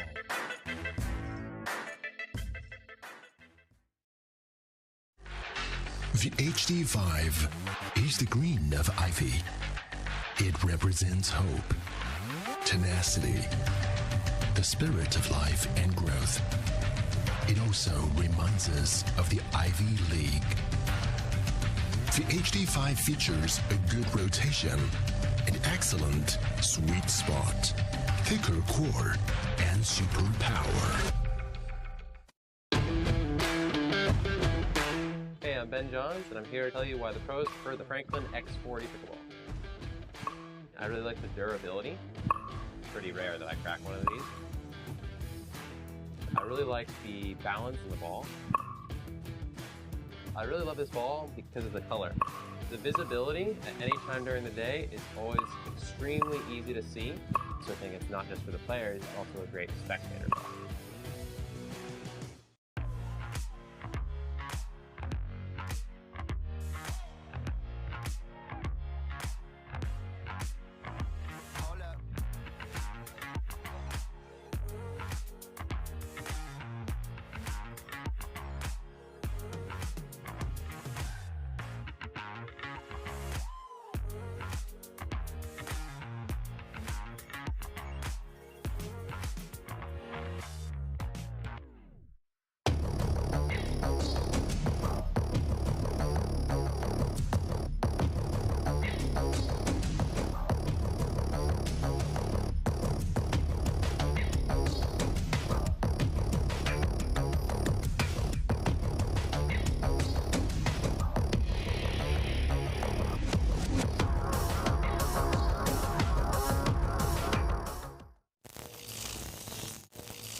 I'm so ready for next gen. This is Next Gen Pickleball. I'm so ready for the Next Gen Tour. Super excited about next gen. I can't wait for the APP Next Gen Tour. I'm super excited for next gen.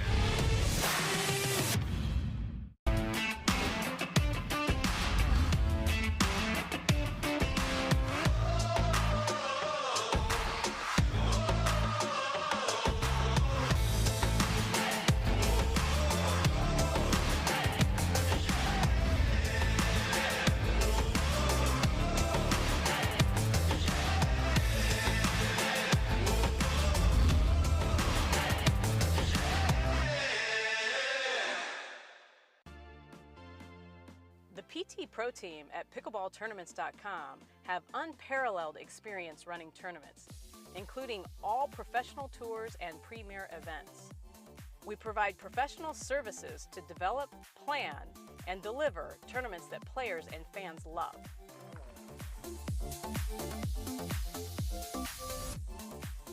Pickleballtournaments.com, powering pickleball tournaments worldwide. Hi everybody, Lauren McLaughlin here. Just giving you guys a quick update because we had that withdrawal from Megan Fudge in our women's bronze medal match that obviously threw off our schedule just a little bit here as we get into our medal rounds.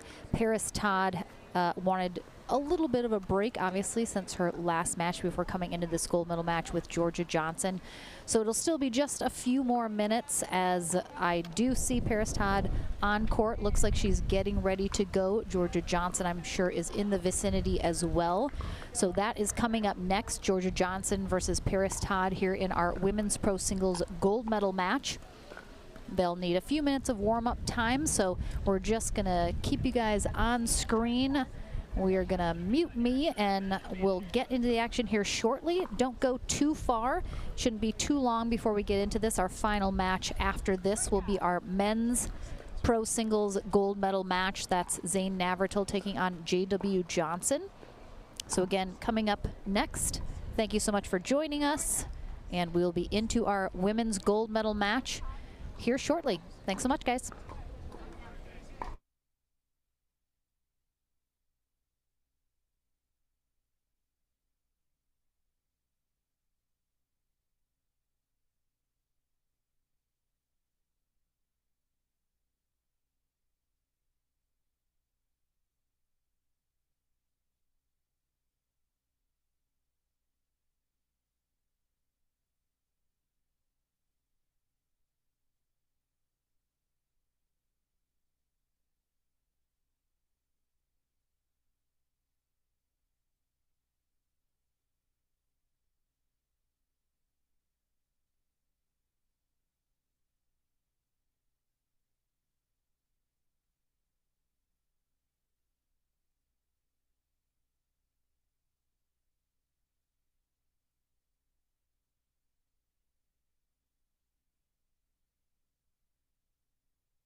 All right, folks, we are just having our final few minutes of warm-up time here for our women before we get into our gold medal match. Again, Georgia Johnson, who's in the green, is going to be taking on Paris Todd in the blue. Former professional tennis player Paris Todd, who has obviously made quite a run here today, defeating Anna Bright very narrowly. I believe the final score was 15-13 in that final feeder match to get here into this gold medal match due to the withdrawal from Megan Fudge in the bronze medal match.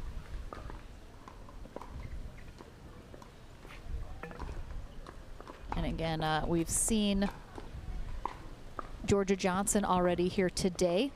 She's been playing extremely solid. This is our first time getting to see Paris Todd here on championship court. Lauren McLaughlin along with John Davison here for our final two matches of the day. Joanna Corker, our first ref for this match. And Paris Todd will start us off serving here in game one. I think we're going to see a lot of that baseline to baseline play. Yeah, we've seen from the high-level tennis players that are coming over into pickleball recently, especially in the women's game, seeing kind of a lot of that tennis mentality still from them. You can see Todd. Oh my. I'm sorry, guys. A ball from a court behind us literally whizzed by John and I's face. I'm so sorry, I almost died. My life flashed before my eyes. That serve just going a little long.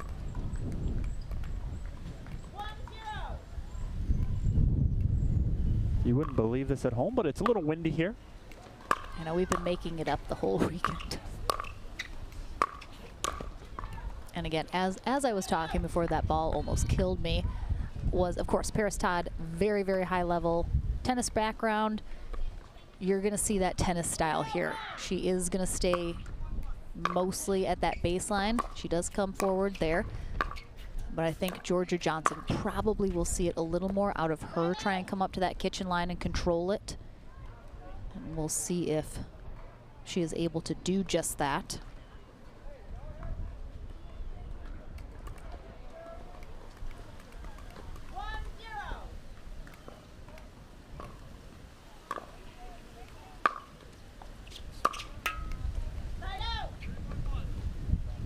Good return by Georgia Johnson as it was getting pushed off the court. Paris Todd trying to thread the needle down the line and clips the post. Nice deep shot there from Georgia Johnson.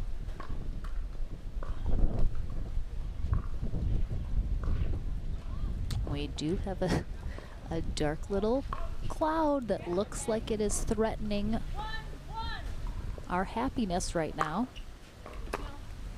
Let's see if that angry little crowd has any rain in it or not.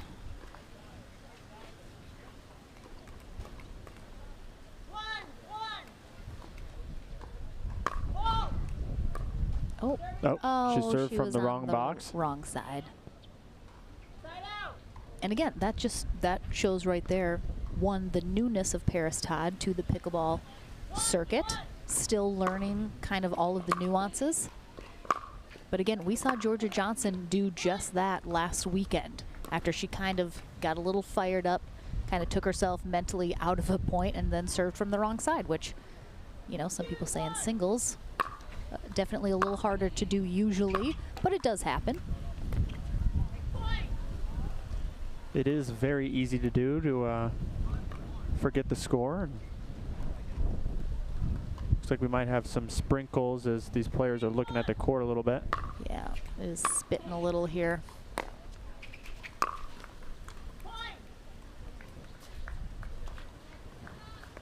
The line might be getting a little slippery as Paris Todd is inspecting it. I am guessing it's gonna get called here. as Byron Frezzo comes over, our head referee, to check it out. And we will indeed have a short break. Hopefully, again, these clouds pass very quickly. Unfortunately, we've just had a lot of them here today that have decided to pop up out of nowhere. So again, we'll have a short rain delay here on championship court. We'll be back to our women's gold medal match following this hopefully short break.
All right, hi everybody. We're back into the action. We are again back from our short rain delay into our women's pro singles gold medal match. Paris Todd in the blue is taking on Georgia Johnson in the green. Johnson is up here 6-1 in game one, and we know people were looking for a little extra info for Paris Todd, who is a former professional tennis player. She turned pro at 14, playing on the ITF Challenger circuit. Highest ranking was around 900 in 2013, I think was her career high. And now has a fashion line, which she started before she was 21, called Wasted USA. Okay. So check that out. So yeah, we are loving to see these high-level tennis players making their way over to pickleball. A little fusion of new talent. Well, she has a uphill battle to climb here as she's found herself down 1-7.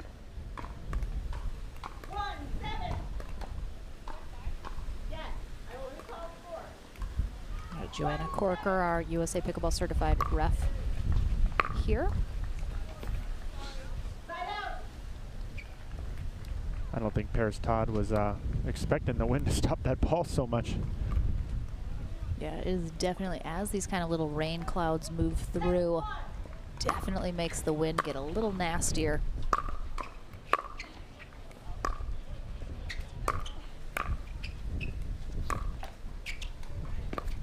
Oh, nice get from Georgia and from Paris. Oh, wow. Great cat and mouse there. Right, don't see that much here.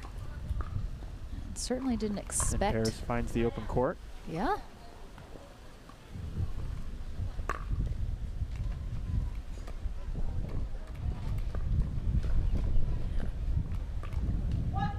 Todd is 23 years old now, living in Southern California.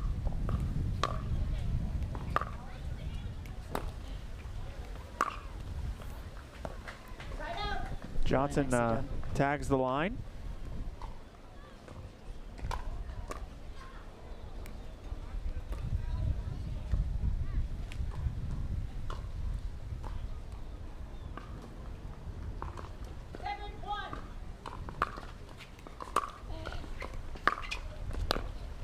Oh, nice angle.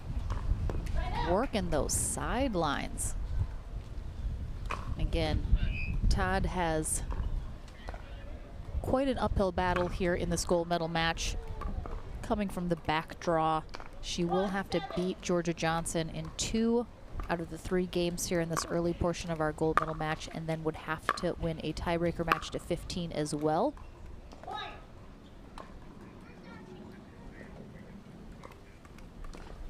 Georgia Johnson, I think, will want to try and win this as quick as possible.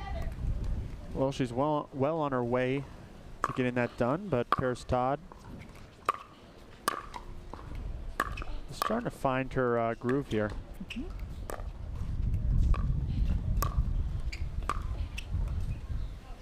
Just a little bit too much there. Yeah, I think the rain delay might have been good, help her strategize a little bit. She did get to kind of have a look at Georgia Johnson here before the rain delay, maybe then kind of take that extended break to strategize a little bit.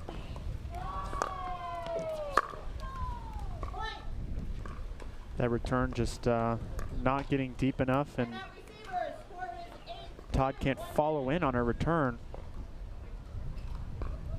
So we have a timeout here from Paris Todd, as she is down 8-2 here in game 1 of our gold medal match.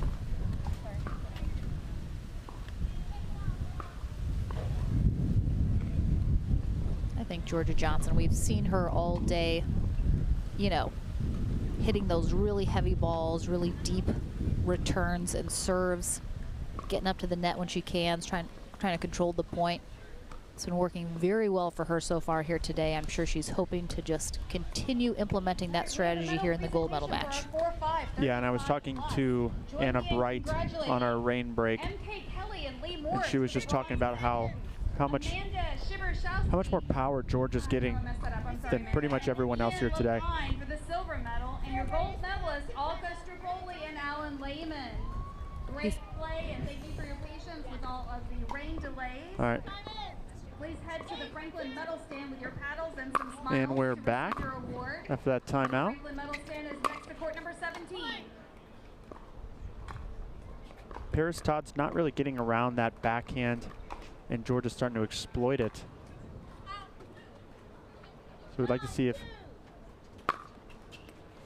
Paris can run around her backhand and create an angle with her forehand when she gets the ball here.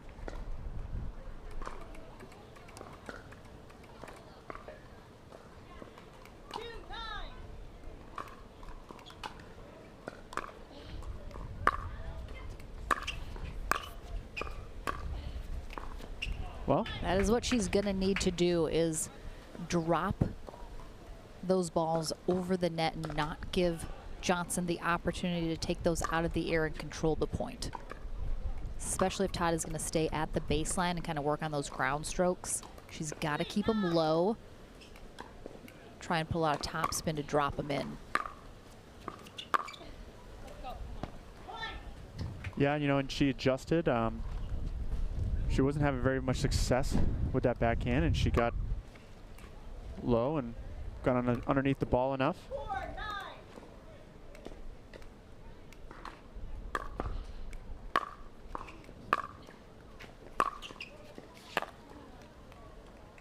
That one is called long. It did look very close. I do think it just missed that baseline. See, Johnson stayed back on that exchange versus coming to the net. I think she got a little shy about it after Paris was able to pass her a couple times instead of following her return in.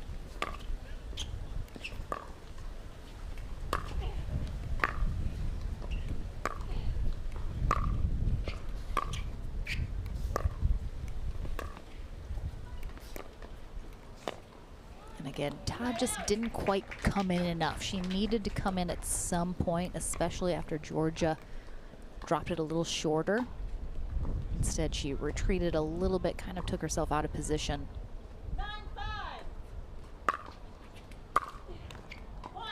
There's that big serve from Georgia Johnson and a return into the net. We'll have a second and final timeout here for Paris Todd as she is facing down a game point here in game one of this gold medal match. Yeah, Todd needs to get that ball low enough to where she can come in more often. She's staying to the back line, and Georgia's getting to the kitchen line first on pretty much every single exchange. And that's allowing Georgia to get in control of these points.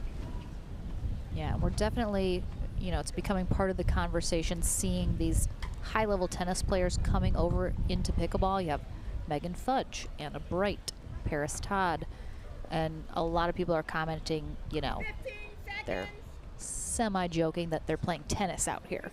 And again, the strategy in pickleball is certainly different than tennis, and I think that is something that we'll see as these players are coming over, get a little bit more used to it, get kind of familiar with what the strategy is. She was able to get underneath that one enough and drop it into the kitchen. So a good ball there holds this first game up.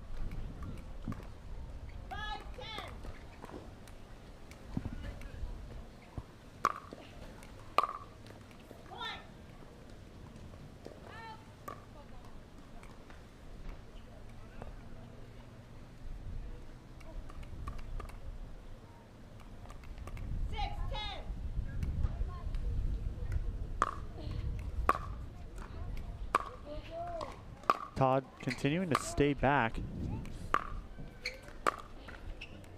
as Georgia just putting the ball to that backhand corner.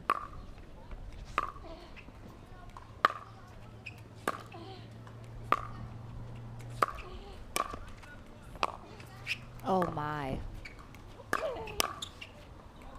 That was just long. What an effort. What a long rally there. You don't normally see quite as long a rallies in singles as you do in doubles, but Very well done. Say that Georgia was in a better position at the end of that point, but wasn't able to put the ball away in the court.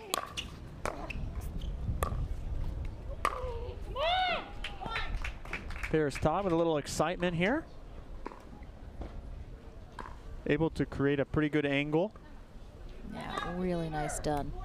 Nicely done. Such great form. And we got a timeout from Georgia Johnson here. Good timeout. Yeah, Todd within 2 here.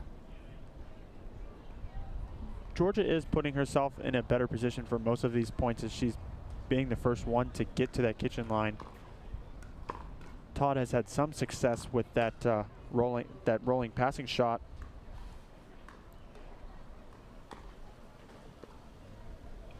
But if I'm Georgia, I'm still going to keep coming up to that kitchen line and applying pressure. Yeah, absolutely.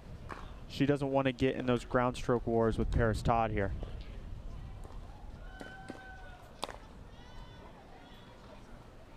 Yeah, I think the solution to these tennis-style rallies is for Georgia Johnson not to get sucked into that, because that's not the game she wants to play. That's not what's going to get her the win. So I agree. Needs to stick with her strategy, keep applying the pressure.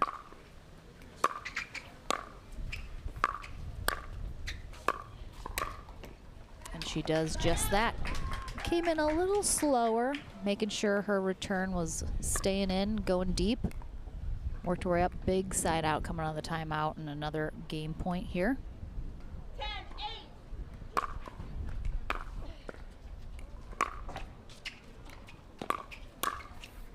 Good effort. And there we go. There's game 1 for Georgia Johnson. Yep, got up there. Not a lot she could do with it. Georgia Johnson stayed nice and calm, put that one away. So game number 1 here in our women's pro singles gold medal match is complete. We will take a short break here on championship court. Game number 2 will be underway right after this.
New People Pickleball.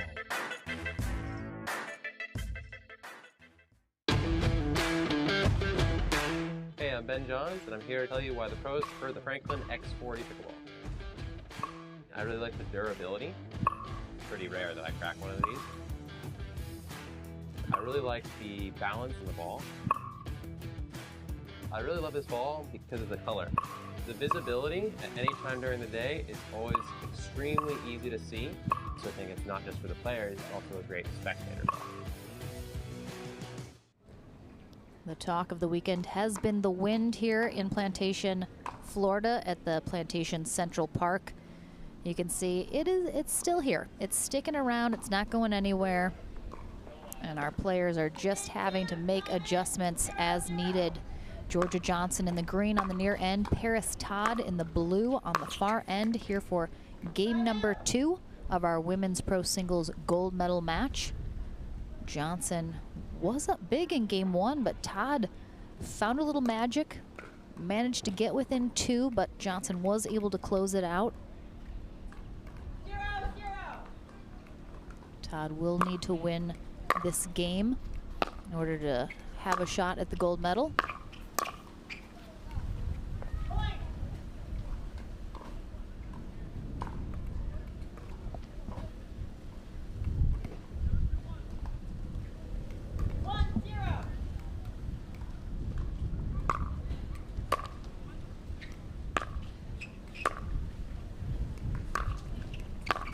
don't like that Georgia Johnson is staying back. Yep, Todd was the first one to get to the kitchen line, and generally what we're seeing is that person will control the rest of the point.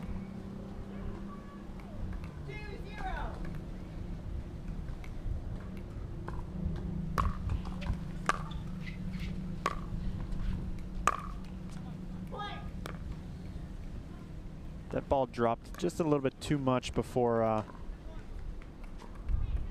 she hit it, and it didn't clear the net.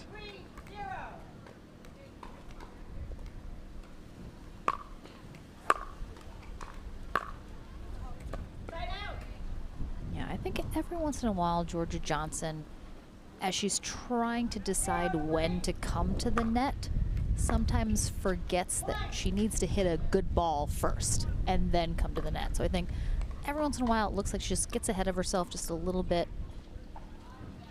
But a good side out here. Yeah, you don't want to come in just to come in.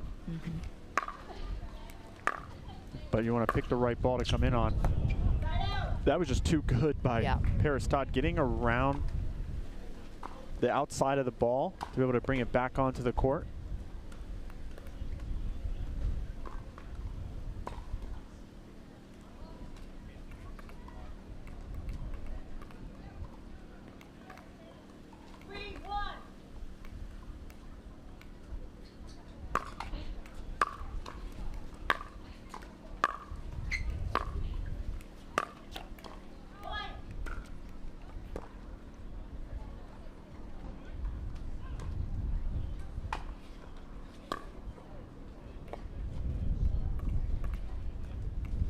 Dylan Frazier sighting there in the back. Our bronze medalist here today.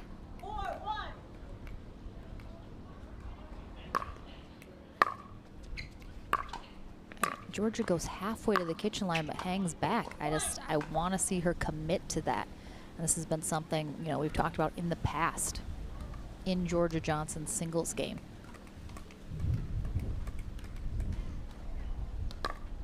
And we got a 5-1 lead here for Paris Todd.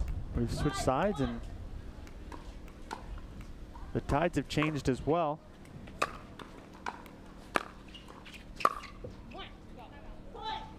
We got a timeout here called by Georgia Johnson as is now down 1-6.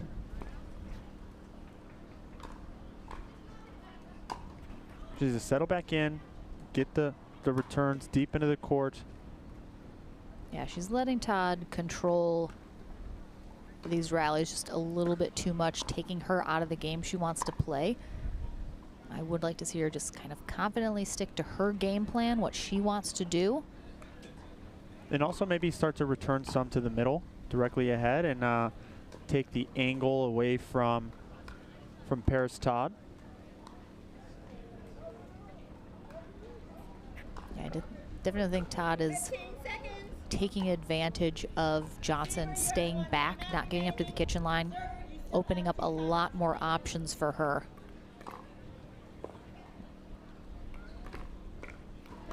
And because Johnson's taking a while to get to that kitchen line, if she does, Todd's kind of able to get into a rhythm.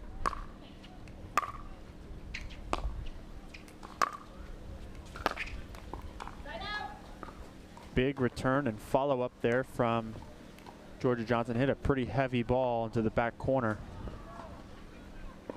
Todd not able to get around the ball. And that's going to go long in a easy free point there for Johnson, and it will certainly help her perhaps put a little something together. Proved to be a good timeout.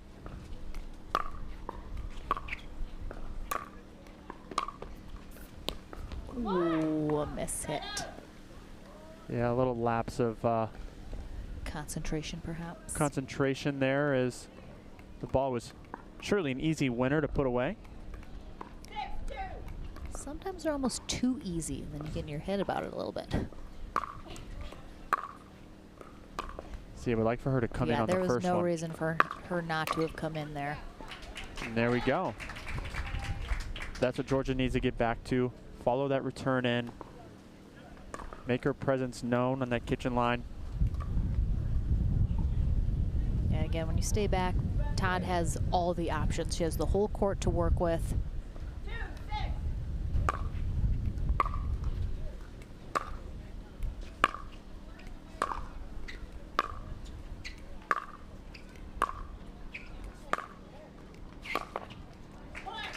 Well done by Georgia Johnson, stretching Paris Todd off the side of the court.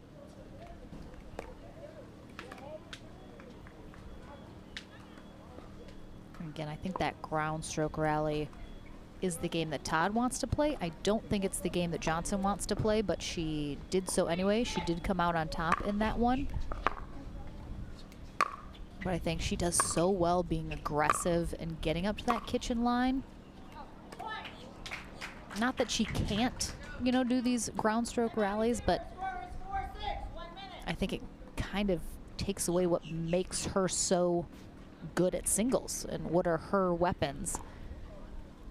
But Paris Todd is out in front still with a 2-point lead, but she calls a timeout with Georgia Johnson hot on her heels here in game number 2 of this gold medal match.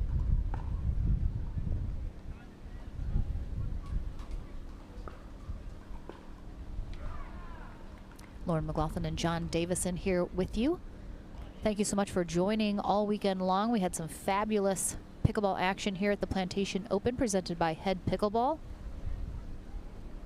We have one final match following this, which will be our men's pro singles gold medal match. Zane Navratil going up against J.W. Johnson once again, hoping for perhaps a different result than the first time they faced each other today. But just put it on your calendar. We'll be back in Delray Beach, Florida in 2 weeks. Do it all over again. Well, a very fortunate missed overhead from Georgia Johnson. Oh, I guess she... Did she touch it? She gave the ball back, so she must have caught a piece of it. I definitely thought she whiffed that. Huh? No?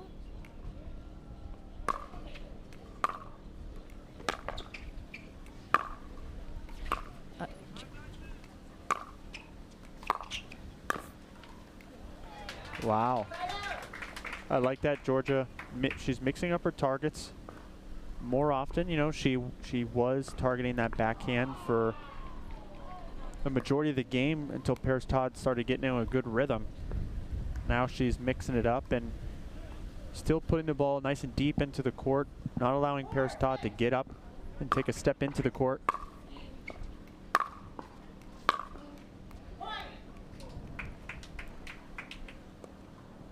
Looks like Johnson is finding her rhythm again. Yeah, definitely gaining a little bit of confidence back.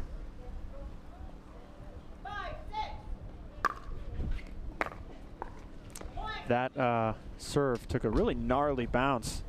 It almost looked like it bounced right into the body of Paris Todd.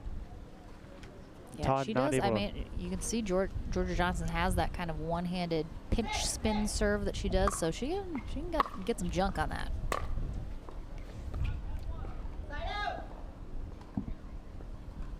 And she has tied it up here at 6.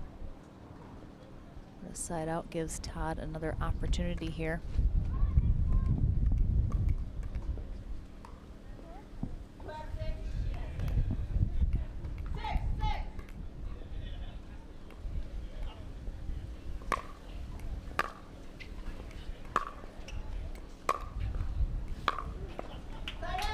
It was a nice flat ball that Georgia Johnson hit, and the ball didn't bounce up high enough into Paris Todd's strike zone, so Todd not able to get underneath it. Oh, wow. I thought Johnson was going to push that long a little bit, but again, with that big deep serve, got the short return. Came up to attack it, make sure to keep Todd back. She takes a 1-point lead here in the second game of our gold medal match, hoping to secure herself the win in 2 games. And Paris Todd sends that return a little long. But now we have 8-6 for Georgia Johnson. She was down 5-1, I believe. To receive your award. Yeah, things were not looking great for her here in this second game. Another timeout here by Paris Todd as Georgia's only 2 points away from cashing in with this gold medal. Yeah, this will be a really nice win if Georgia Johnson is able to capture this. She's starting to hit the podium a little higher in singles than she had previously, so just speaks to the evolution and growth of her game as she continues to climb. Again, Paris Todd, a new face on the tour. We will see her again without question as she continues to hone her skill here on the pickleball court, transferring those high-level tennis skills. But she is certainly making Johnson work for it here in game number 2.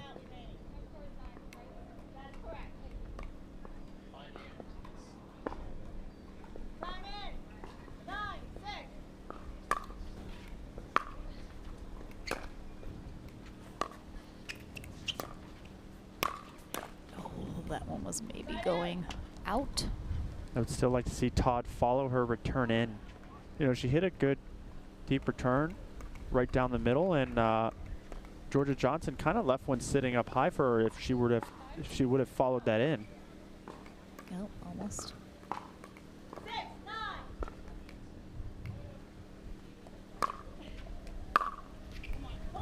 Big serve by Todd. Johnson with a pretty big swing. Fortunately, missed the return.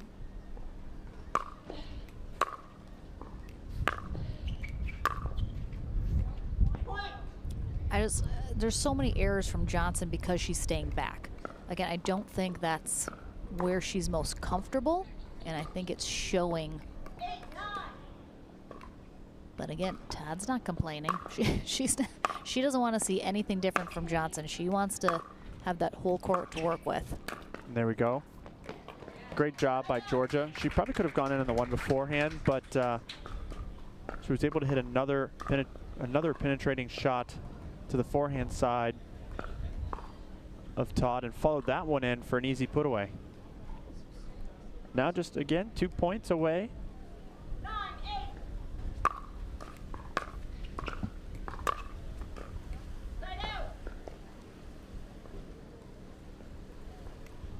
She got what she wanted, a nice high bouncing return in the middle of the court.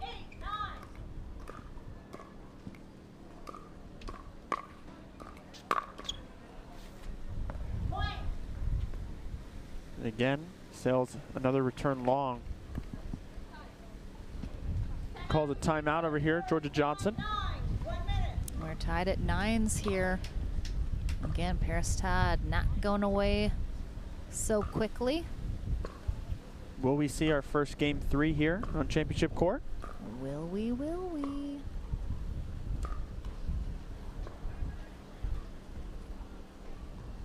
Yeah, it looks like, again, I think Todd is getting what she wants. She wants to get into those ground strokes. She's coming up to the net every so often, but she can control the point from that baseline, where I think Georgia Johnson, while she can hit those really nice passing shots from the baseline, I just think it's really to her detriment to be staying back as much as she is right now and not coming up. She needs, when she is applying pressure, that is when she does her best, being able to get aggressive at the net, get those angles, and she just has really gone away from that.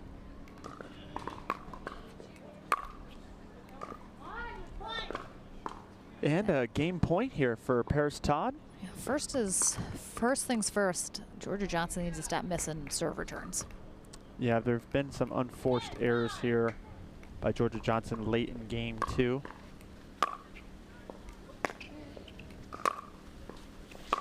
Yeah, she's just getting, I don't know if it's on this side and with the wind at her back, but she's just pushed a lot of balls long. But our first game 3. First game 3, yep. All right, so Paris Todd taking game 2, 11-9. After Johnson had an opportunity, but couldn't quite get to that 11th point. We'll take a short break. Game number 3, our first game 3 of the day, when we return.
Welcome back to the action here. Our very first championship court game 3 is about to be underway here in our women's pro singles gold medal match.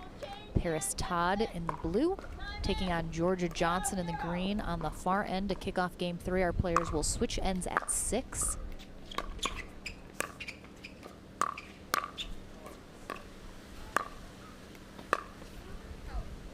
And that's what we need to continue to see from Georgia Johnson, getting up to that net, dictating the pace of the play, being able to move Paris Todd from side to side.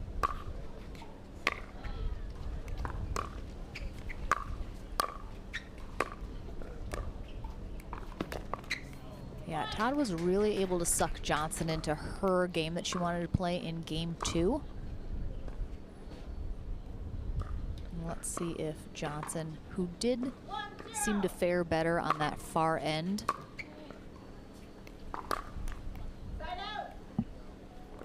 Again, if she had come in just a little sooner, might have been able to take that in a better position.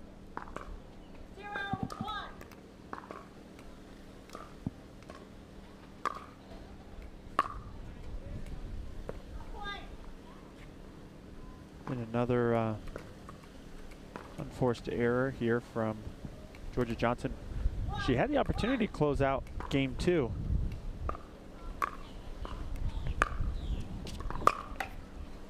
Oh.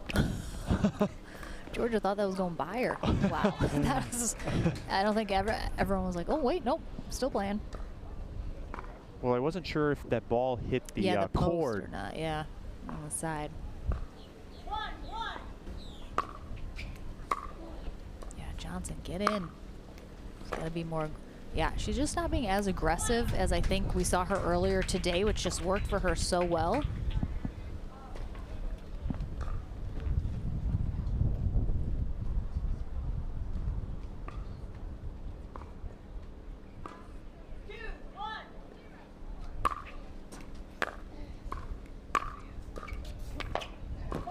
Georgia's keeping that ball nice and flat, and you can see the ball's just not bouncing up to where Paris Todd wants to strike it. She's not able to get underneath it.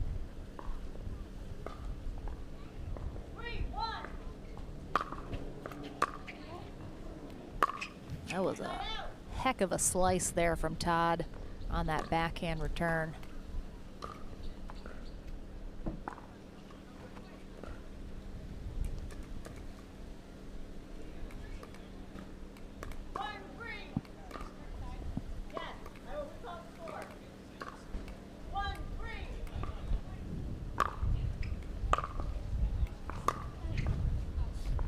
There's that slice again, but this one, a little wind assist for Johnson. Yeah, slicing into that wind, the wind just kind of picked the ball up.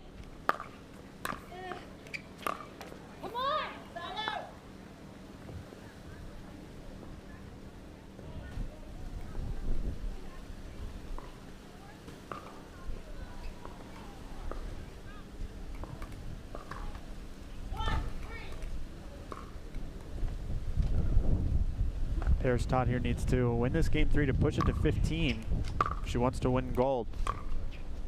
Yeah, Georgia luckily was able to handle. Oh, she literally, I think, had the same thought as us. What was I doing? Yeah, the ball is really moving with the wind here. Johnson almost wasn't able to return that last one.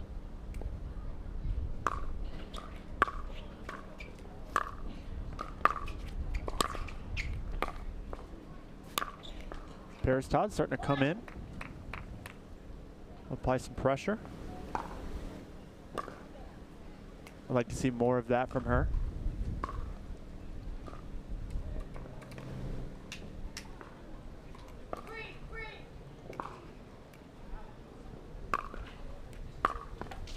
Oh, lucky break there for Johnson. She needed that side out. Todd is just applying a lot of pressure and again has the momentum from game 2 rolling into this 3rd game. Oh, that was a deep serve from Georgia Johnson and a little wind. Popped that right up into Todd.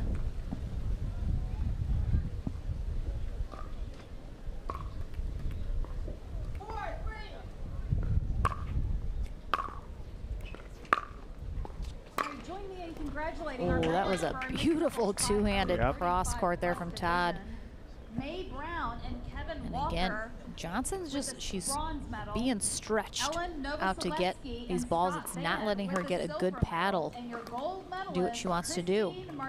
Didn't look like she followed her ball in. She played cross court and then kind of set up on her forehand side. Yeah, that one she did exactly what she needed to do. Follow her return in and put that pressure on. Immediately cut off some of the options for Todd.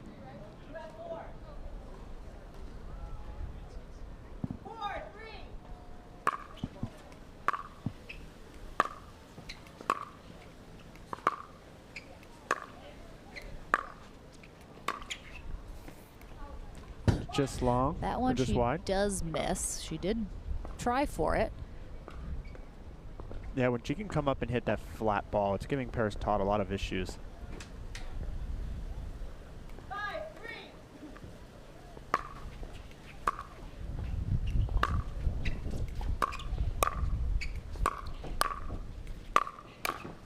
Yeah, that's, I mean, 100% right there is what Georgia Johnson needs to be doing. Get to that line and control the rally. Just block those drives from Todd. Put a little slice on them, put a little angle if you need to. That's her game. That's where she is going to be the most successful. And she's just kind of gone away from it. I'm not sure why she hasn't quite picked up that she needs to go back to that, but again, Todd is taking advantage. Really working, again, the ground strokes, and she is coming to the net a little bit more than we saw earlier in this match as well.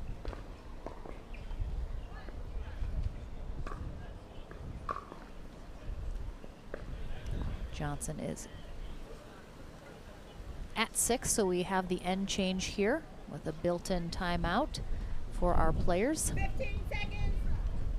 Let's see again with the end change, with the wind change, if Johnson can continue to be aggressive here.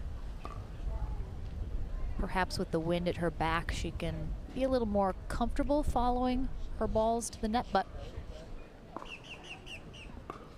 we'll find out. Again, Todd has to win this third game as well to force that tiebreaker match to 15 if she wants a chance at that gold medal.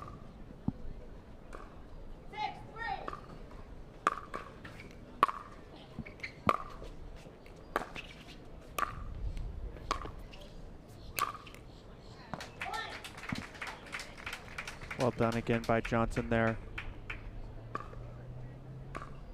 She has a lot of success hitting penetrating shots to Todd's forehand side.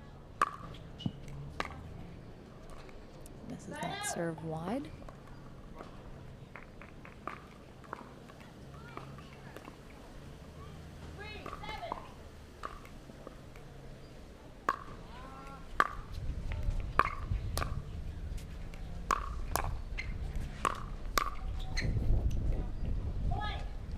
Last one sails long, but again, I think that is the right strategy for Johnson to get up to the net.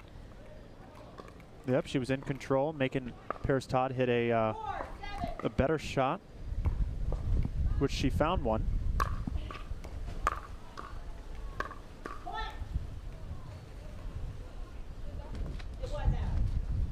Georgia questioning the call, but the referee says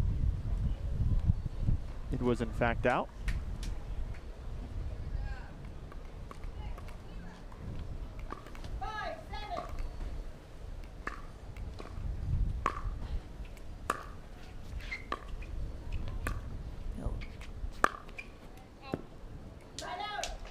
Good leave there by Johnson, recognizing that Paris Todd had to really pull that from her ankle.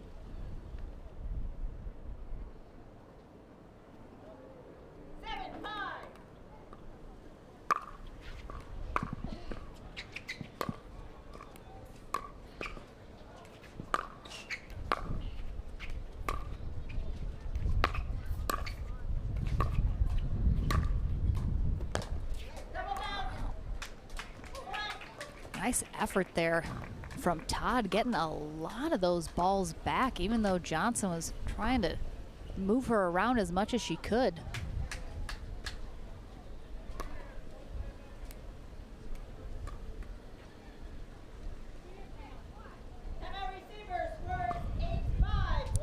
Timeout here from Todd as Georgia Johnson up 8-5 here in game number 3. She is hoping to get that gold medal right here. Todd's going to need to force a tiebreaker match to 15 and win this third game.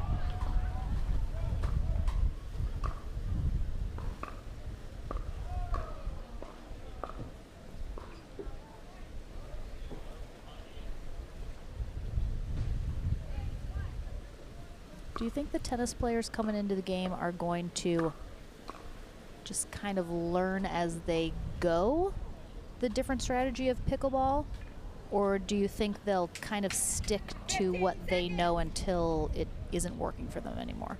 I think more the latter. I think that style of play gets them pretty far, but then when you come up against some of the top players in singles in pickleball, they quickly realize that they have to adjust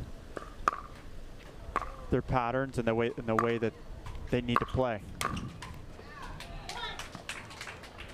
You can see Johnson getting fired up here now. You definitely sense a lot from her body language, how she's feeling. Oh, and there's Mom Julie Johnson playing on the other court.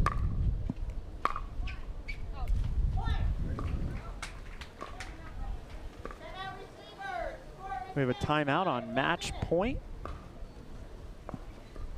Championship point. Absolutely, and again, Johnson really went away in game 2 from her strategy. Todd was really able to get in there and control a lot of those rallies, come out on top, and she pushed this third game, and even in the beginning of this game was doing the same.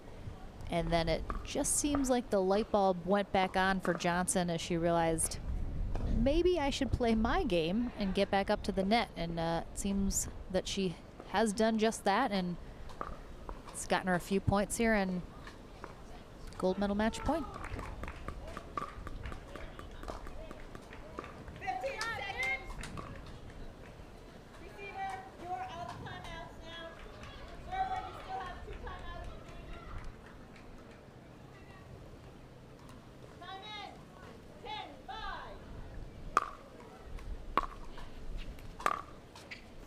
Going to go long. We've seen a good handful of those errors from Johnson this match.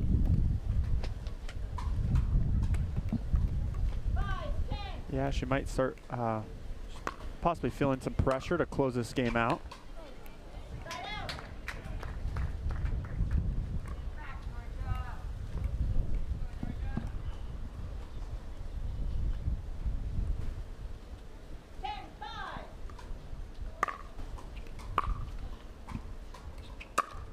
Wow, lands right on that baseline. And there it is. Aw, Mom was on a timeout and got to see the final point here of the match, so a big congrats. Georgia Johnson is our gold medalist here in women's pro singles as Mom watches on.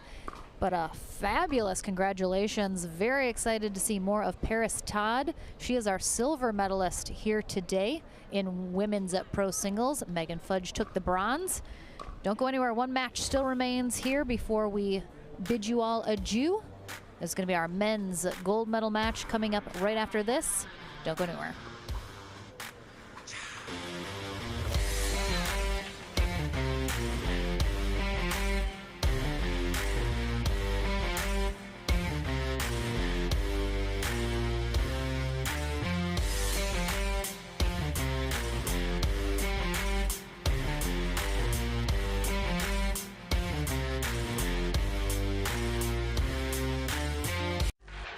The HD5 is the green of ivy. It represents hope, tenacity, the spirit of life and growth. It also reminds us of the Ivy League.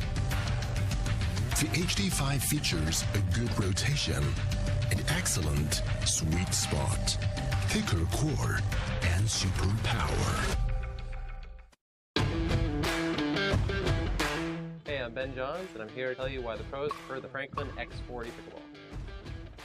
I really like the durability. It's pretty rare that I crack one of these. I really like the balance in the ball. I really love this ball because of the color.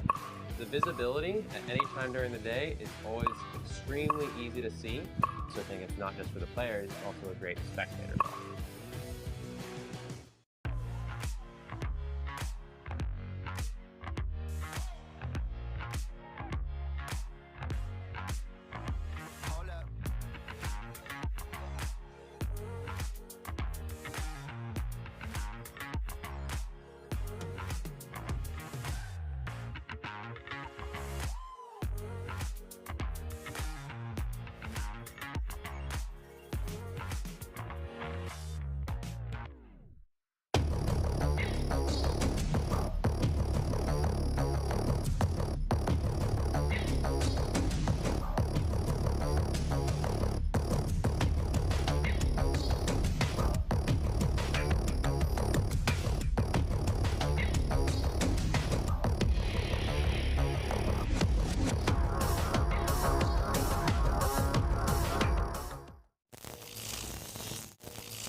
So ready for next gen. This is Next Gen Pickleball. I'm so ready for the Next Gen Tour. Super excited about next gen. I can't wait for the APP Next Gen Tour. I'm super excited for next gen.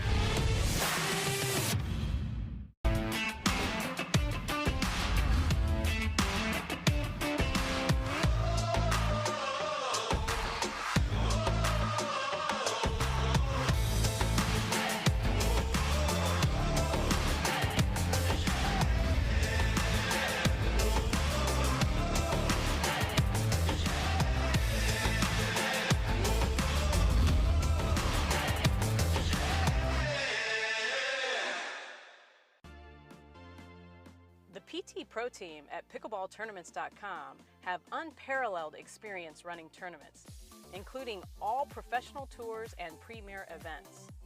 We provide professional services to develop, plan, and deliver tournaments that players and fans love.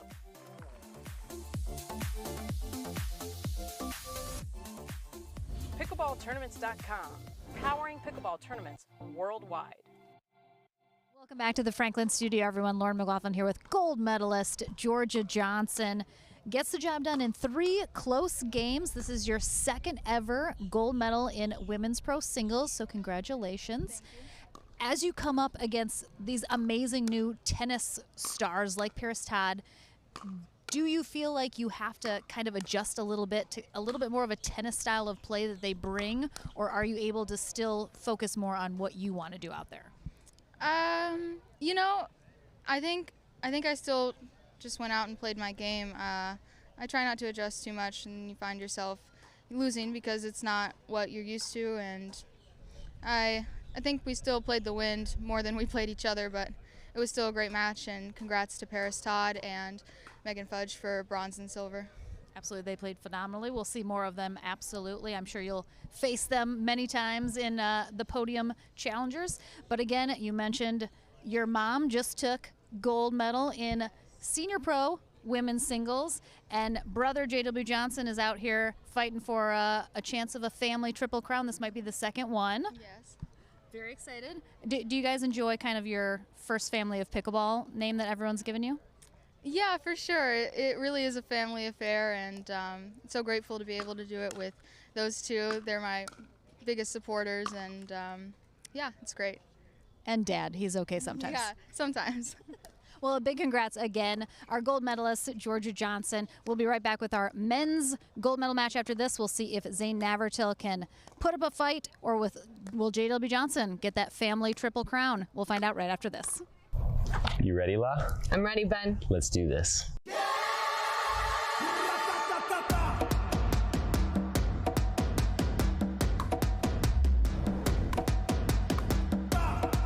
Sorry, Ben. Come on, La.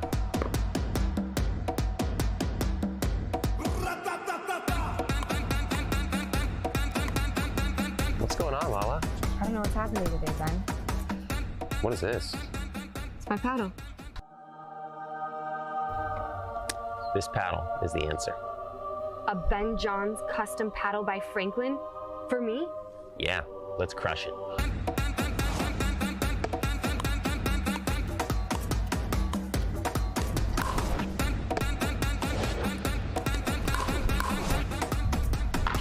Good game. Good game. Thank you, Ben Johns. Way to go, Lala.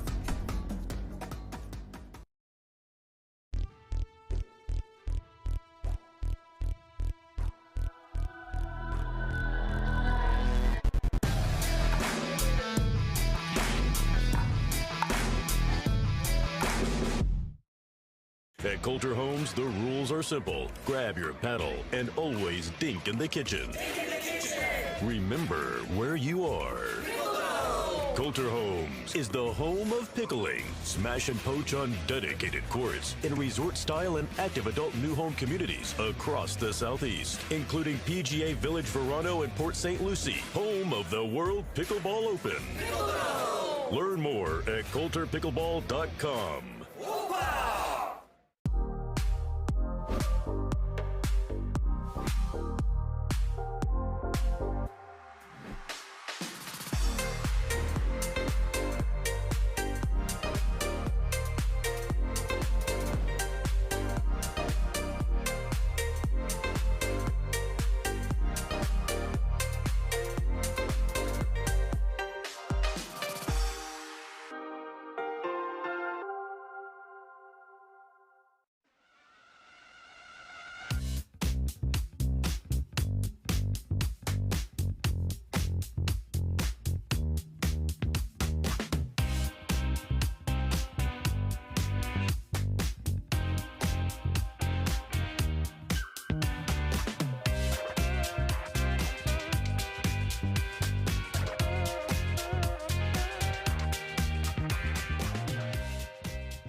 People Pickleball. What? Hello, welcome back, everyone, to our men's gold medal match. Zane Navratil takes on J.W. Johnson once again. Here today, Ron West will be our first referee for this matchup. Michelle Baumgartner, our second referee. Navratil will be kicking off game number 1 on the far end, J.W. Johnson on the near end.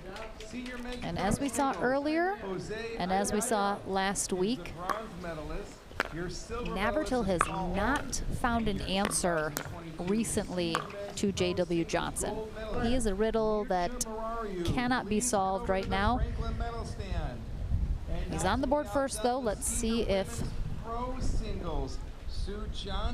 He solved the riddle for 1 point so far.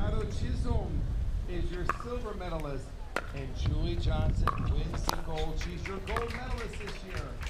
All players, please head over to the Franklin medal stand. Yeah, I think Navratil, the issue is he's got to feel a lot of pressure because he really does need to play essentially perfect, because Johnson has been doing just that. 0-1. And I think that's the only way that Navratil is going to have a shot here, unless Johnson, for some reason, just kind of gets knocked off of his game or gets taken out of it. But he has just been so steady the last few tournaments that we've seen him in, especially in singles. Yeah, it'll be interesting to see how he approaches this game differently, since he's had such a bad run against JW as of late. There he created a little bit of angle for JW to work with.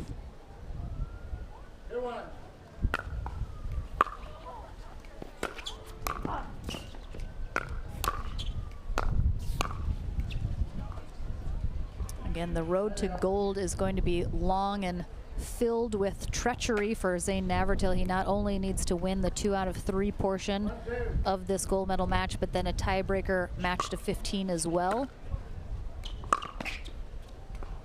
Well, he gets a little net love there. Zane is coming out swinging. He's definitely bringing the pace. Yeah, I think he knows what is going to be required of him here in this matchup.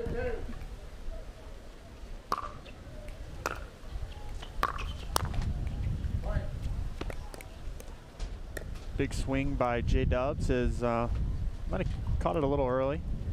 Yeah, the wind is picking up tremendously right now as we're getting into this gold medal match.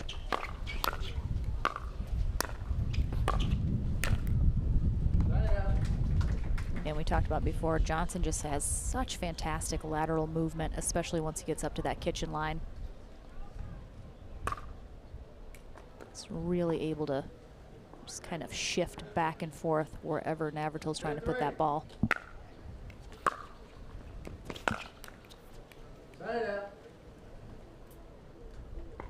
Zane's return deep into the right side of the court on Johnson. Opened up an angle for him, but Johnson not able to get underneath the ball. And but I mean, the cross-court winner was there.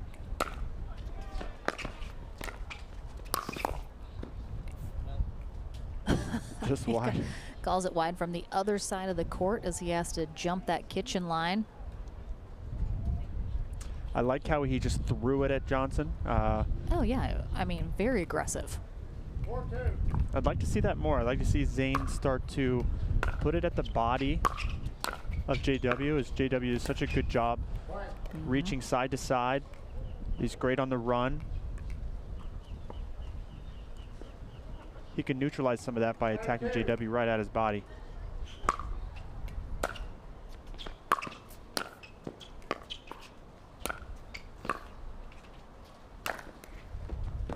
Yeah, just too much angle there from Johnson, but completely agree. I think that's one of Johnson's perhaps only weak spot, is kind of at the body, try and force it at an angle, excuse me, at an awkward spot.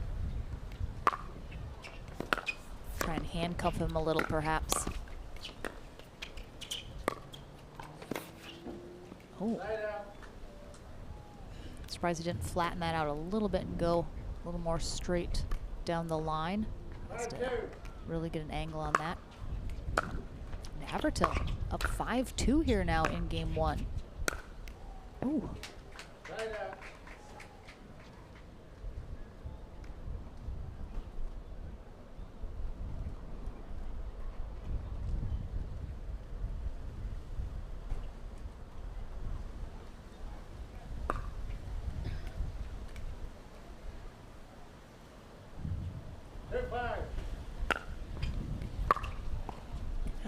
The wind there was no friend to Navratil. Yeah, that was a big serve by Johnson as well.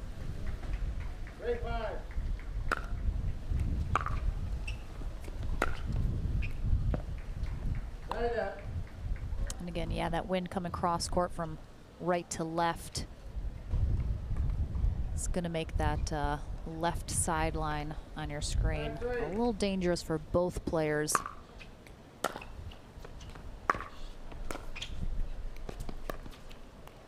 Oh, he had it there, but he just got a little too cute with it.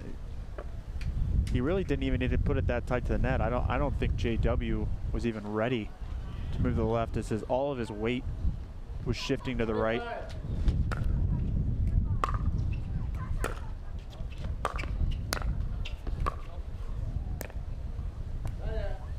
JW pushing that one just a little too long. I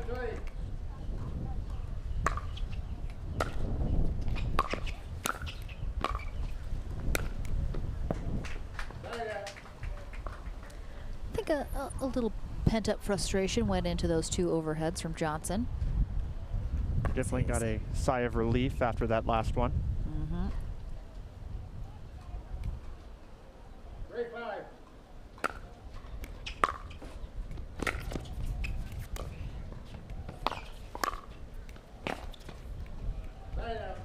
Good effort from Johnson, but Navratil just able to stay in control there. Yeah, he flattened that ball out a little bit, so it didn't bounce up very high. Didn't give anything for Johnson to work with.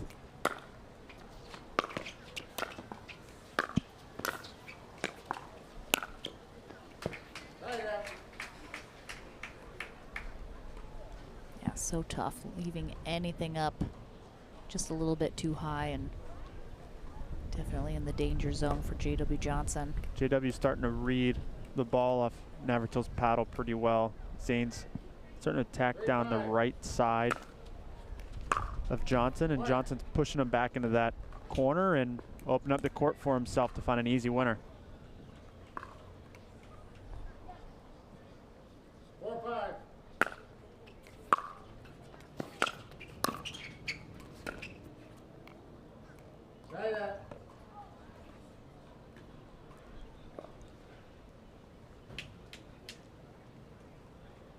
Johnson rolling his eyes at himself.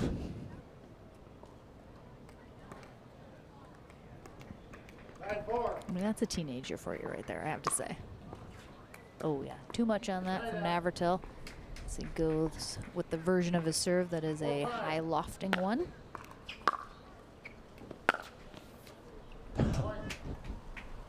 I mean, he's not even happy about that. Big forehand from Johnson. He's still just disappointed in himself. And we talked about it earlier.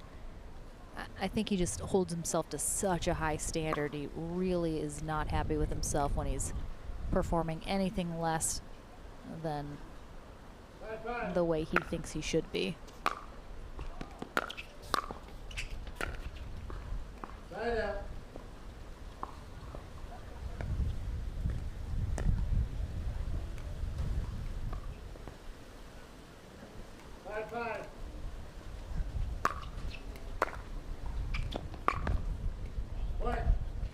I got a short return there from Johnson on a big serve from Navratil. Really came in and. Yeah, well, Zane was attacking the forehand side of Johnson for most of the part of the game, and then he mixed it up. Brief little hands battle there. Navratil not able to keep it low enough. Navratil's large margin of lead is now reduced to 1. Zane tried to chuck the ball over the tent here. Oh, I was like, I saw a shadow all of a sudden.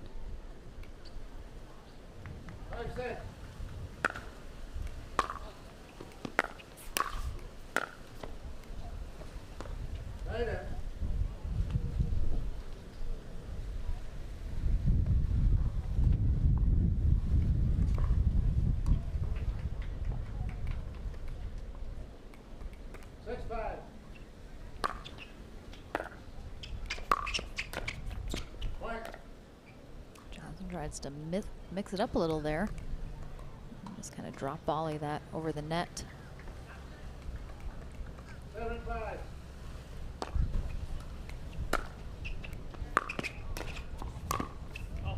Yeah, being more aggressive is definitely working for Navratil. Definitely looks like that has kind of been a little change from the match we saw earlier. 8-5. Not giving Johnson as big of an opportunity to dictate these points. Not that he doesn't still do it.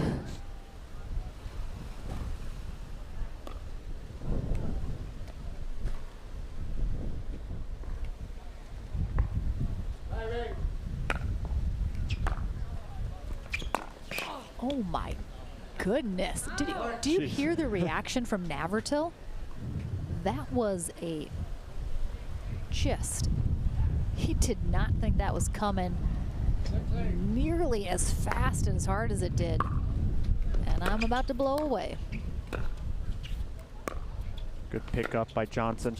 He's just dropping them so beautifully into the wind. Oh, now he's on offense. And just like that, Johnson turns defense into offense.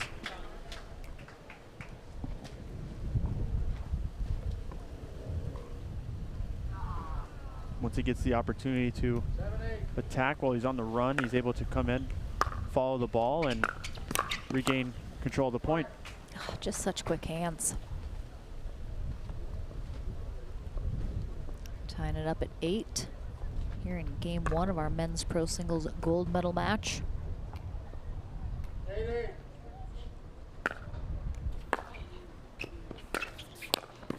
Point.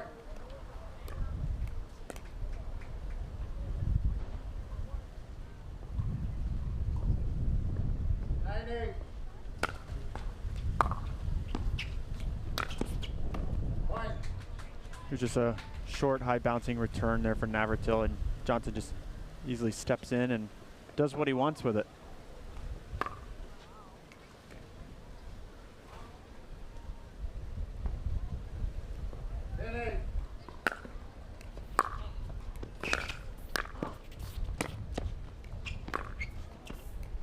And there we have it. I mean, what an effort from Navratil to try and recover and stay back in there, but Johnson is able to overtake him here at the end of game 1, closing out 11-8.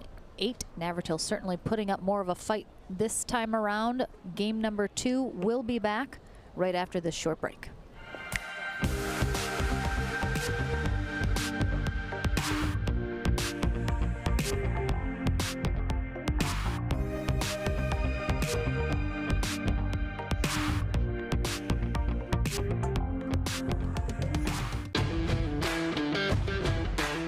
I'm Ben Johns, and I'm here to tell you why the pros prefer the Franklin X40 pickleball. I really like the durability. It's pretty rare that I crack one of these. I really like the balance in the ball. I really love this ball because of the color. The visibility at any time during the day is always extremely easy to see, so I think it's not just for the players, it's also a great spectator ball.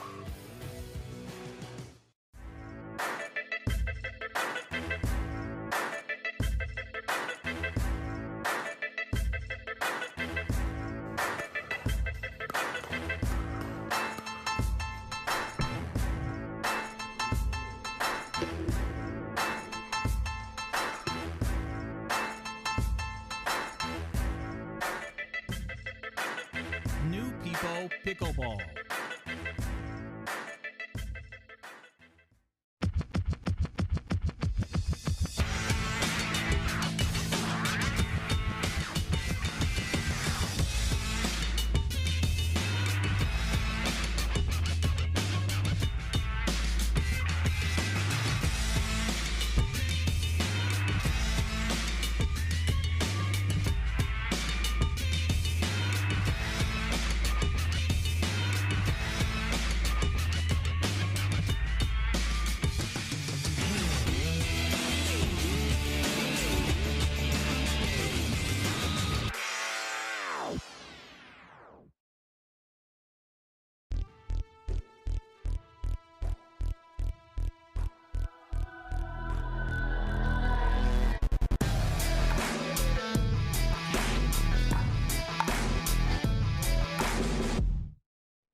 Welcome back, everyone. Game number 2 here in our men's pro singles gold medal match. Kicking off right now, J.W. Johnson on the far end, Zane Navratil on the near end. Johnson was able to take game 1 11-8. Navratil definitely made it a lot more difficult for him than their matchup earlier today in the winner bracket final.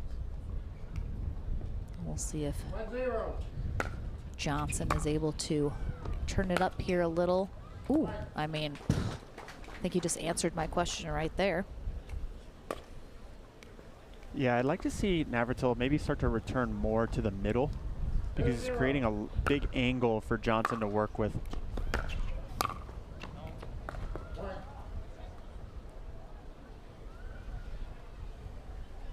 And I think perhaps we did see Georgia Johnson struggle a little bit previously as well, sending a few too many balls long from Navratil's end of the court with the wind kind of at their back. Yeah, I think Johnson is going to have, again, with the wind to hold it up, we saw earlier too, it allows you to hit a ball a little harder, a little more power because you have the wind to kind of hold it up. Well, where Navratil. It's going off the rails now, John. It's going off the rails. 5-0.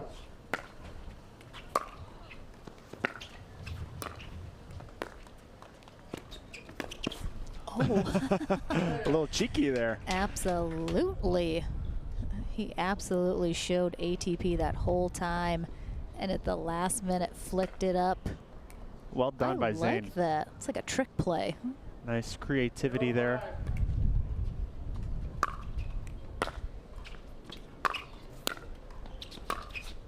Oh, there's that beautiful two-handed backhand cross court that Navratil loves so much.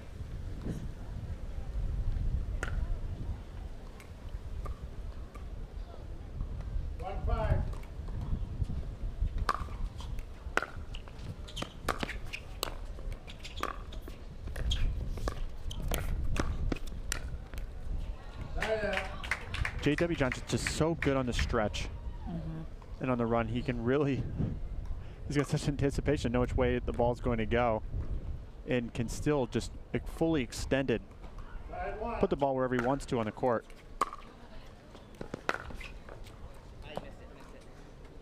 Just misses that wide.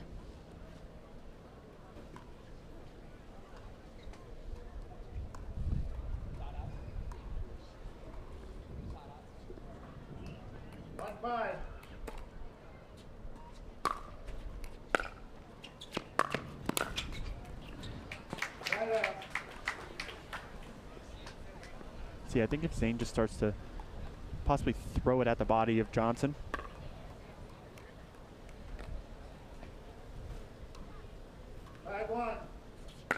He might have a little more success. That one just wide. And again, Johnson, you know, recently graduated from high school and is foregoing the college experience to focus on professional pickleball full time. So that is exactly what he's doing. You know, drilling, training, playing tournaments, and it shows at 19, obviously top of the singles game for sure, and quite a threat in doubles as well. Wait, don't have a call, so it's going to be in, I think. Johnson wasn't sure if it was in or not, asked the referee. Referee could not see it. So Johnson said, I guess it was in. You can have that one, Zane. Yeah, like we've seen with Georgia Johnson, you know, just a level of maturity in his game that even a lot of older players do not have that have been around for a lot longer than Johnson.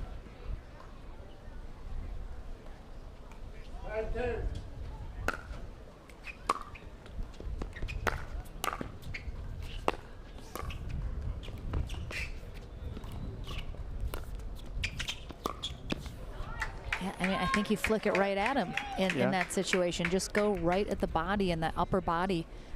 I think that would be more of an option in doubles. I mean, you would see them do that at doubles, absolutely. But I think for some reason in singles, it's not quite in the forefront.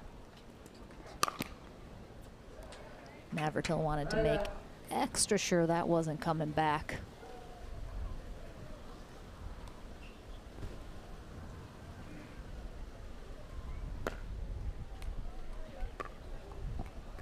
Zane now looking to put a dent in this lead of Johnson. Just wide.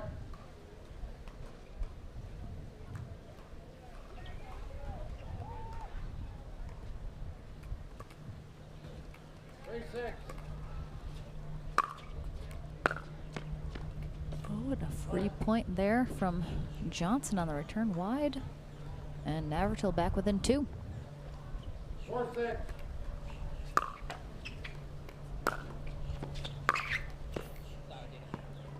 Catches the tape and helps him out a little bit.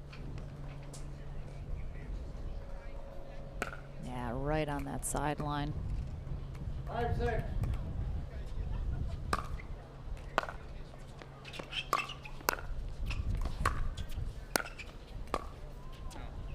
Johnson tripling up to that back corner.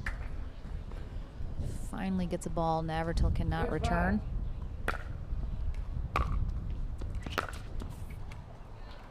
Yeah, that just dropped as it passed Navratil.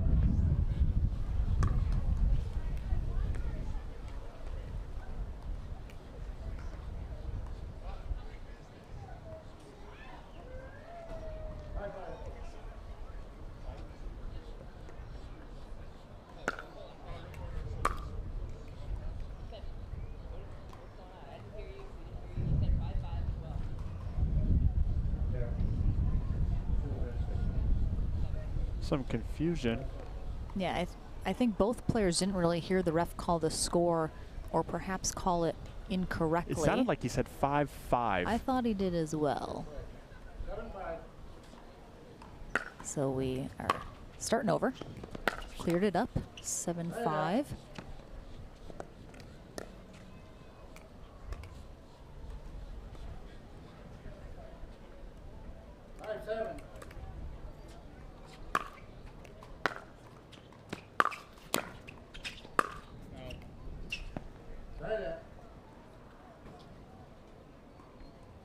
Navratil usually likes to go cross court with that two-handed backhand. I think Johnson did not leave him a lot of room down that sideline.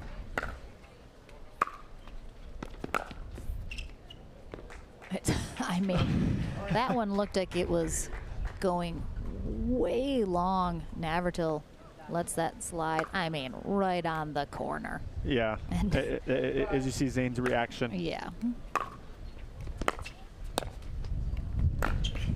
Oh, wow. I mean.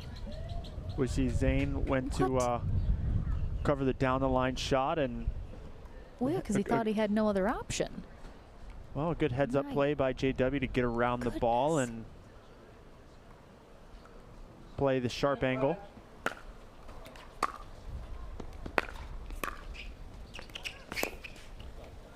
And then we see the attack right at the at the body. Johnson got the memo. That is a good option to have. Pull out here, but a match point here for JW Johnson. Championship point. Gold medal on the line.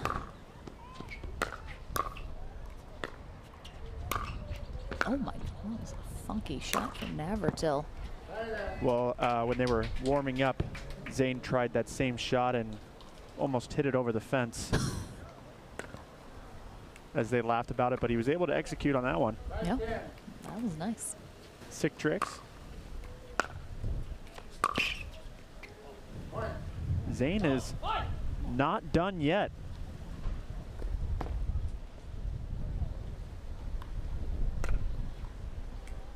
He wants to play a little bit longer. Mm-hmm.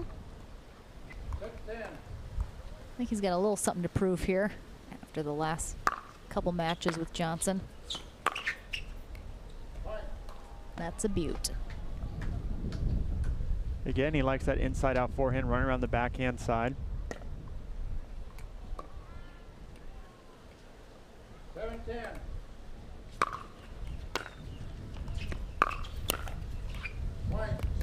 JW didn't give him the chance to hit it again, but missed the volley.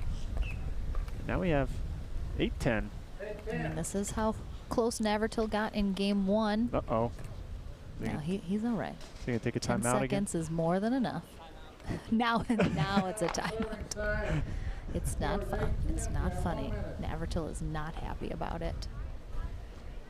Well, it's smart to do that, and especially at this stage of the game anyways. I mean, the thing is, though, he was on a run. He had momentum, and he's forced to call a timeout that he didn't want to call. But because now he didn't lose his serve. I mean, yeah, it's certainly the lesser of two evils here. But Navratil, of course, is going to hope he can regain that momentum.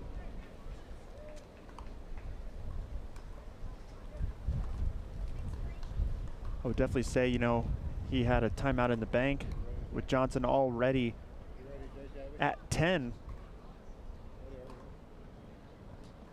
Yeah, it gives Johnson a chance to reset here, though. 1 timeout remaining. Receiving side has 2 timeouts remaining. Time in. Zane working on his ball toss there. No, got to practice in between. Side out. And we have another chance here for Johnson to close it out. 10-8.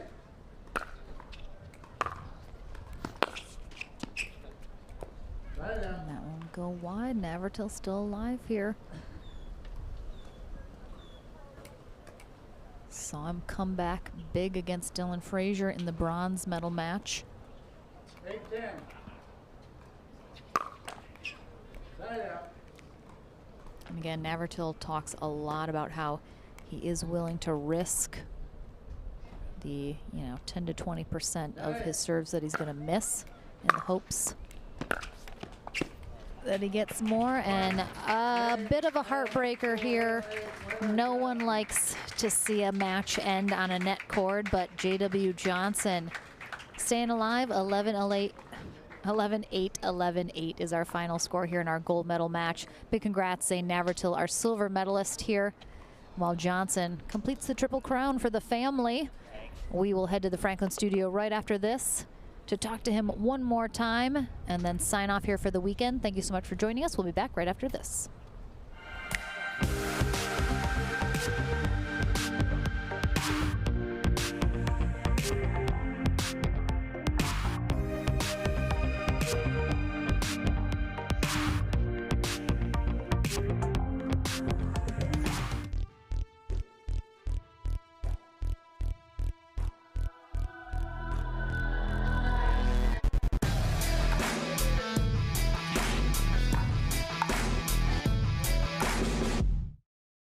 At Coulter Homes, the rules are simple. Grab your paddle and always dink in the kitchen.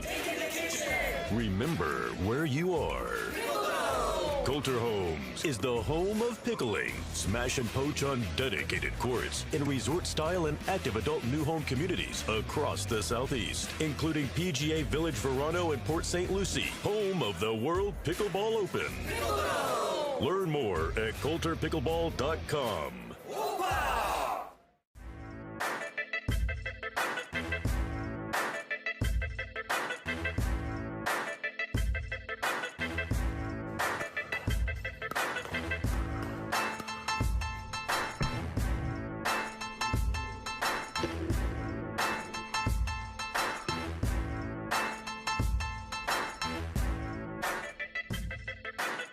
New People Pickleball. If you like to dink, then Pickleball Magazine has what you're looking for. Our bi-monthly print publication will help you become a better player with instructional tips, drills, and articles from the top teaching pros in the sport. And you'll become a healthier, stronger player with psychological, nutritional, and wellness advice from experts in their fields. Finally, if it's product reviews or the latest news, we have that too. To learn more or to subscribe today, go to pickleballmagazine.com.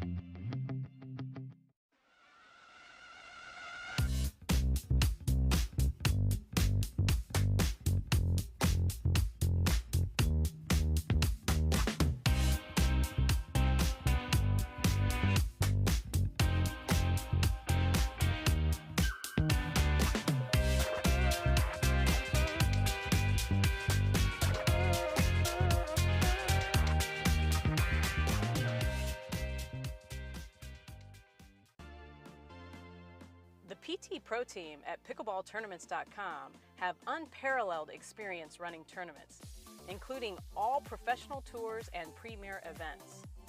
We provide professional services to develop, plan, and deliver tournaments that players and fans love.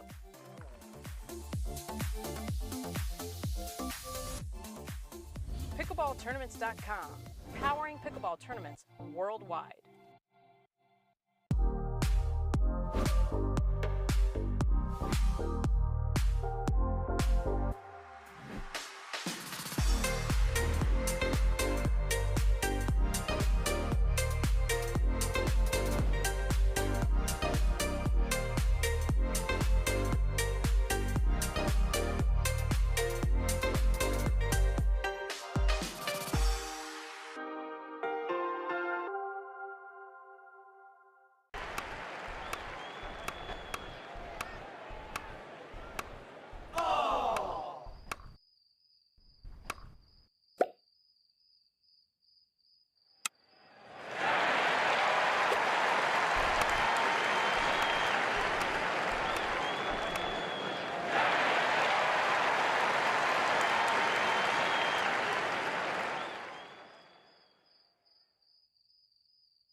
Welcome back to the Franklin studio for the final time here this weekend. Lauren McLaughlin here with gold medalist J.W. Johnson.